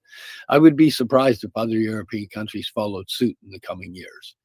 In 2024, the EU announced it would fund its first ever multi-site clinical study into psychedelic-assisted therapy, with a consortium of 19 European organizations investing 6.5 million euros to explore whether psilocybin therapy can help reduce psychological and existential distress in patients with progressive incurable illnesses. Meanwhile, an EU citizens initiative led by Psychedelic Care is attempting to collect 1 million signatures for 2025 to request that the European Commission take action to foster equitable, timely, affordable, safe, and legal access to innovative psychedelic-assisted therapies. It marks the first time a movement of such scale has called on European leaders to address the issue. Kakarova believes that with research growing at an accelerating rate and public initiatives starting to catch up, we are at the beginning of an era of broader acceptance of psychedelic medicine in Europe. As in the Czech Republic and other countries, it is only a matter of time before other substances, contexts, and changes are sensibly and safely regulated and made available to those who need them, as well as to those who can benefit from them in other ways. Kakarova said, "This is the pursuit of better mental health and well-being for millions, and hopefully the planet." It would be great. It would be great if we could start dropping this stuff in and helping the planet. I got another one here that I'm going to share with you. It's what Western medicine, what Western medicine can learn from the ancient history of psychedelics. Often, after more than 10,000 years of use, the ancient cultures and indigenous communities who use plant medicines may hold lessons for today's psychedelic renaissance. In a cave nestled into the rocky vastness of the Andes in southwest Bolivia, amid rubble and llama dung, in 2008, anthropologists discovered a small leather bag, which had once belonged to a shaman from the Tiwanaku civilization, a pre-Columbian empire in the southern Andes, more than 1,000 years old. Inside, they found a collection of ancient drug paraphernalia. This included a snuffing tube, spatulas to crush the seeds of psychoactive plants, and traces of chemicals ranging from cocaine to psilocin, psilocin being one of the active hallucinogens within magic mushrooms. And they found base ingredients for the psychoactive tea ayahuasca. Experts believe that the shaman's bag represents a unique window into the relationship between ancient civilizations and powerful hallucinogenic drugs. The substances found within the bag are also of growing interest to today's medical researchers. Psychedelics such as MDMA, LSD, and psilocybin, and other compounds found in magic mushrooms, as well as ketamine, have been gaining attention in the Western world as possible way to tackle burgeoning mental health crises. Their proponents see some psychedelic compounds as a potential new class of blockbuster treatments for psychiatric disorders such as anxiety, depression, substance abuse, among others. It's thought that the compounds may help to alter the perspective of individuals with so-called diseases of despair, including suicide, drug overdose, and alcohol abuse in conjunction with taking therapy. However, these treatments have also been criticized as overhyped and potentially harmful. Well, I can tell you in my circle of healing, I've met a lot of people that have utilized these medicines and have changed their lives and are walking way healthier paths. And I'm one of them. As this emerging field of medicine develops, and not without many twists and turns in the road, see fact box, no MDMA for PTSD. It had been applied in the U.S. to get MDMA used for PTSD, and it was turned down. They said there wasn't enough supporting documentation, but I'm sure it'll come back again. Discoveries such as the shaman's bag in the Bolivian Andes are shedding light on the role psychedelics played in ancient societies. Here, I'll read you that on the MDMA for PTSD. Taking psychedelics drugs through the approvals process to become medicines takes on a great deal of research. On 10th of August, the U.S. Food and Drug Administration announced that it would not be approving the MDMA-assisted therapy as a novel treatment paradigm for moderate to severe post-traumatic stress disorder. Some promising results from a phase 3 trial had been published in September of 2023, but the FDA said there was insufficient data to conclude that the drug was safe and effective. Yeah, okay. I'm not going to touch that. Yet among these cultures, psychedelics were perceived in very different ways. Uriah Seladwan, a senior academic at the University of California, Berkeley, says that the term psychedelic is very much a modern Western construct. Indigenous communities across the global South have incorporated these medicines into their lives for centuries, referring to them as spirit medicines. The belief in the West is that they are used to treat mental health disturbances, says Seladwan, herself of indigenous Nahua and Maya descent, and who aims to use her research to reclaim, revitalize, and transmit indigenous wisdom. But indigenous use isn't only about rituals and ceremonies, but everyday practices. For example, if something of value has been lost, the community would go to the medicine practitioner. Historical documents do indeed point to the psychoactive substances being used for healing purposes, but this was just a small aspect of their use. Instead, spirit medicines played a major role in building connections with communities, sacred rituals, palliative care, exploring consciousness, facilitating creativity, and hedonism. Records show that the ancient Greeks and Romans held seasonal rites involving the ingestion of a psychoactive drug called kykeon, which contained LSD-like hallucinogens. But Osiris Sinhu Gonzalez Romero, a researcher at Harvard's University Center for the Study of World Religions, who documents the history of indigenous knowledge, says that psychedelic use likely stretches back much further in human history. Archaeologists believe that the psychoactive mushroom Amanita muscaria was first used in America sometime after humans first crossed the Bering Strait between eastern Russia and Alaska during the Ice Age around 16,500 years ago. The mushroom is still used today by the indigenous Ojibwa community by the Great Lakes region between Canada and the United States. We know that sacred mushrooms with psychoactive properties have ancient traditions in Mesoamerica, says Gonzalez Romero. There's evidence of this from analysis of pollen, pictographic writing, ceramic sculptures of figurines holding sacred mushrooms, and even carved mushroom-shaped stones from the Mayan civilization. It is thought that the use of San Pedro and the peyote cacti, which both contain the psychedelic mescaline, go as far back as 8600 BC in Peru and 14,000 BC in Mexico. According to Gonzalez Romero, one of the earliest known written documents describing a ritual involving sacred mushrooms is the Codex Vindobonensis Mexicanus I, a pictorial book created by the ancient Mixtec civilization created by the indigenous Mesoamerican Mixtec people between AD 1100 and AD 1521. According to the researchers Martin Jansen and Gabina Aurora Perez Jimenez, who have studied Mesoamerican archaeology in the Codex Vindobonensis Mexicanus I, one of the depictions features the god of the wind carrying mushroom-holding lizards on his back, while participants in the ritual bear mushrooms in their hands. Knowledge of these practices first began to be disseminated more widely through the writings of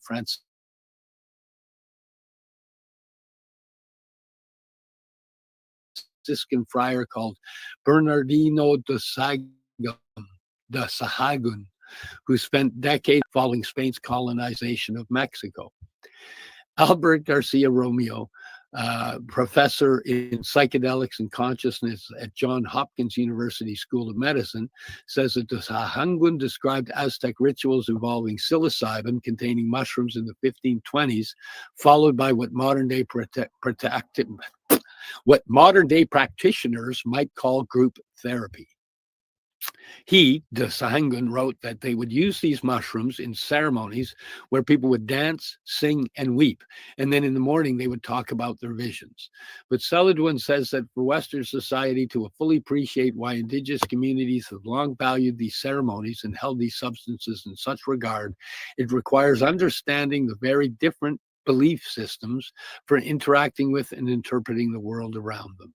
There is a growing interest within Western medicine in the use of psychedelics as a way of shifting perspective with the assistance of psychotherapy, helping people to process trauma and altering the patterns of introspection thought which can take hold in conditions such as anxiety and depression. However, Celadwin says that while psychedelic use in the West focuses on the individual, much of the use of psychoactive substances in ancient cultures across Americas and the global South has always been based around interacting with the natural and spirit worlds. In most of these traditional cultures, we don't have that sense of division between what is human and the natural world. We believe we are always interacting with living, responsive consciousness all around us. And when we use spirit medicines, we're looking for communication and to restore balance with that world. So the context is never individual well-being or mental health, but the collective well-being of the environment as a whole, she says.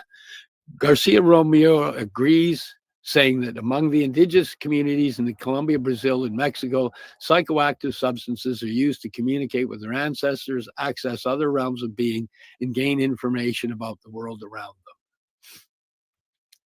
I'm going to leave that one there. What I am going to do is quickly, before it's time for me to share the ending, I just want to come in here and share this, because a lot of people don't understand that Harvard has a whole section of psychedelics. So it's the Harvard study of psychedelics. And this goes in combination with also their religious studies. But, you know, this is their latest news, unveiling the mystical, how scholars are advancing psychedelics. Just call it weed, an Arabic edible. Legal battles rages over reopening a Detroit psychedelic mushroom using church. You know, there's lots here, and they do massive studies. So if you're interested in studying psychedelics and learning about psychedelics, and you wanted to get a Harvard degree, hey, I think you could pop right in there and probably get one. Anyways, we're coming up on the end of the show, so I've got to say goodbye. Thank you for joining me here on Tuesday, September 9th, 2025. Hopefully, you found it informative and got a little information. Thanks for hanging with me and enjoying. And we'll see you next week on The Mushy Moment. Much love.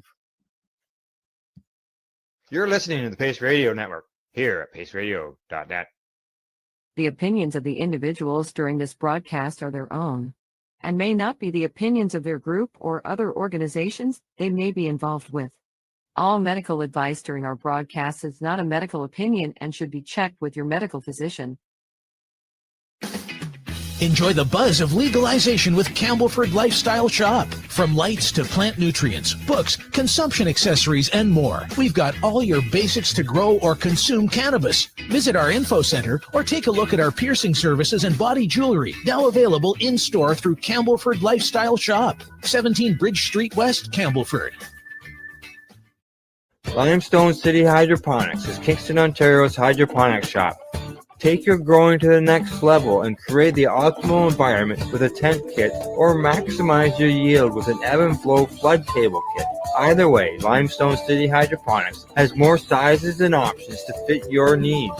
Are you looking for the power of the sun that adapts to your budget? Then look no further, as they have professional grow lighting. They have indoor grow systems that are easy and cost effective, with many options to fit your living space and lifestyle. Cultivate your growing potential. We have everything you need to succeed. And if you can't make it to the store, they offer local delivery to the greater Kingston area. Remember, when you're looking for experts to help you grow, then look no further than the locally owned Limestone City Hydroponics, 105 Sunderland Drive in Kingston, Ontario. Call them at 613-548-0420. We are people advocating cannabis education here at paceradio.net.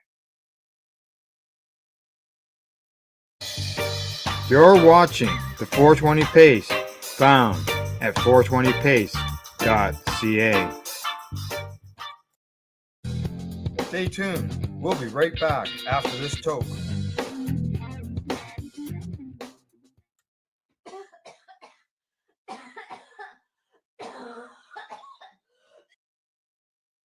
You're listening to the Pace Radio Network here at paceradio.net.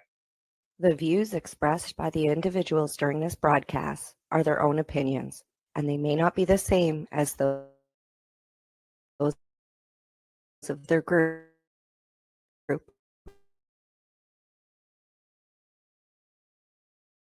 or other organizations they may be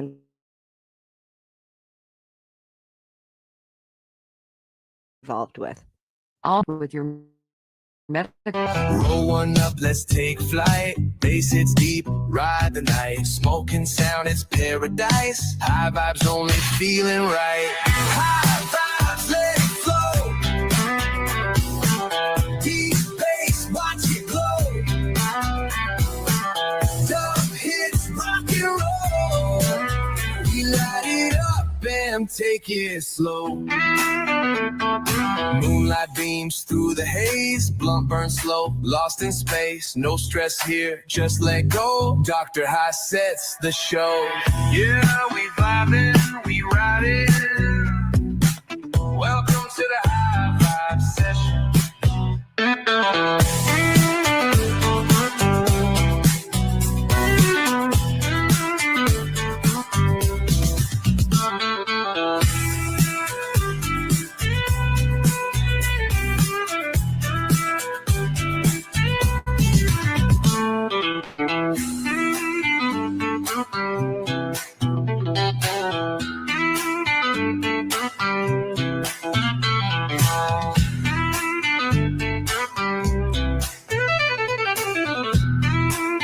Welcome to the High Vibe Session.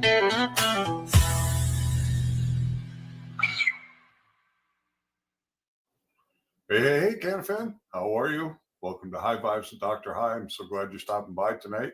I'm super excited about what we got going on tonight. It's all new music. Haven't heard any of this before. I've been playing around with a fusion of psychedelic rock, acid rock, trance, and it's producing some pretty cool stuff. And I'm looking forward to having you guys here tonight and seeing where it goes from there. The first song was a test I did because I'm experimenting around with doing a playlist that is, each song will be about a different cannabis producing region somewhere in the world, whether it be Jamaica or Afghanistan or Iran or Lebanon, Vietnam, Thailand. So all these countries. And what I'm going to do is I'm going to use this experimental psychedelic acid rock with transfusion, and then I want to kind of stream regional music in through it, so the vibe works with the region, but the songs are still rock and still the kind of thing we'd want to listen to as part of the community.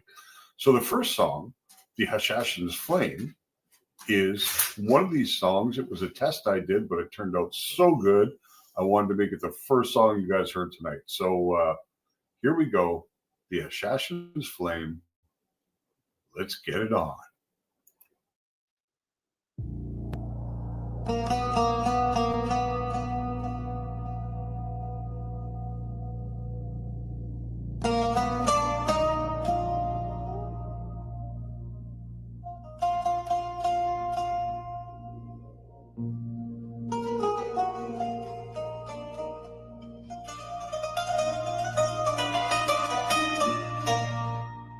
They say the desert burns with a green flame unseen.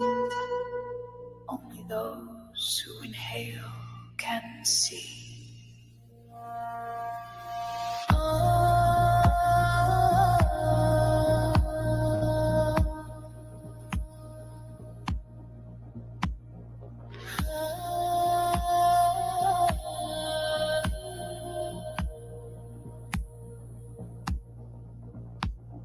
Smoke in my eyes, kush on my tongue. Follow the voice of a garden drum. Scrolls in the wind, secrets have me woke. Chasing the myth of the we that spoke. Footsteps erased by time's own hand. I walked alone through sacred land. The whisper rose in shifting doom. The plan of peace will bloom at noon.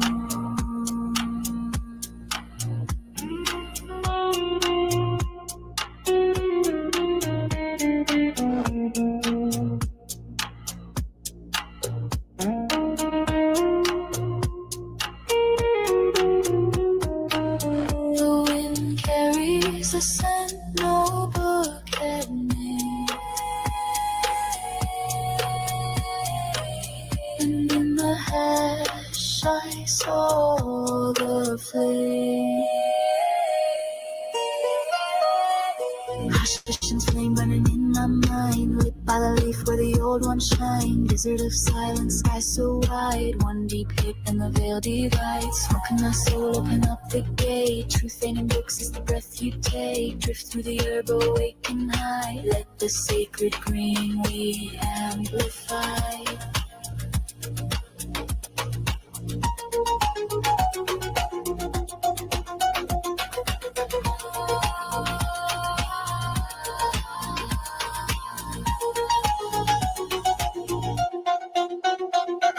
A robe man stood, eyes like coal. Said what you see can't be bought or sold. He lit a pipe carved out of stone. Whispers of Dr. High spoken low tone. He gave me a book with pages of light. Words that dance like stars at night. All who come with mind unarmed will feel the plant, the taste, and the charm.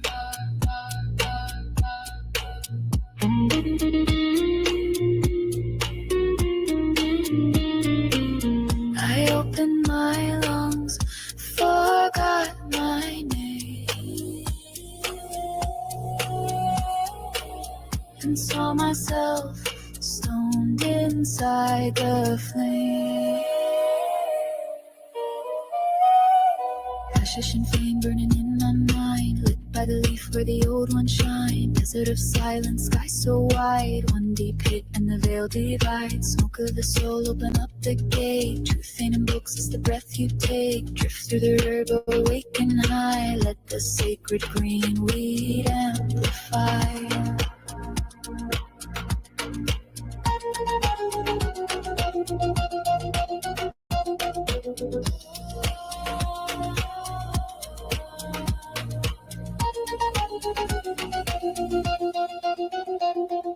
Inhale, he said, but not for show. Let it reach deep where your blood flow. I saw the redness in his eyes. He wore a hoodie that said Dr. High.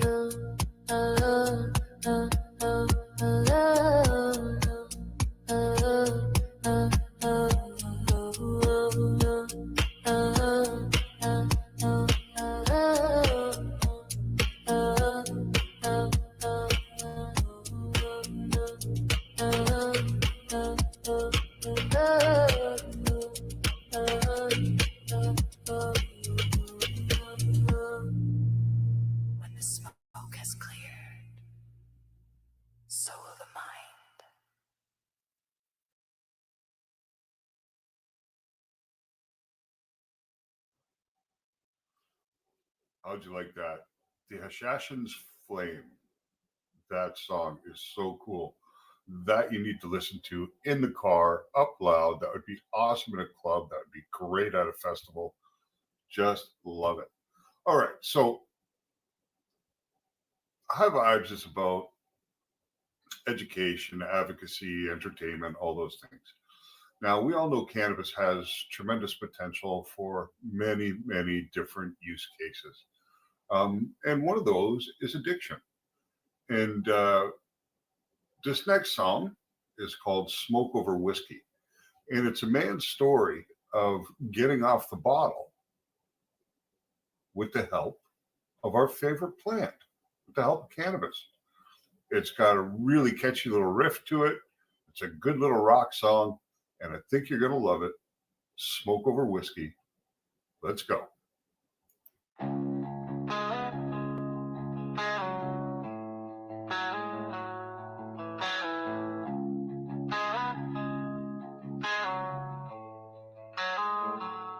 Whiskey on the dresser, shoes by the door. I'd lose a day, then chase one more. Called it just stress, blame the grind. But I was fading blind to time. Burned out bridges, broke some trust. Grew cold inside, covered in dust. Laughed too loud, slept too late. Woke up soaked in piss from my escapades. Didn't wanna feel, just fade. Till a friend passed me something handmade. Getting off the bottle with smoke in my lungs. Found some silence when the pain got strong. Didn't fix me, didn't lie. But with the help of the doctor high, I learned to try.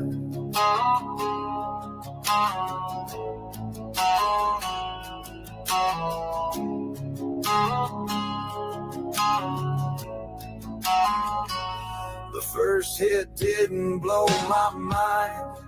It just gave me back some time to sit with guilt, to breathe through shame, to see I wasn't just a name.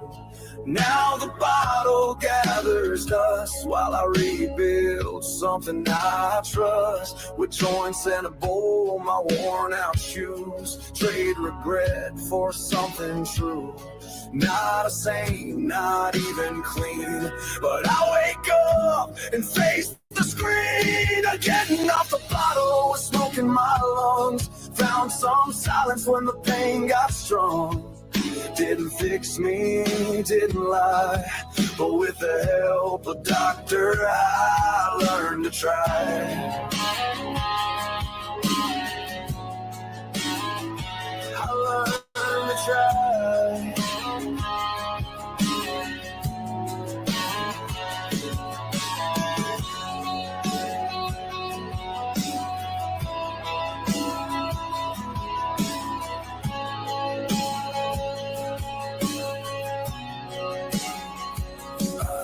One up when the pressure creeps, not to be numb, just so I sleep. So I show up and call my dad, so I forgive the breaks I had. It ain't heaven, but it's here, and I don't flinch when I look in the mirror. I lost years, yeah, but not my soul. Weed didn't save me, but made me whole. Getting off the bottle with smoke in my lungs. Burn through shadows where the silence hung. Didn't fix me, didn't lie. But with the help of doctor, I learned to try. I learned to try. Now I'm still here. No need to hide.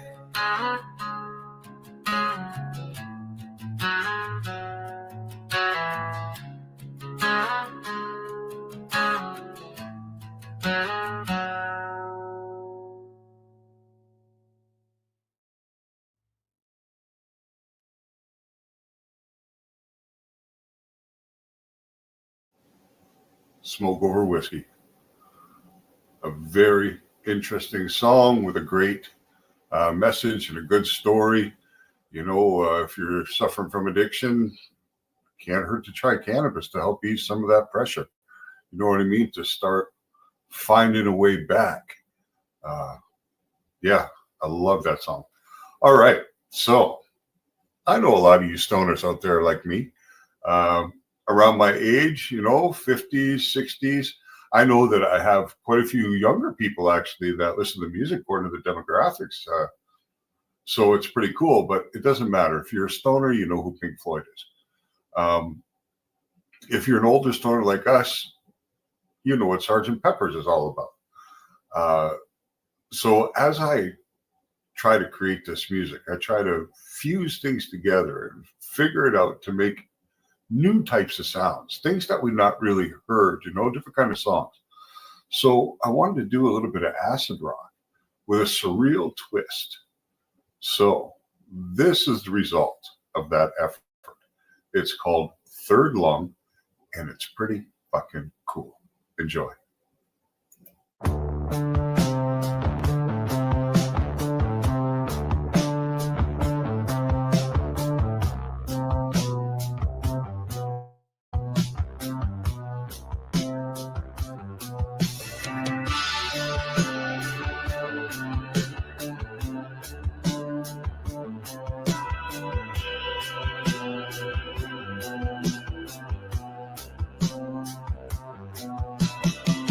Lit up in a darkened room.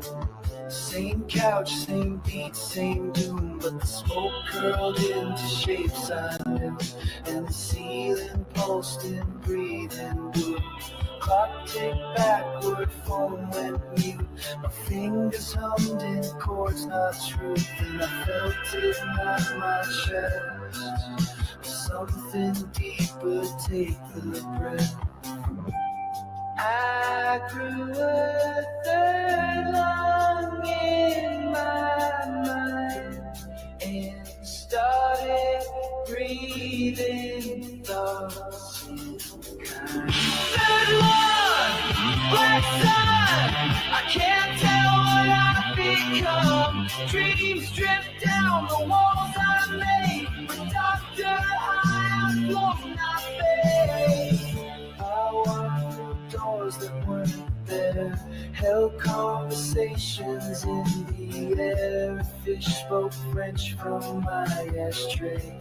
A joint turned into Saturn's ray. I saw myself asleep in bed, while my soul danced with my dread. Everything is true, it said, but none of it is overhead. I wrote a beat, I kissed a scream, and mapped my childhood through a dream. Third line, like sun, I can't tell what I've become. Dreams drift down the walls I made, the doctor high, I float, not fade.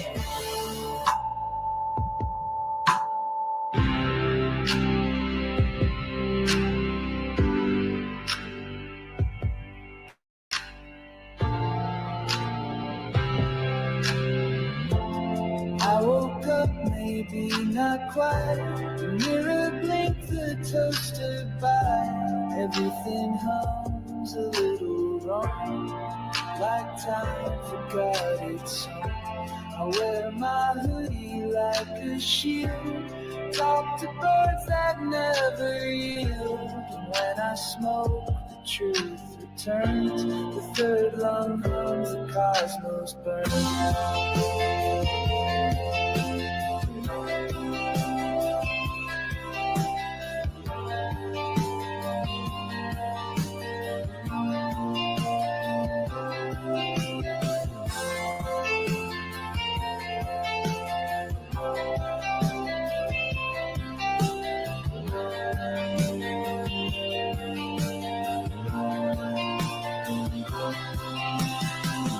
That love, like sun.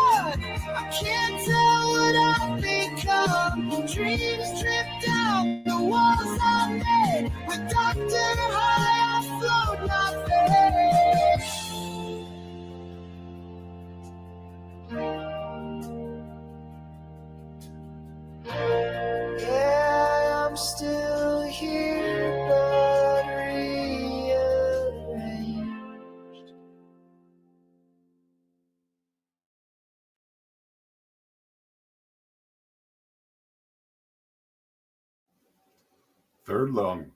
What a trippy little number, huh? I love it. The surrealness, the lyrics, which I had something to do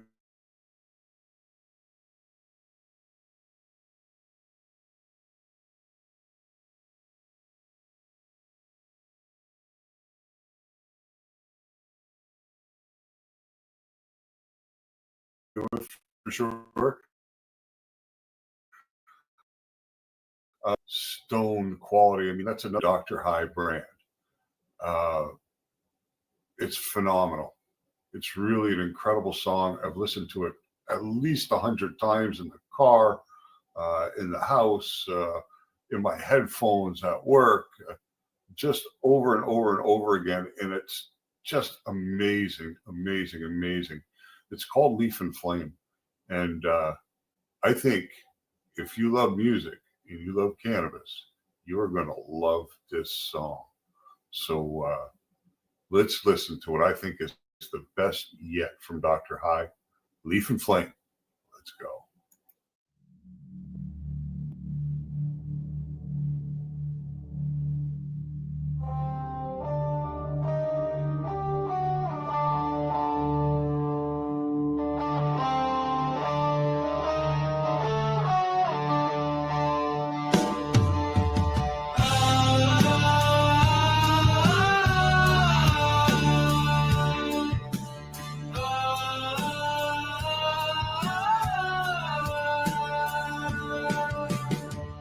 I saw the mountains in my sleep, where cannabis grew, its roots ran deep.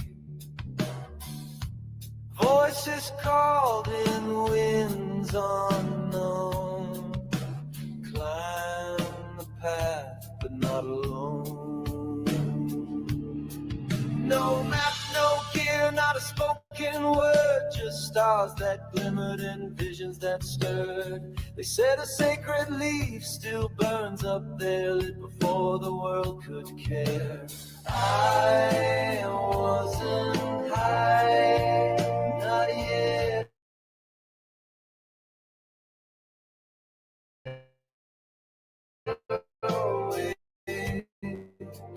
But something went flame, one and the same, buried in smoke beyond the name. I walked through fire to claim the light, with Dr.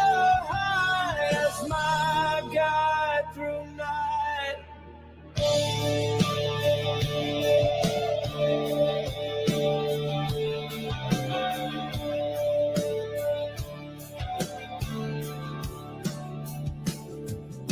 The fields turned green, the birds all sang. Time shifted sideways, my thoughts went bang. A phoenix spoke or blessed me with hash, said kill your past or this won't last. I saw myself a hollow frame, no joy, no truth, just broken ego and shame. So I lit the joint and stepped into the flame, and called the ancient plant by name. The forest engulfed me, I bowed and knelt, and in that one puff, the cosmos I felt. The leaf and the flame, one and the same, buried in smoke beyond a name. I walked through fire to claim the light, with Dr. High as my guide through night.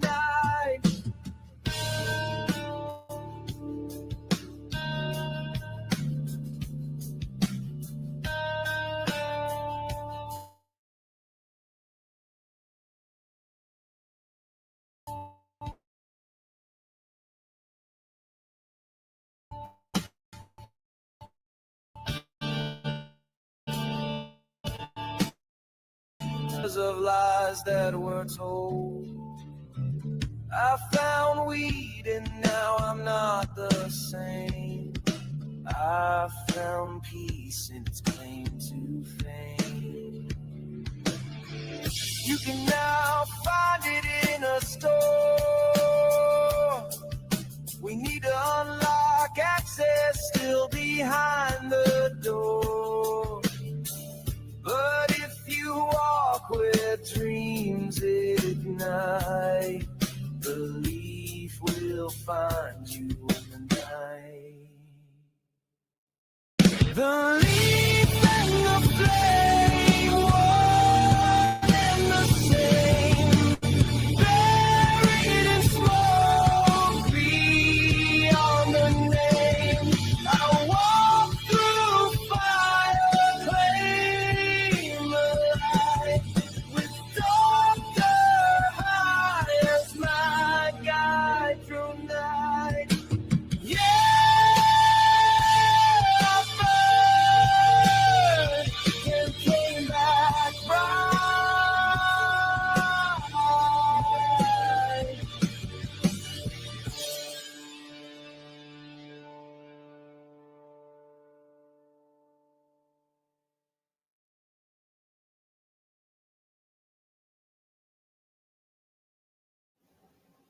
That was Leaf and Flame.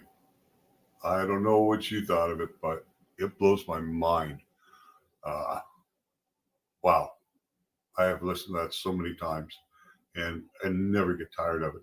It so involves the weed, the plant, along with the culture, and then it brings it from ancient thoughts to modern times with the dispensaries, and still access being locked behind doors. In many places around the world, it's not accessible, and that's what that line is all about. So, Leaf and Flame, wow. If you want to listen to it again, it's on YouTube under Dr. High Music. Okay, cool. I was a part of the outlaw cannabis culture for many years, involved in many aspects of it. The next two songs that we're going to do are about that culture and about the lifestyle and how you slowly get involved. It ramps up. You start making the money. You start living the life. And sure enough, boom, there's a heavier knock on the door. And it usually involves boots and guns and badges. I've been there. Took a big pill, but it is what it is. And it's over and done with, so it's all cool. But anyway, let's get into a little bit of the outlaw culture, some good rock and roll. This one will resonate with the growers. It's called Under the Lights, and it's banging.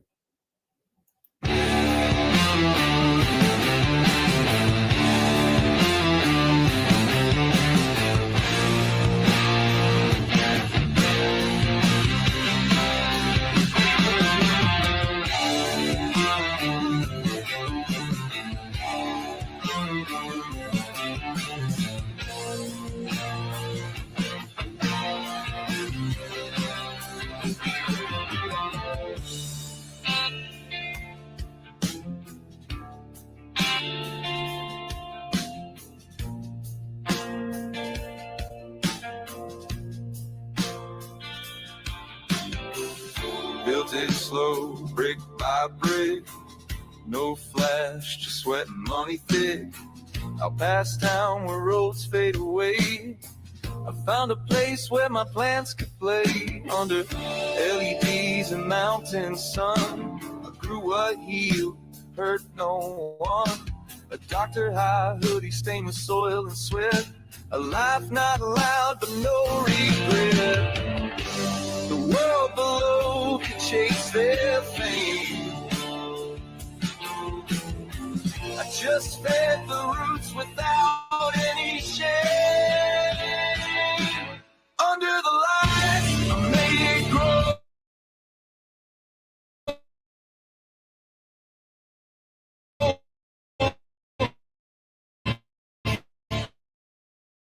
Leaving by money I found.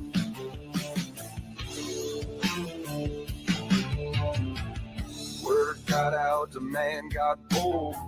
Strangers came with fists of gold. I said no, but money talks, and soon my doors had heavier knocks. My name was whispered in smoked out bars. They drove from cities, lit cigars. I lost the hush, I lost the hill, but I kept on growing, I kept the will. You can't find peace when greed walks in. Beautiful green plants turn to spoils to sin. Under the lights, I made it grow. Leaf and bud in a beautiful glow. I wanted cash, cars, and women all around. Doctor, I knew how to clean the money I found.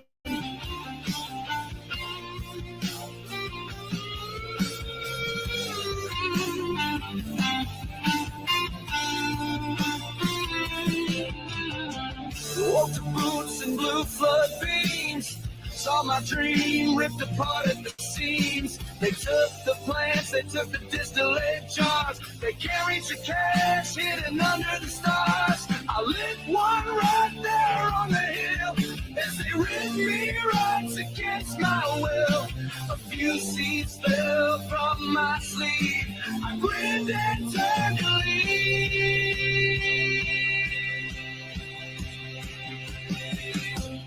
Under the lights, I made it grow. Now it's gone, but I still know you can crush the plant, rip out the ground, but Dr. I can't be shut down. Yeah, I'll rise again where peace is found.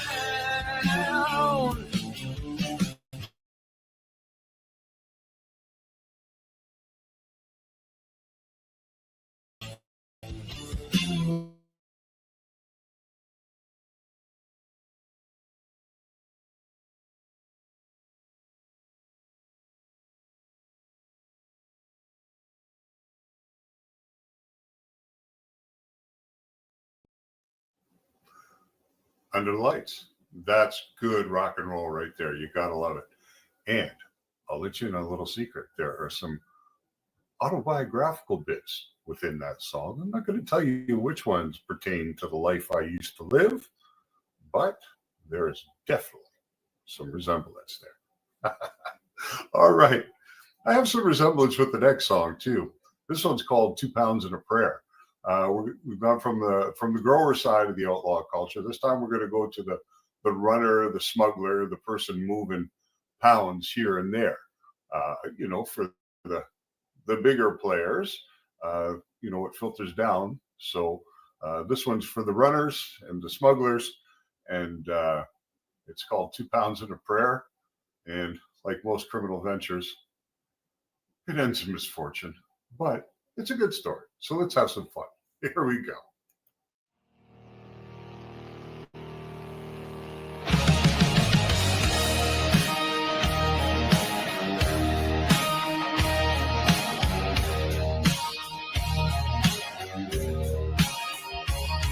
Miles lights were off, my stash was bare. I had fists, and I didn't care. A friend said, drive this bag across town. Cash up front, no need to frown. Wasn't looking to break no rule, just score some weed and a new dab too. 2 pounds and a prayer on the floor, heart racing. As I lock the door, it's just weed, not sin, I swore. But sin don't knock, it kicks in the door. 2 pounds and a prayer, roll up tight, running fast through the dead of night. Gotta join, let's just gotta make a few more miles. With Dr. High riding shotgun in his usual style.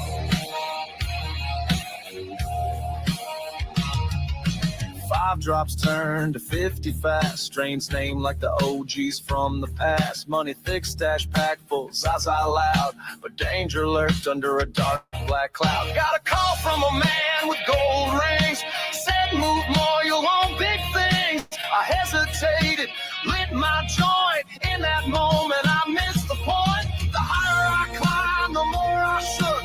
Breaking rules not found in books. 2 pounds and a prayer.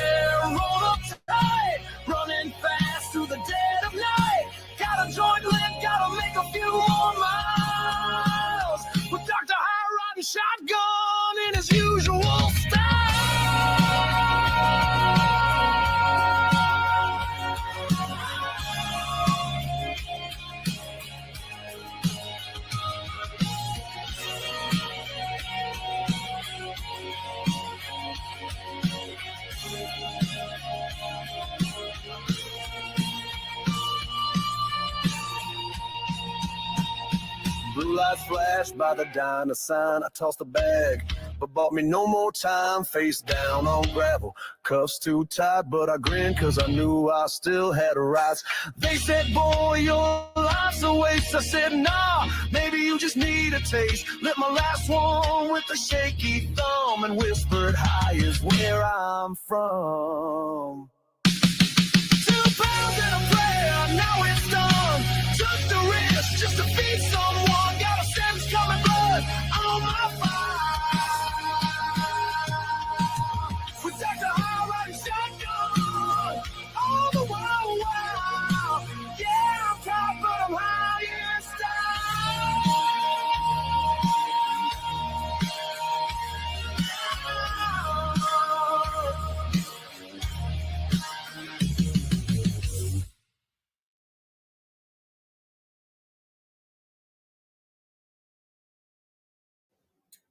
2 pounds and a prayer. Another story I relate to very, very well. Dr. Hyde did ride shotgun many times, and he was caught, but he wasn't high in style because there ain't no style where I went, none at all. So that was that. Okay, so the next song is called Smoke Signals in the Ink. This is a little tribute to Tom Forsad, the founder of High Times magazine. And it's a story of High Times and what it's meant to the cannabis culture through the years. It's a great song. I love it. Smoke Signals in the Ink. Let's check it out.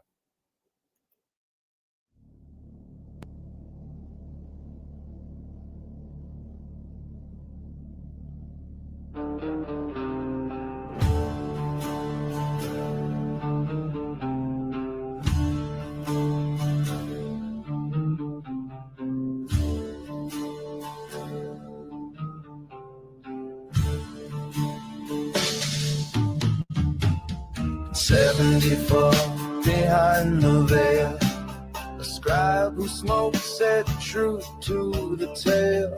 Tom Forsade lit the rebel light, printed pot leaves in the dark of night.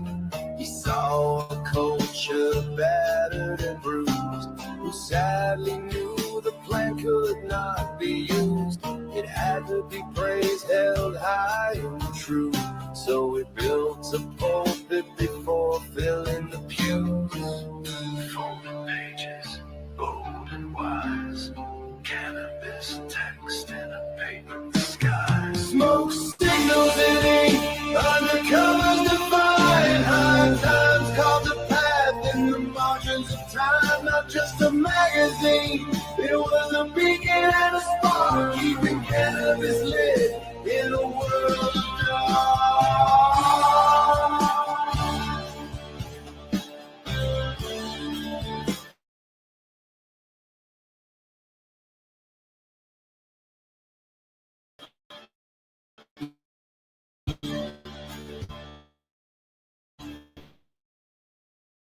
It's final.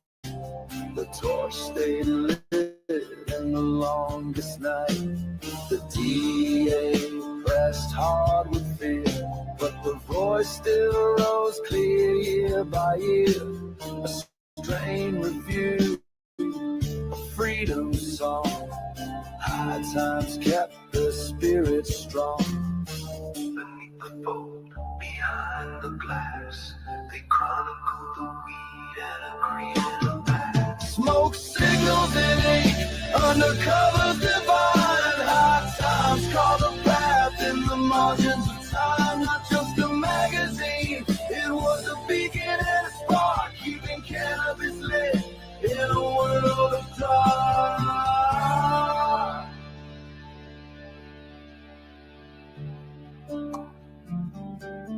Where others saw just a weed, they saw a ritual, a medicine, a movement. They whispered through issues and shouted through the haze. Let the people know the plant is sacred.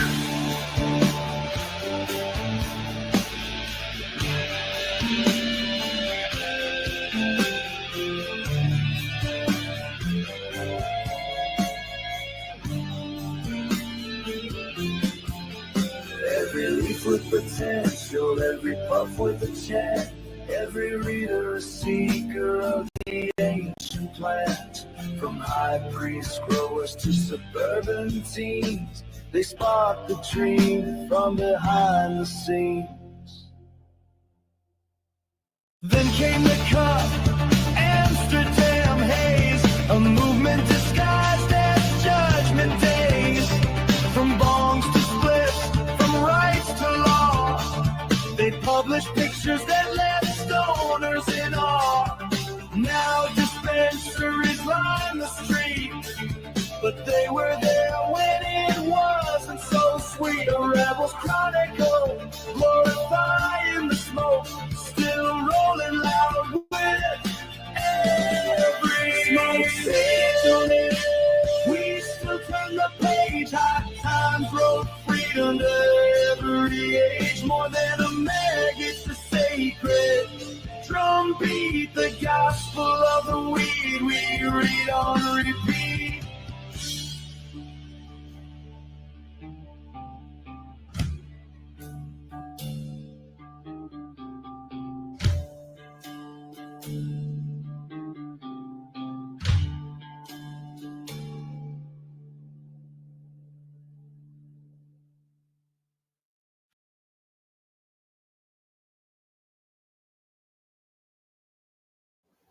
Smoke Signals in the Ink.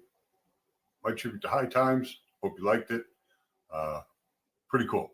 Love that magazine. I probably have, at least 15 years worth of every issue. I have all the calendars that have never been unsealed. I have a big trunk full of High Times. Loved them ever since I was a kid. Started reading them as soon as I could find them in the late 70s. And never stopped until a few years ago when just easier to find everything online. Okay, so Dr. High and myself personally want to uplift everybody in the cannabis community. I'm all about being supportive and taking care of everybody, right? As long as you smoke weed, you're family to me. That's the criteria I look for, unless you're like a pedophile that smokes weed or something, then you should be shot. But for the most part,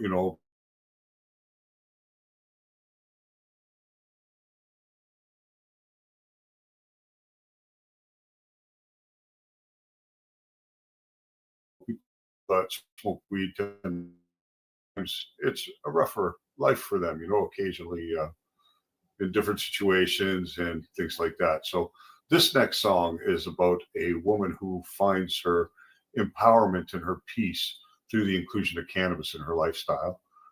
It's called The Light She Lit. It's a kind of a rock ballad, and it's really a nice song, so I think you're going to love it.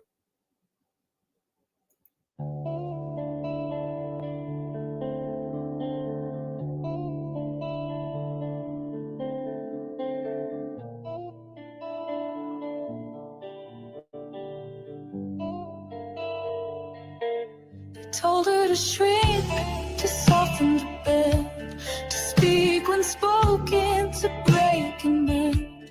She nodded, smiled, played the part, but quiet grief grew in her heart. Held it in, made no sound, tried to hold the world down. But one night under a flickering flame, she lit a joint and dropped the name.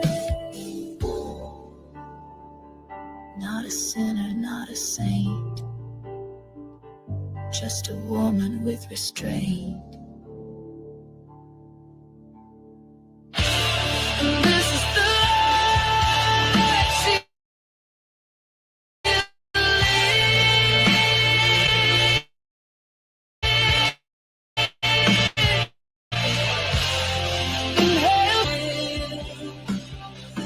didn't fix the storm inside, but with Dr. High, she stopped the hiding. Now she glows and don't submit.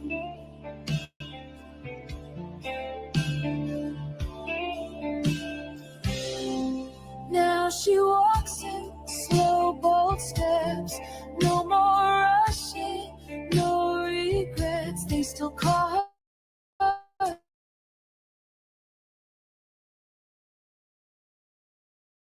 answers with the sky. A book, a pipe, a sacred beat, a ritual formed in steady heat. This isn't dazed, it isn't lost. It's presence no matter the cost. She didn't need to ask again. She just lit her oxygen, and this is the life she lived.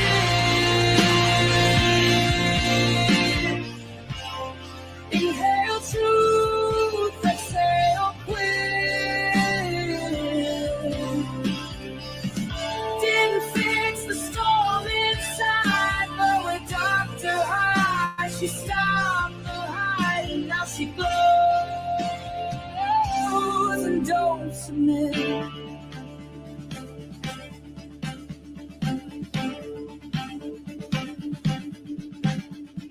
You can keep your quiet roles, your definitions, your control. She's found rhythm, not perfection, a joint, a breath, a new direction. And when she's gone, they'll speak of her, not with pity, not with slur, but with how she burned and how the leaf helped her return. And this is the light she lived.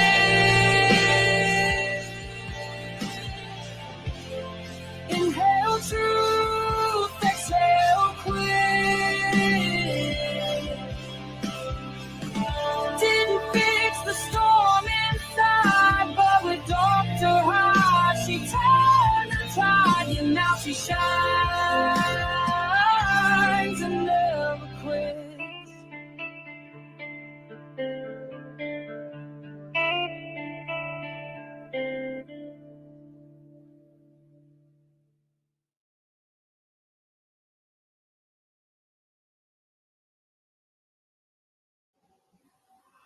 And that was The Light She Lit. I really like that song. I think there may be some women out there that's going to resonate with. Okay, moving on to our next one, Between the Sparks. This song is a story about a guy who having trouble finding spirituality with organized religion, which is true for a lot of people. But spirituality can be found in communing with nature, enjoying cannabis out in nature, connecting with yourself. This is the kind of things that we can experience when we smoke. So this is a song all about that, Between the Sparks.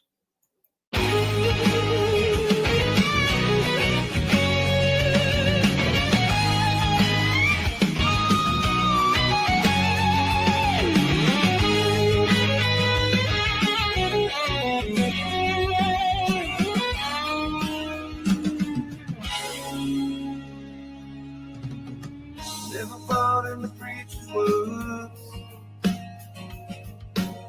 Never found peace in what I heard. One night under quiet skies, lit a joint, dropped my disguise. No agenda, no escape, silence thick enough to shake. And in the smoke I saw my face, not lost, just out of place. We don't preach, it don't pretend. It just asks you to suspend.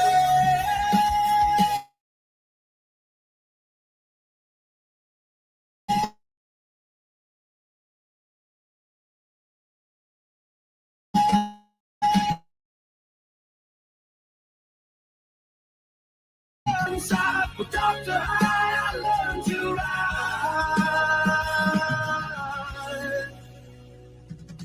I sat alone, my world pulled back, watched my thoughts running off the track. No judgment came, just space and sound. Soft a place where truth is found. Not a vision, not a voice, just the slow return of choice. I faced the pain, I tucked in deep, and felt the breath I used to keep. You don't need wings or sacred rites, just quiet and spark a night. Between the parts I caught the thread, the things I'd buried, things unsaid. Didn't fix the war inside, but Dr. How I learned to ride.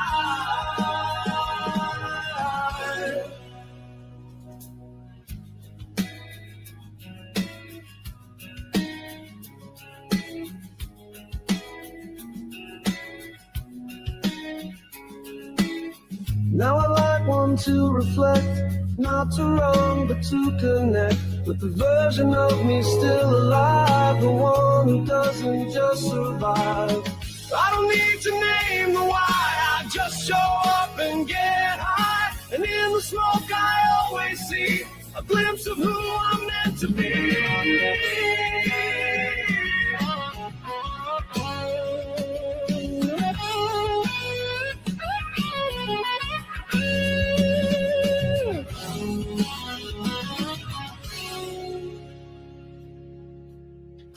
Between the sparks I caught the thread of things I'd buried, things unsaid.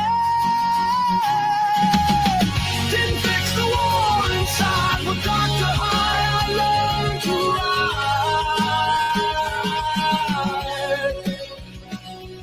ride. And now I sit with open eyes.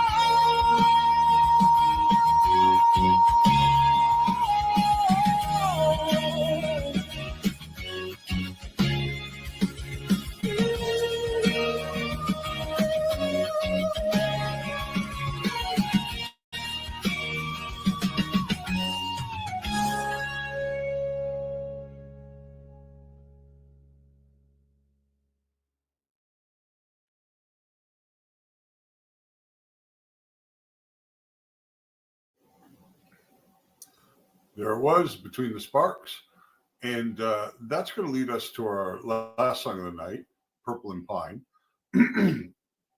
Medical cannabis users, a lot of times will tell you that there are certain strains that work better for them in dealing with the specifics of their condition than other strains.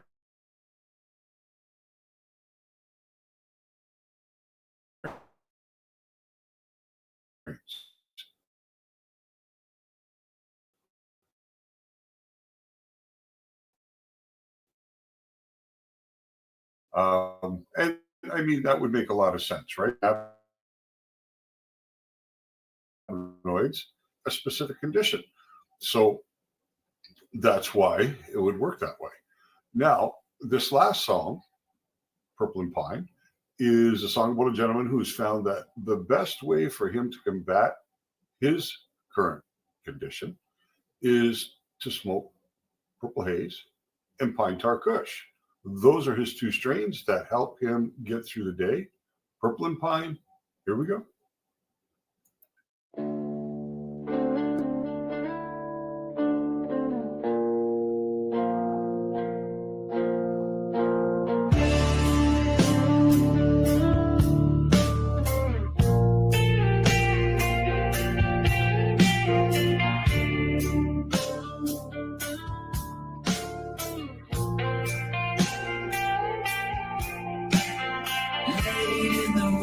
With a blunt in my hand, sky bled purple across the land.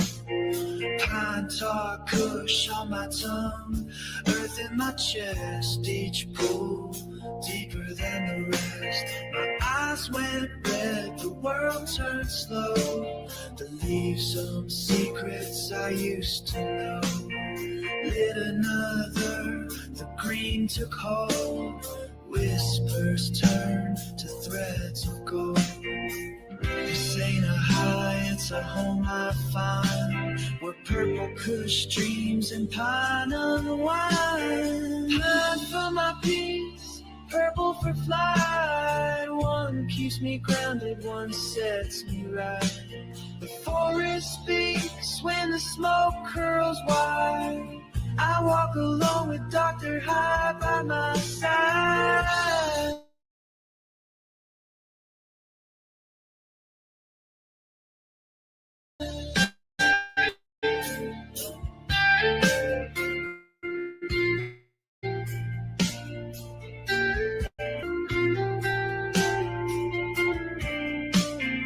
Branches dance in rhythm and sway. The world don't talk to me this way. Without the weed, it's static and ash. But now I see my soul while smoking the hash. Drift through moss, through inner light. A slow dissolve of fear and fight. Took 2 strains to crack the code. Now I live in soft and low. You chase signs, I chase trees. Found my cure in a leafy weed. Pine for my peace, purple for flight. One keeps me grounded, one sets me right. The forest beats when the smoke curls wide. I walk alone with Dr. High by my side.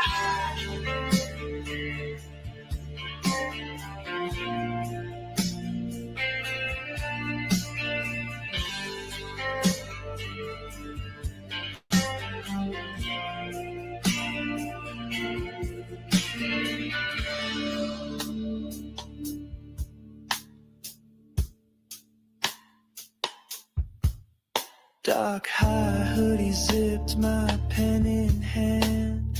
Etched new lines in dirt and sand.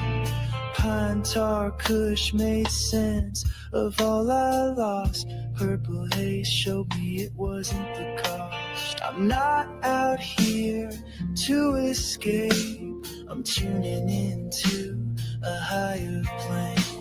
The world may rush, but I recline with purple soul and heart of pine.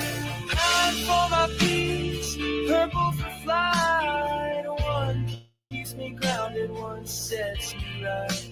The forest speaks when the smoke curls wide. I walk alone with Dr. High by my side.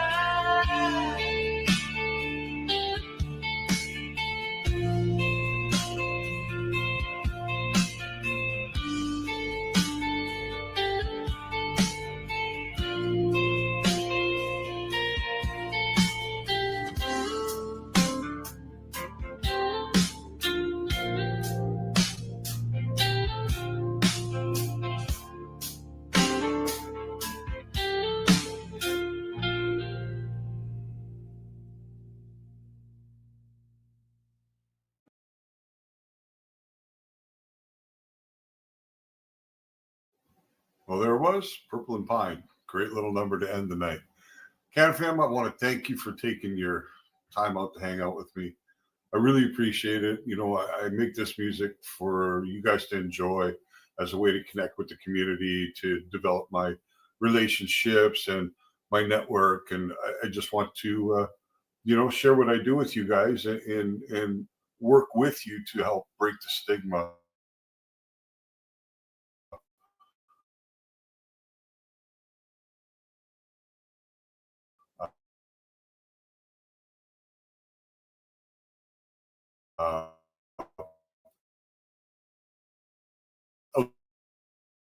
outside of our community, right? To help normalize. Really love bringing this music. I'm really happy with the things that have been achieved so far with this. It's going well, and I'm going to continue. Please join me again next Thursday night when we will be presenting the 10th episode of High Vibes with Dr. High. Can't believe we're at episode 10 already. That's fantastic. I'm having a lot of fun. I hope you guys are too. Be safe, stay stoned, high vibes only. See you next week. Peace. Dr. High out. Yeah, you feel that? Welcome to the session. Let's vibe.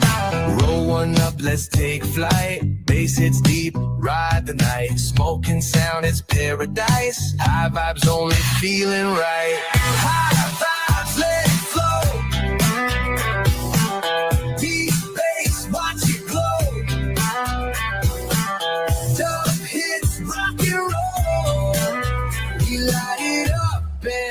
take it slow.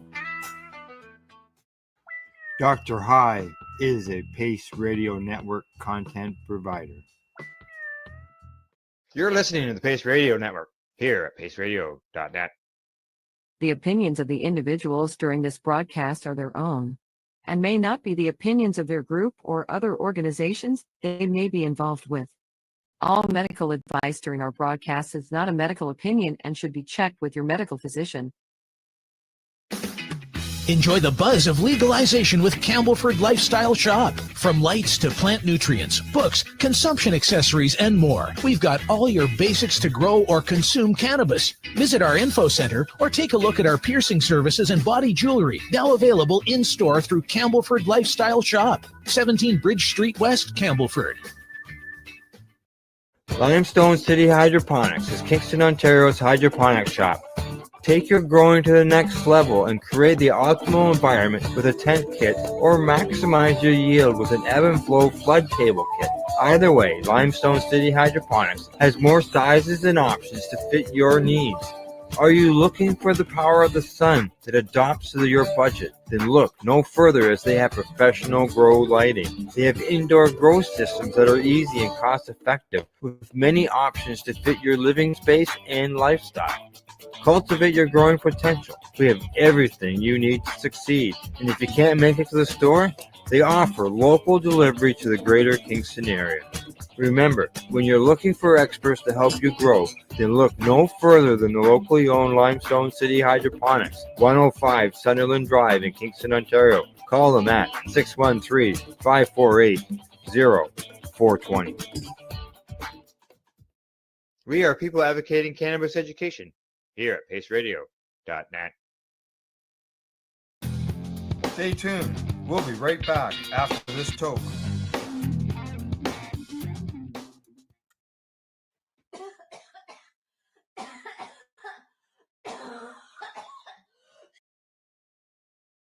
Countries with nationwide adult use cannabis legalization include Uruguay, who did it in 2013 and the first country to do so.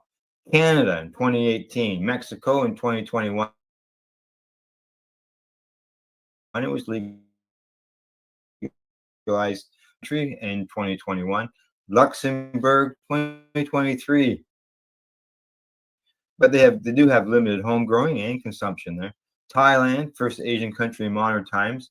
Theirs keeps bouncing around, but the guy who legalized it is back in charge again. Germany, 2024, is the largest European economy to legalize. South Africa in 2024, Czechoslovakia in 2025 is the most recent European country to legalize. What about different models of legalization around the world?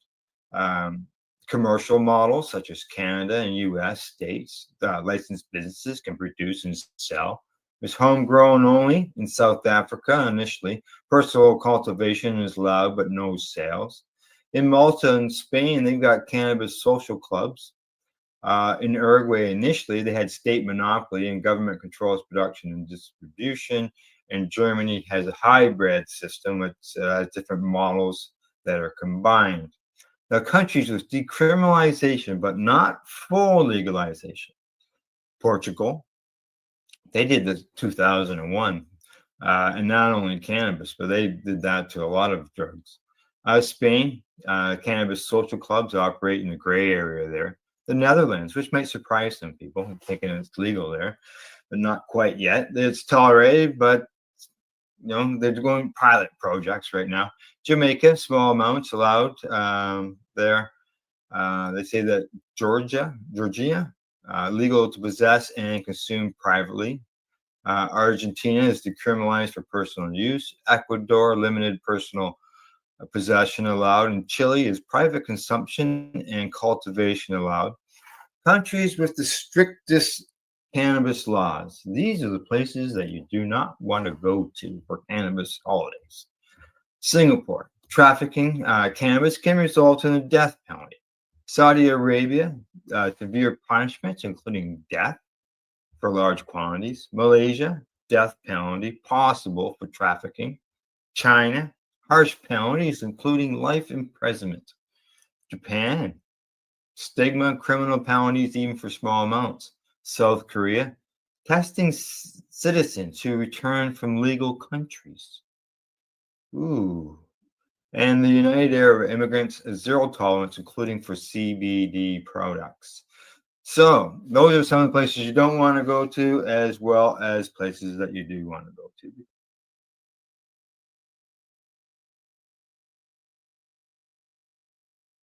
You're listening to the Pace Radio Network here at paceradio.net.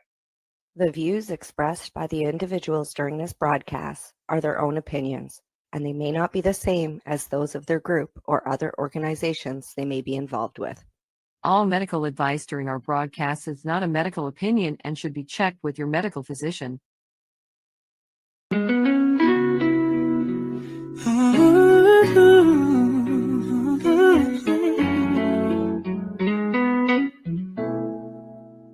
Look at all that money.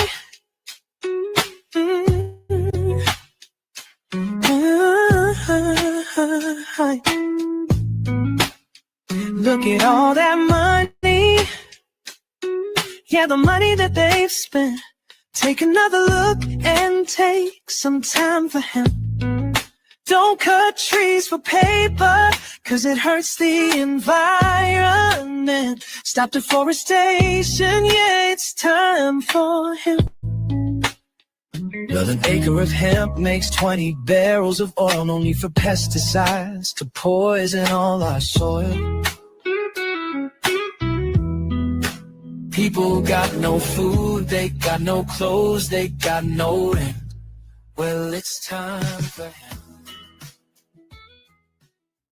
Yes, it is. It is time for hemp again. I am your host, Casper Leach. Thank you for tuning in to the big broadcast. Please don't forget, anytime you hear the word joint, hit your pipes, your bongs, your vaporizers, and take time for hemp. I don't say this often, but if you didn't see the last show, you need to, because it is amazing because of today's guest. Today's guest is a DA in Texas.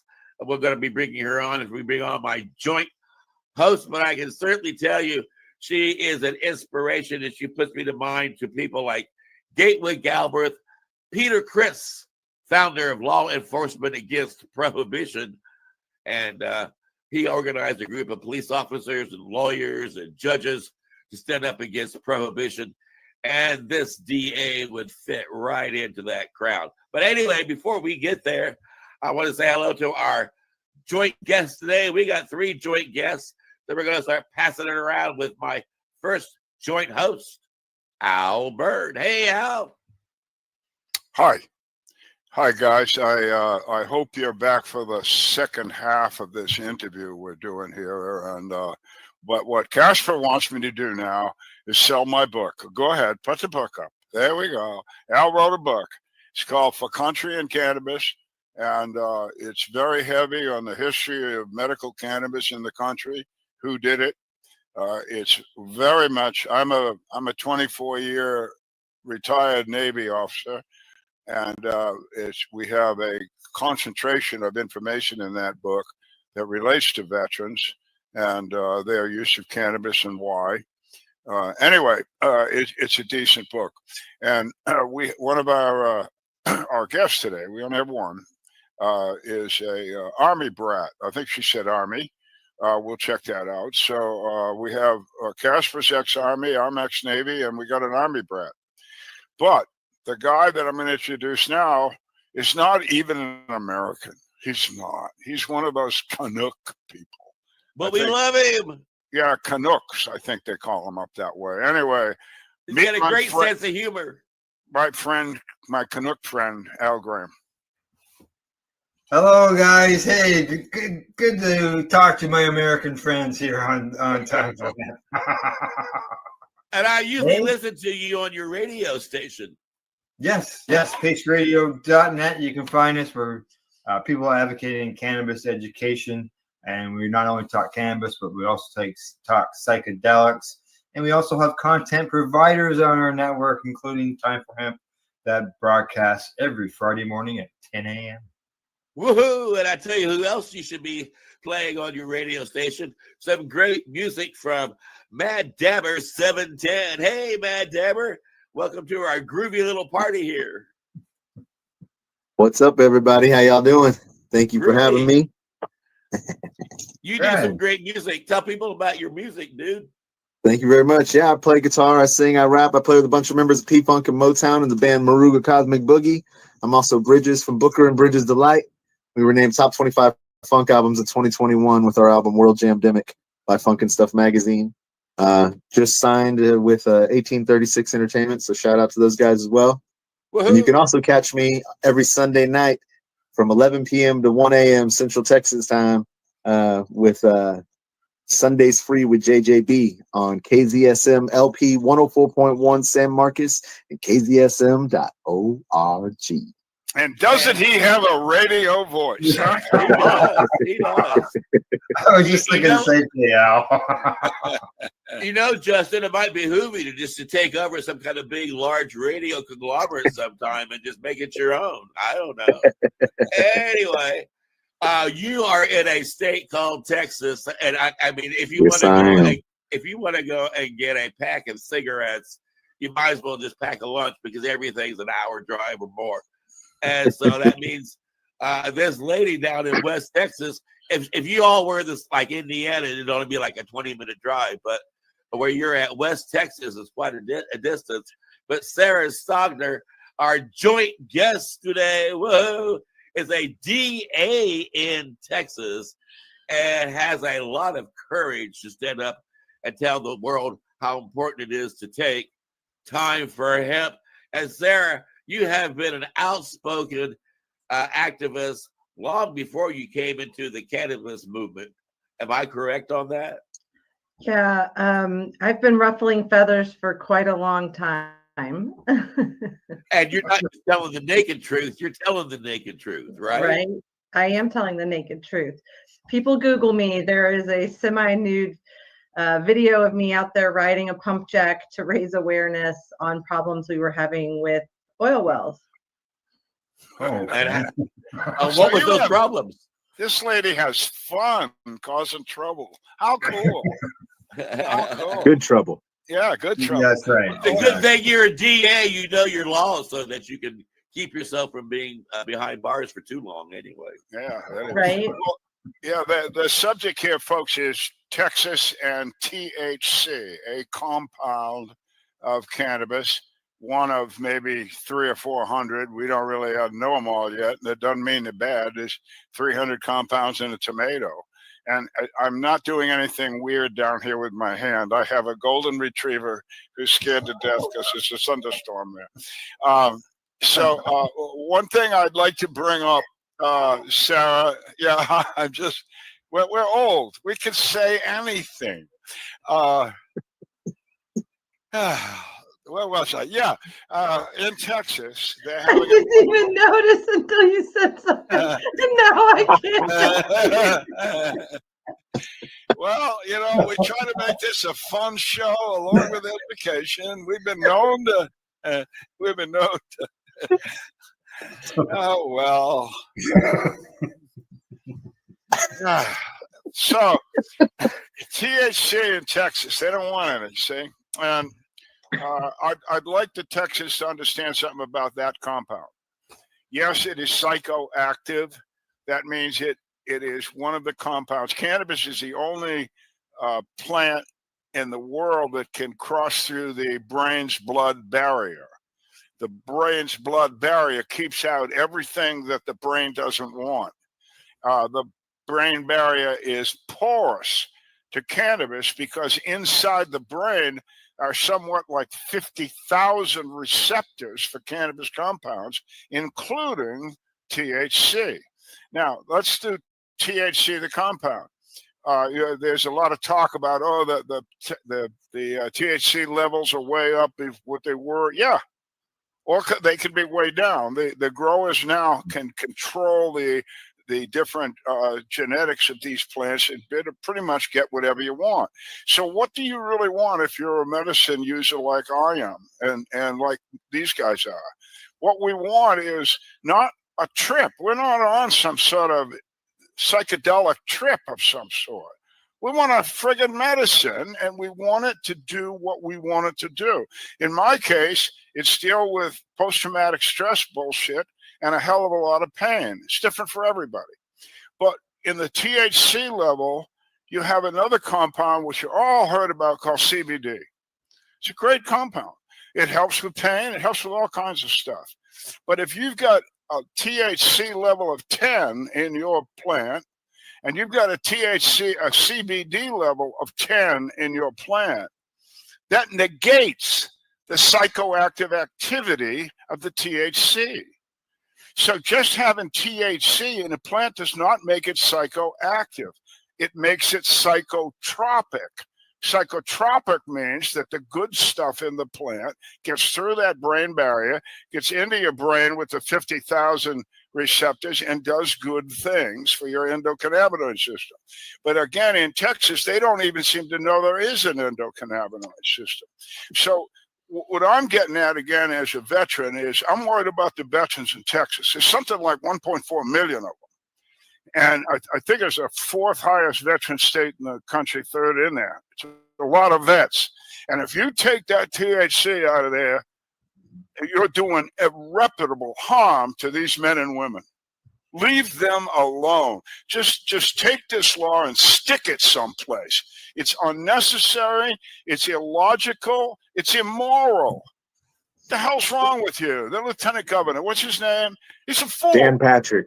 Dan Patrick, I'm Al Byrne. You're a fool. Tell me how you really feel. Tell me how you really feel. No, anyway, I'm trying to give Sarah another edge up here. That by adjusting the compound levels, THC becomes a non-event. It's not about THC. It's about managing the plant. So I'm sorry. Go ahead, Sarah. Well, no, I was going to say, and I'm sure Justin's been laughing about Charles Perry, one of our senators, was in one of the hearings and said that someone was tripping for 3 days on some of marijuana, and it's like reefer madness, right? And so then right. 100%. I actually posted on social media. I was like, where have you been hiding this dank that gets you tripping for 3 days? For 3 days, for real. I'll take some. Well, Yeah, for the folks that don't absurd. know, again, we got audiences here that are not naive to all this. The cannabis use generally lasts in the average human being about 3 to 4 hours. And that doesn't mean that they're tripping, they're doing something weird. They're actually just relaxing. They're lowering their anxiety rate. They're increasing the benefits from their endocannabinoid system. Here's another thing that's going to come up in Texas, and I want to bring it up because somebody else will, and they won't know the answer, and I do. Driving. Can you drive on cannabis? Yeah. My brother-in-law has been driving a semi for 2.7 million miles without an accident, and he smokes cannabis all the way. And his boss tells him, I don't want you driving my truck unless you're smoking. There is 14 studies worldwide, including in the United States, of cannabis and driving. What happens? Now, I want to give you one key word. The word here is experienced. Experienced drivers on cannabis drive safer than people that are sober. Think about that. They beat the statistics on sober. And the word is experience. Now, if you're not experienced, you get behind the wheel and things are a little fuzzy. No, don't do it. But if you're an experienced driver like me, I've been smoking cannabis every day of my life for 40 years. I could do anything on cannabis. I've had patients over and over tell me, Al, if I don't smoke cannabis, I shouldn't drive. How's that? Now, back to the international studies, every one of them echoes what I just told you. That every study done in every country, including America, is that if somebody is an experienced driver, they will not have a problem driving. If you look at states like Colorado, Oregon, where cannabis has been legal for quite a while, DUIs are down, accidents are down. There is just less damage with automobiles and trucks because, why? Because they're experienced and they are more focused than even sober drivers. Well, so I in think Texas, that'll come up. I think Sarah has a good insight on that too, because I'm sure that she and the police officers in her area deal with that topic all the time, right, Sarah? Yeah. So I would say that the biggest thing that we see is alcohol, right? And people don't understand that even if you are a regular alcohol user, your body physically at 0.04 blood alcohol content, your eyes change, and it's called nystagmus, and it's the reason that driving under the influence of alcohol is uniquely dangerous. It's the reason why we train officers and really concentrate efforts on alcohol, because it doesn't matter. You can be a professional drunk, right? 18 beers every day. You seem fine, you talk fine, you walk fine, but your eyeballs are not fine. And it's like windshield wipers on a dry windshield, right? They hiccup, they hitch.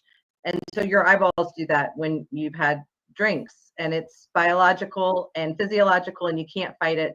And it makes driving under the influence of alcohol uniquely dangerous for those that get behind the wheel. What do your cops and your sheriffs think about driving with cannabis people? I think most of the time I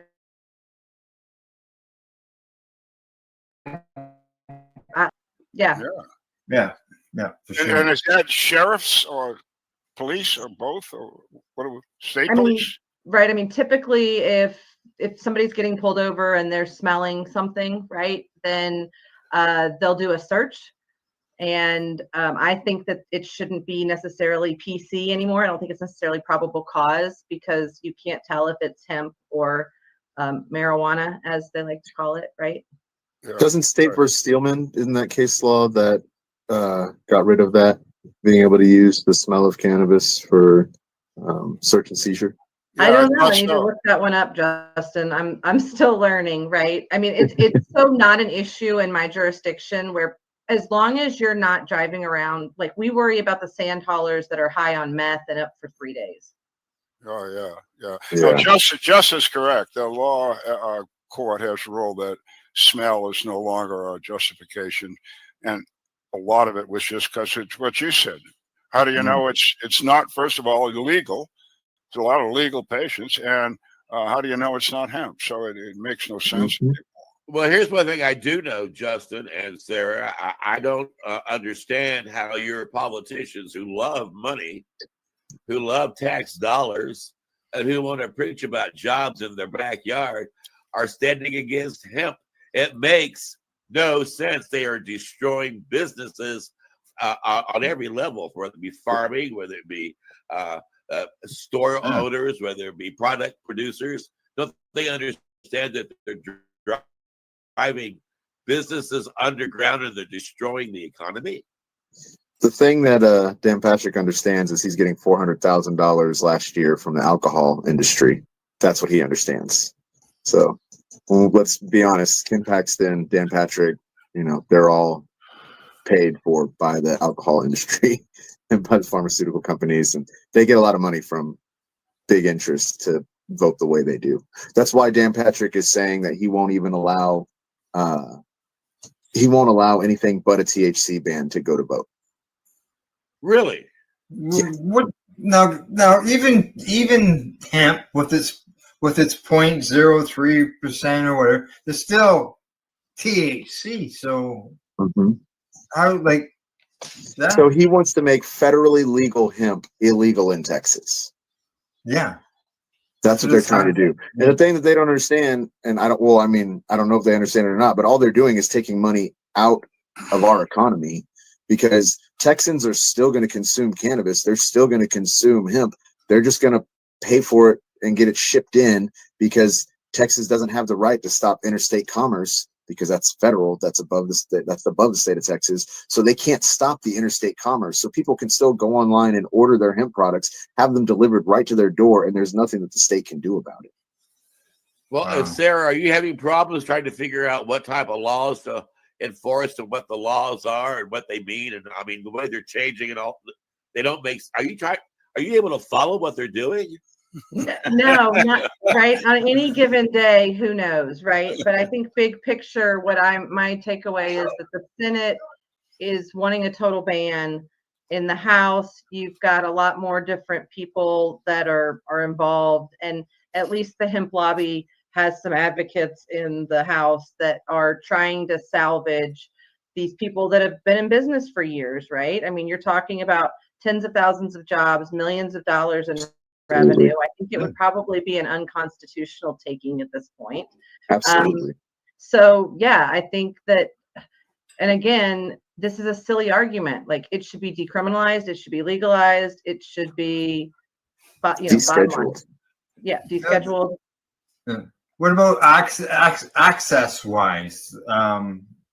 I don't know how your laws are now in Texas, as far as access, but in a legalized world, what would you be looking at as far as access for people? Yeah, I mean, I tell people I envision there to be a nice little cannabis section at the grocery store, at HEB's, our Texas grocery store, right? And it's like, you've got alcohol, and why can't I have a flower section? And then if you've got some sort of a cream for grandma, it's near the arthritis medicine. And I don't know why it can't just be incorporated into our everyday lives. It's this might seem off the point, but I don't think it is. Would this THC ban be also for animal feed? Yes. At the current moment, you can't. Hemp, Go ahead. hemp lotion, right? Like, it's physically impossible to remove all THC. So a total ban would make any sort of a hemp. It's silly. It's a silly law. It's silly. And right now, That's stupid. You're too nice. That's stupid. In 2025, does Texas understand that 30 different nations in the world have cannabis in their pharmacopoeia?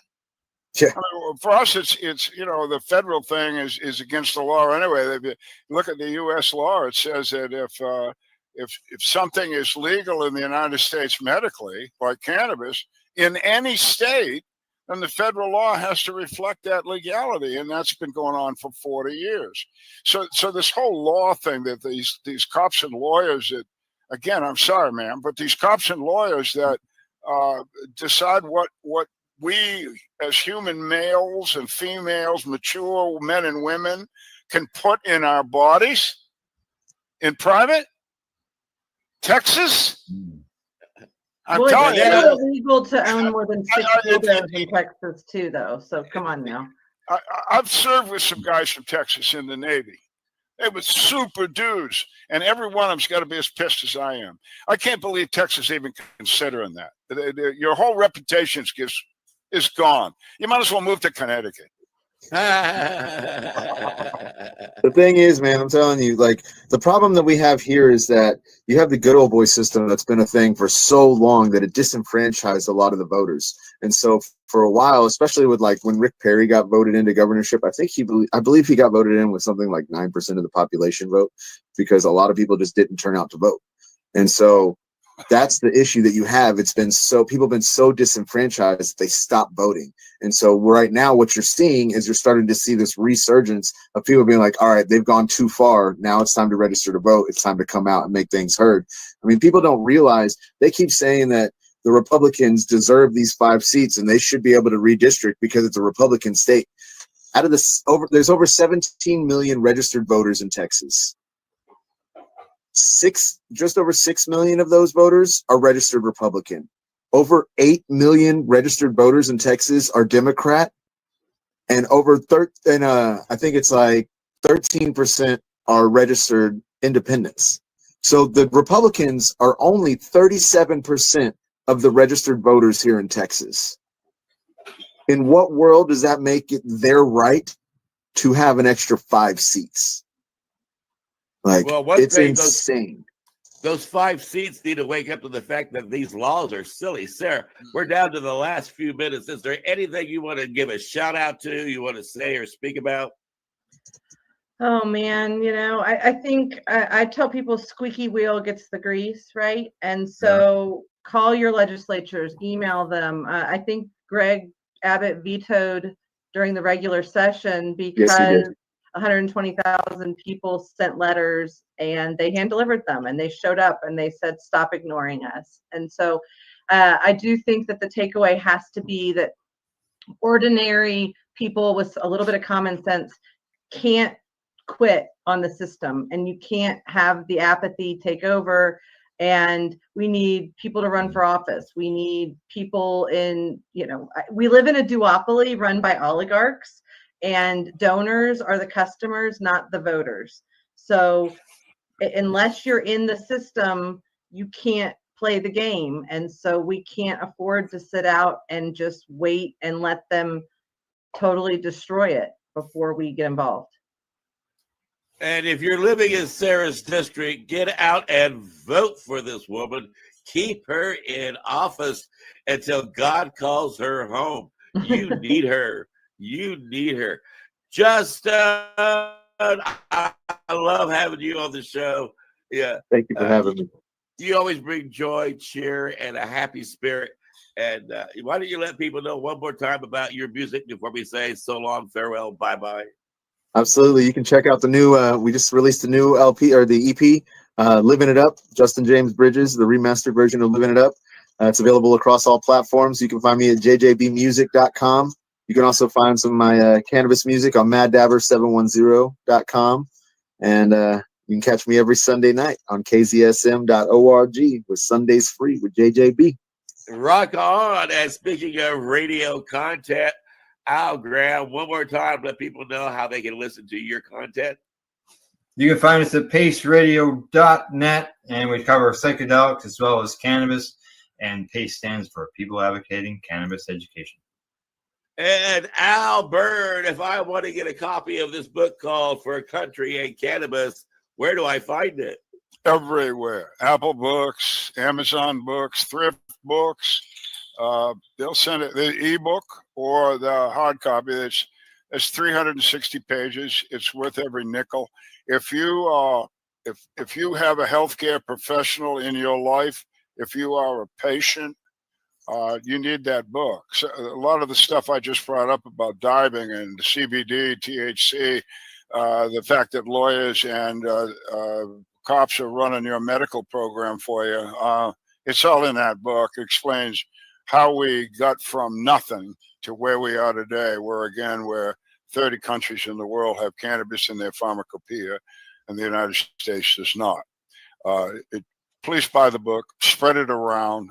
It's worth it. It's worth it. And Sarah, thank you.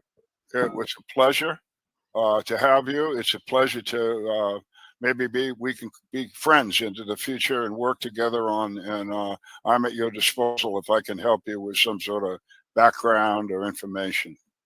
Thanks. I always love learning. And I know, Sarah, Justin will be interested to have you be involved in Texas Hempstock. Isn't that going to be next year, Justin? Yes, it will.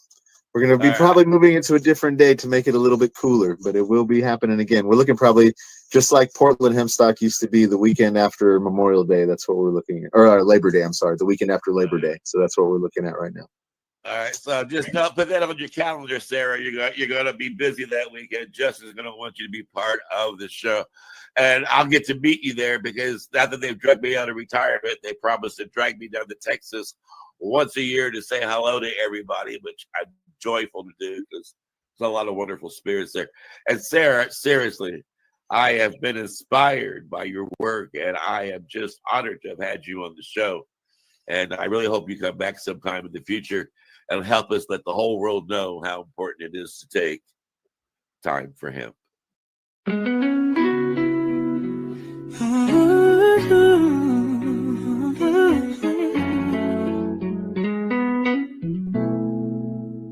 Look at all that money.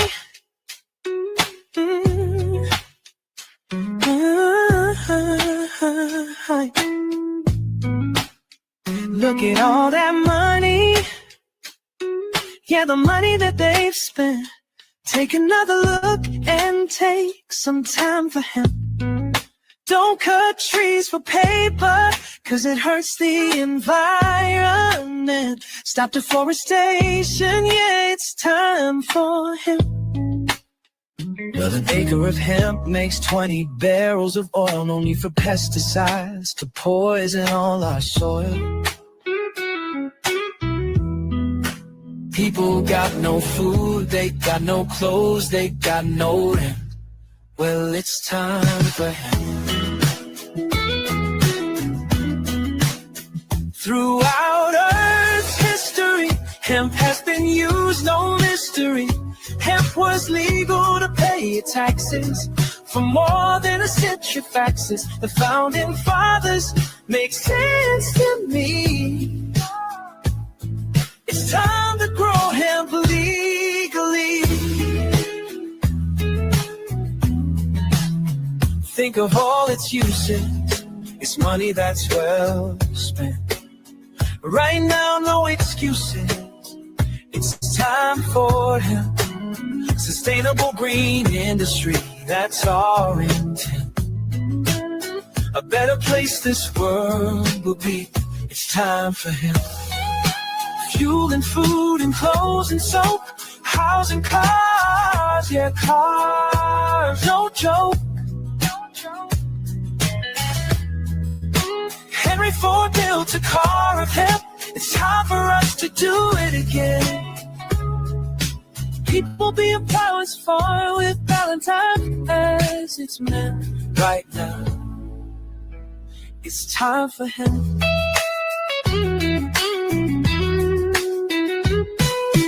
Hemp is a true necessity for the wealth and protection of this country. Thomas Jefferson spoke those words. He knew the value of these herbs.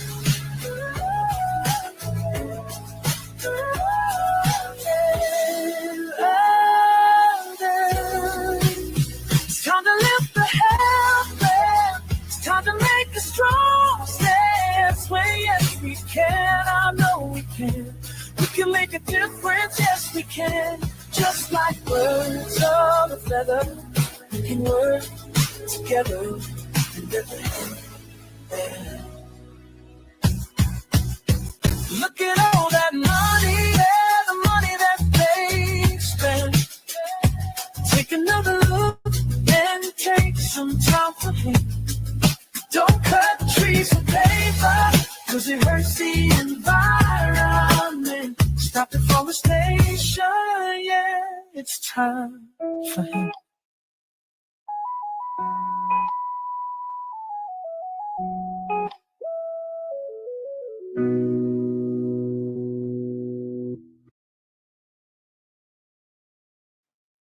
Time for Hemp is a Pace Radio Network content provider. You're listening to the Pace Radio Network here at paceradio.net. The opinions of the individuals during this broadcast are their own and may not be the opinions of their group or other organizations they may be involved with. All medical advice during our broadcast is not a medical opinion and should be checked with your medical physician.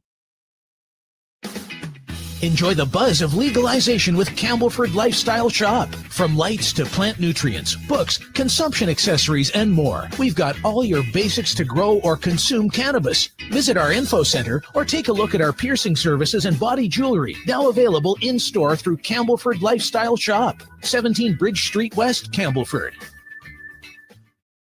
Limestone City Hydroponics is Kingston, Ontario's hydroponic shop. Take your growing to the next level and create the optimal environment with a tent kit, or maximize your yield with an ebb and flow flood table kit. Either way, Limestone City Hydroponics has more sizes and options to fit your needs. Are you looking for the power of the sun that adapts to your budget? Then look no further, as they have professional grow lighting. They have indoor grow systems that are easy and cost effective, with many options to fit your living space and lifestyle. Cultivate your growing potential. We have everything you need to succeed. And if you can't make it to the store, they offer local delivery to the greater Kingston area. Remember, when you're looking for experts to help you grow, then look no further than the locally owned Limestone City Hydroponics, 105 Sunderland Drive in Kingston, Ontario. Call them at 613-548-0420. We are people advocating cannabis education here at Pace Radio. Re-rolled Saturdays. Check it out. Nothing but none. You're watching the 420 Pace, found at 420pace.ca.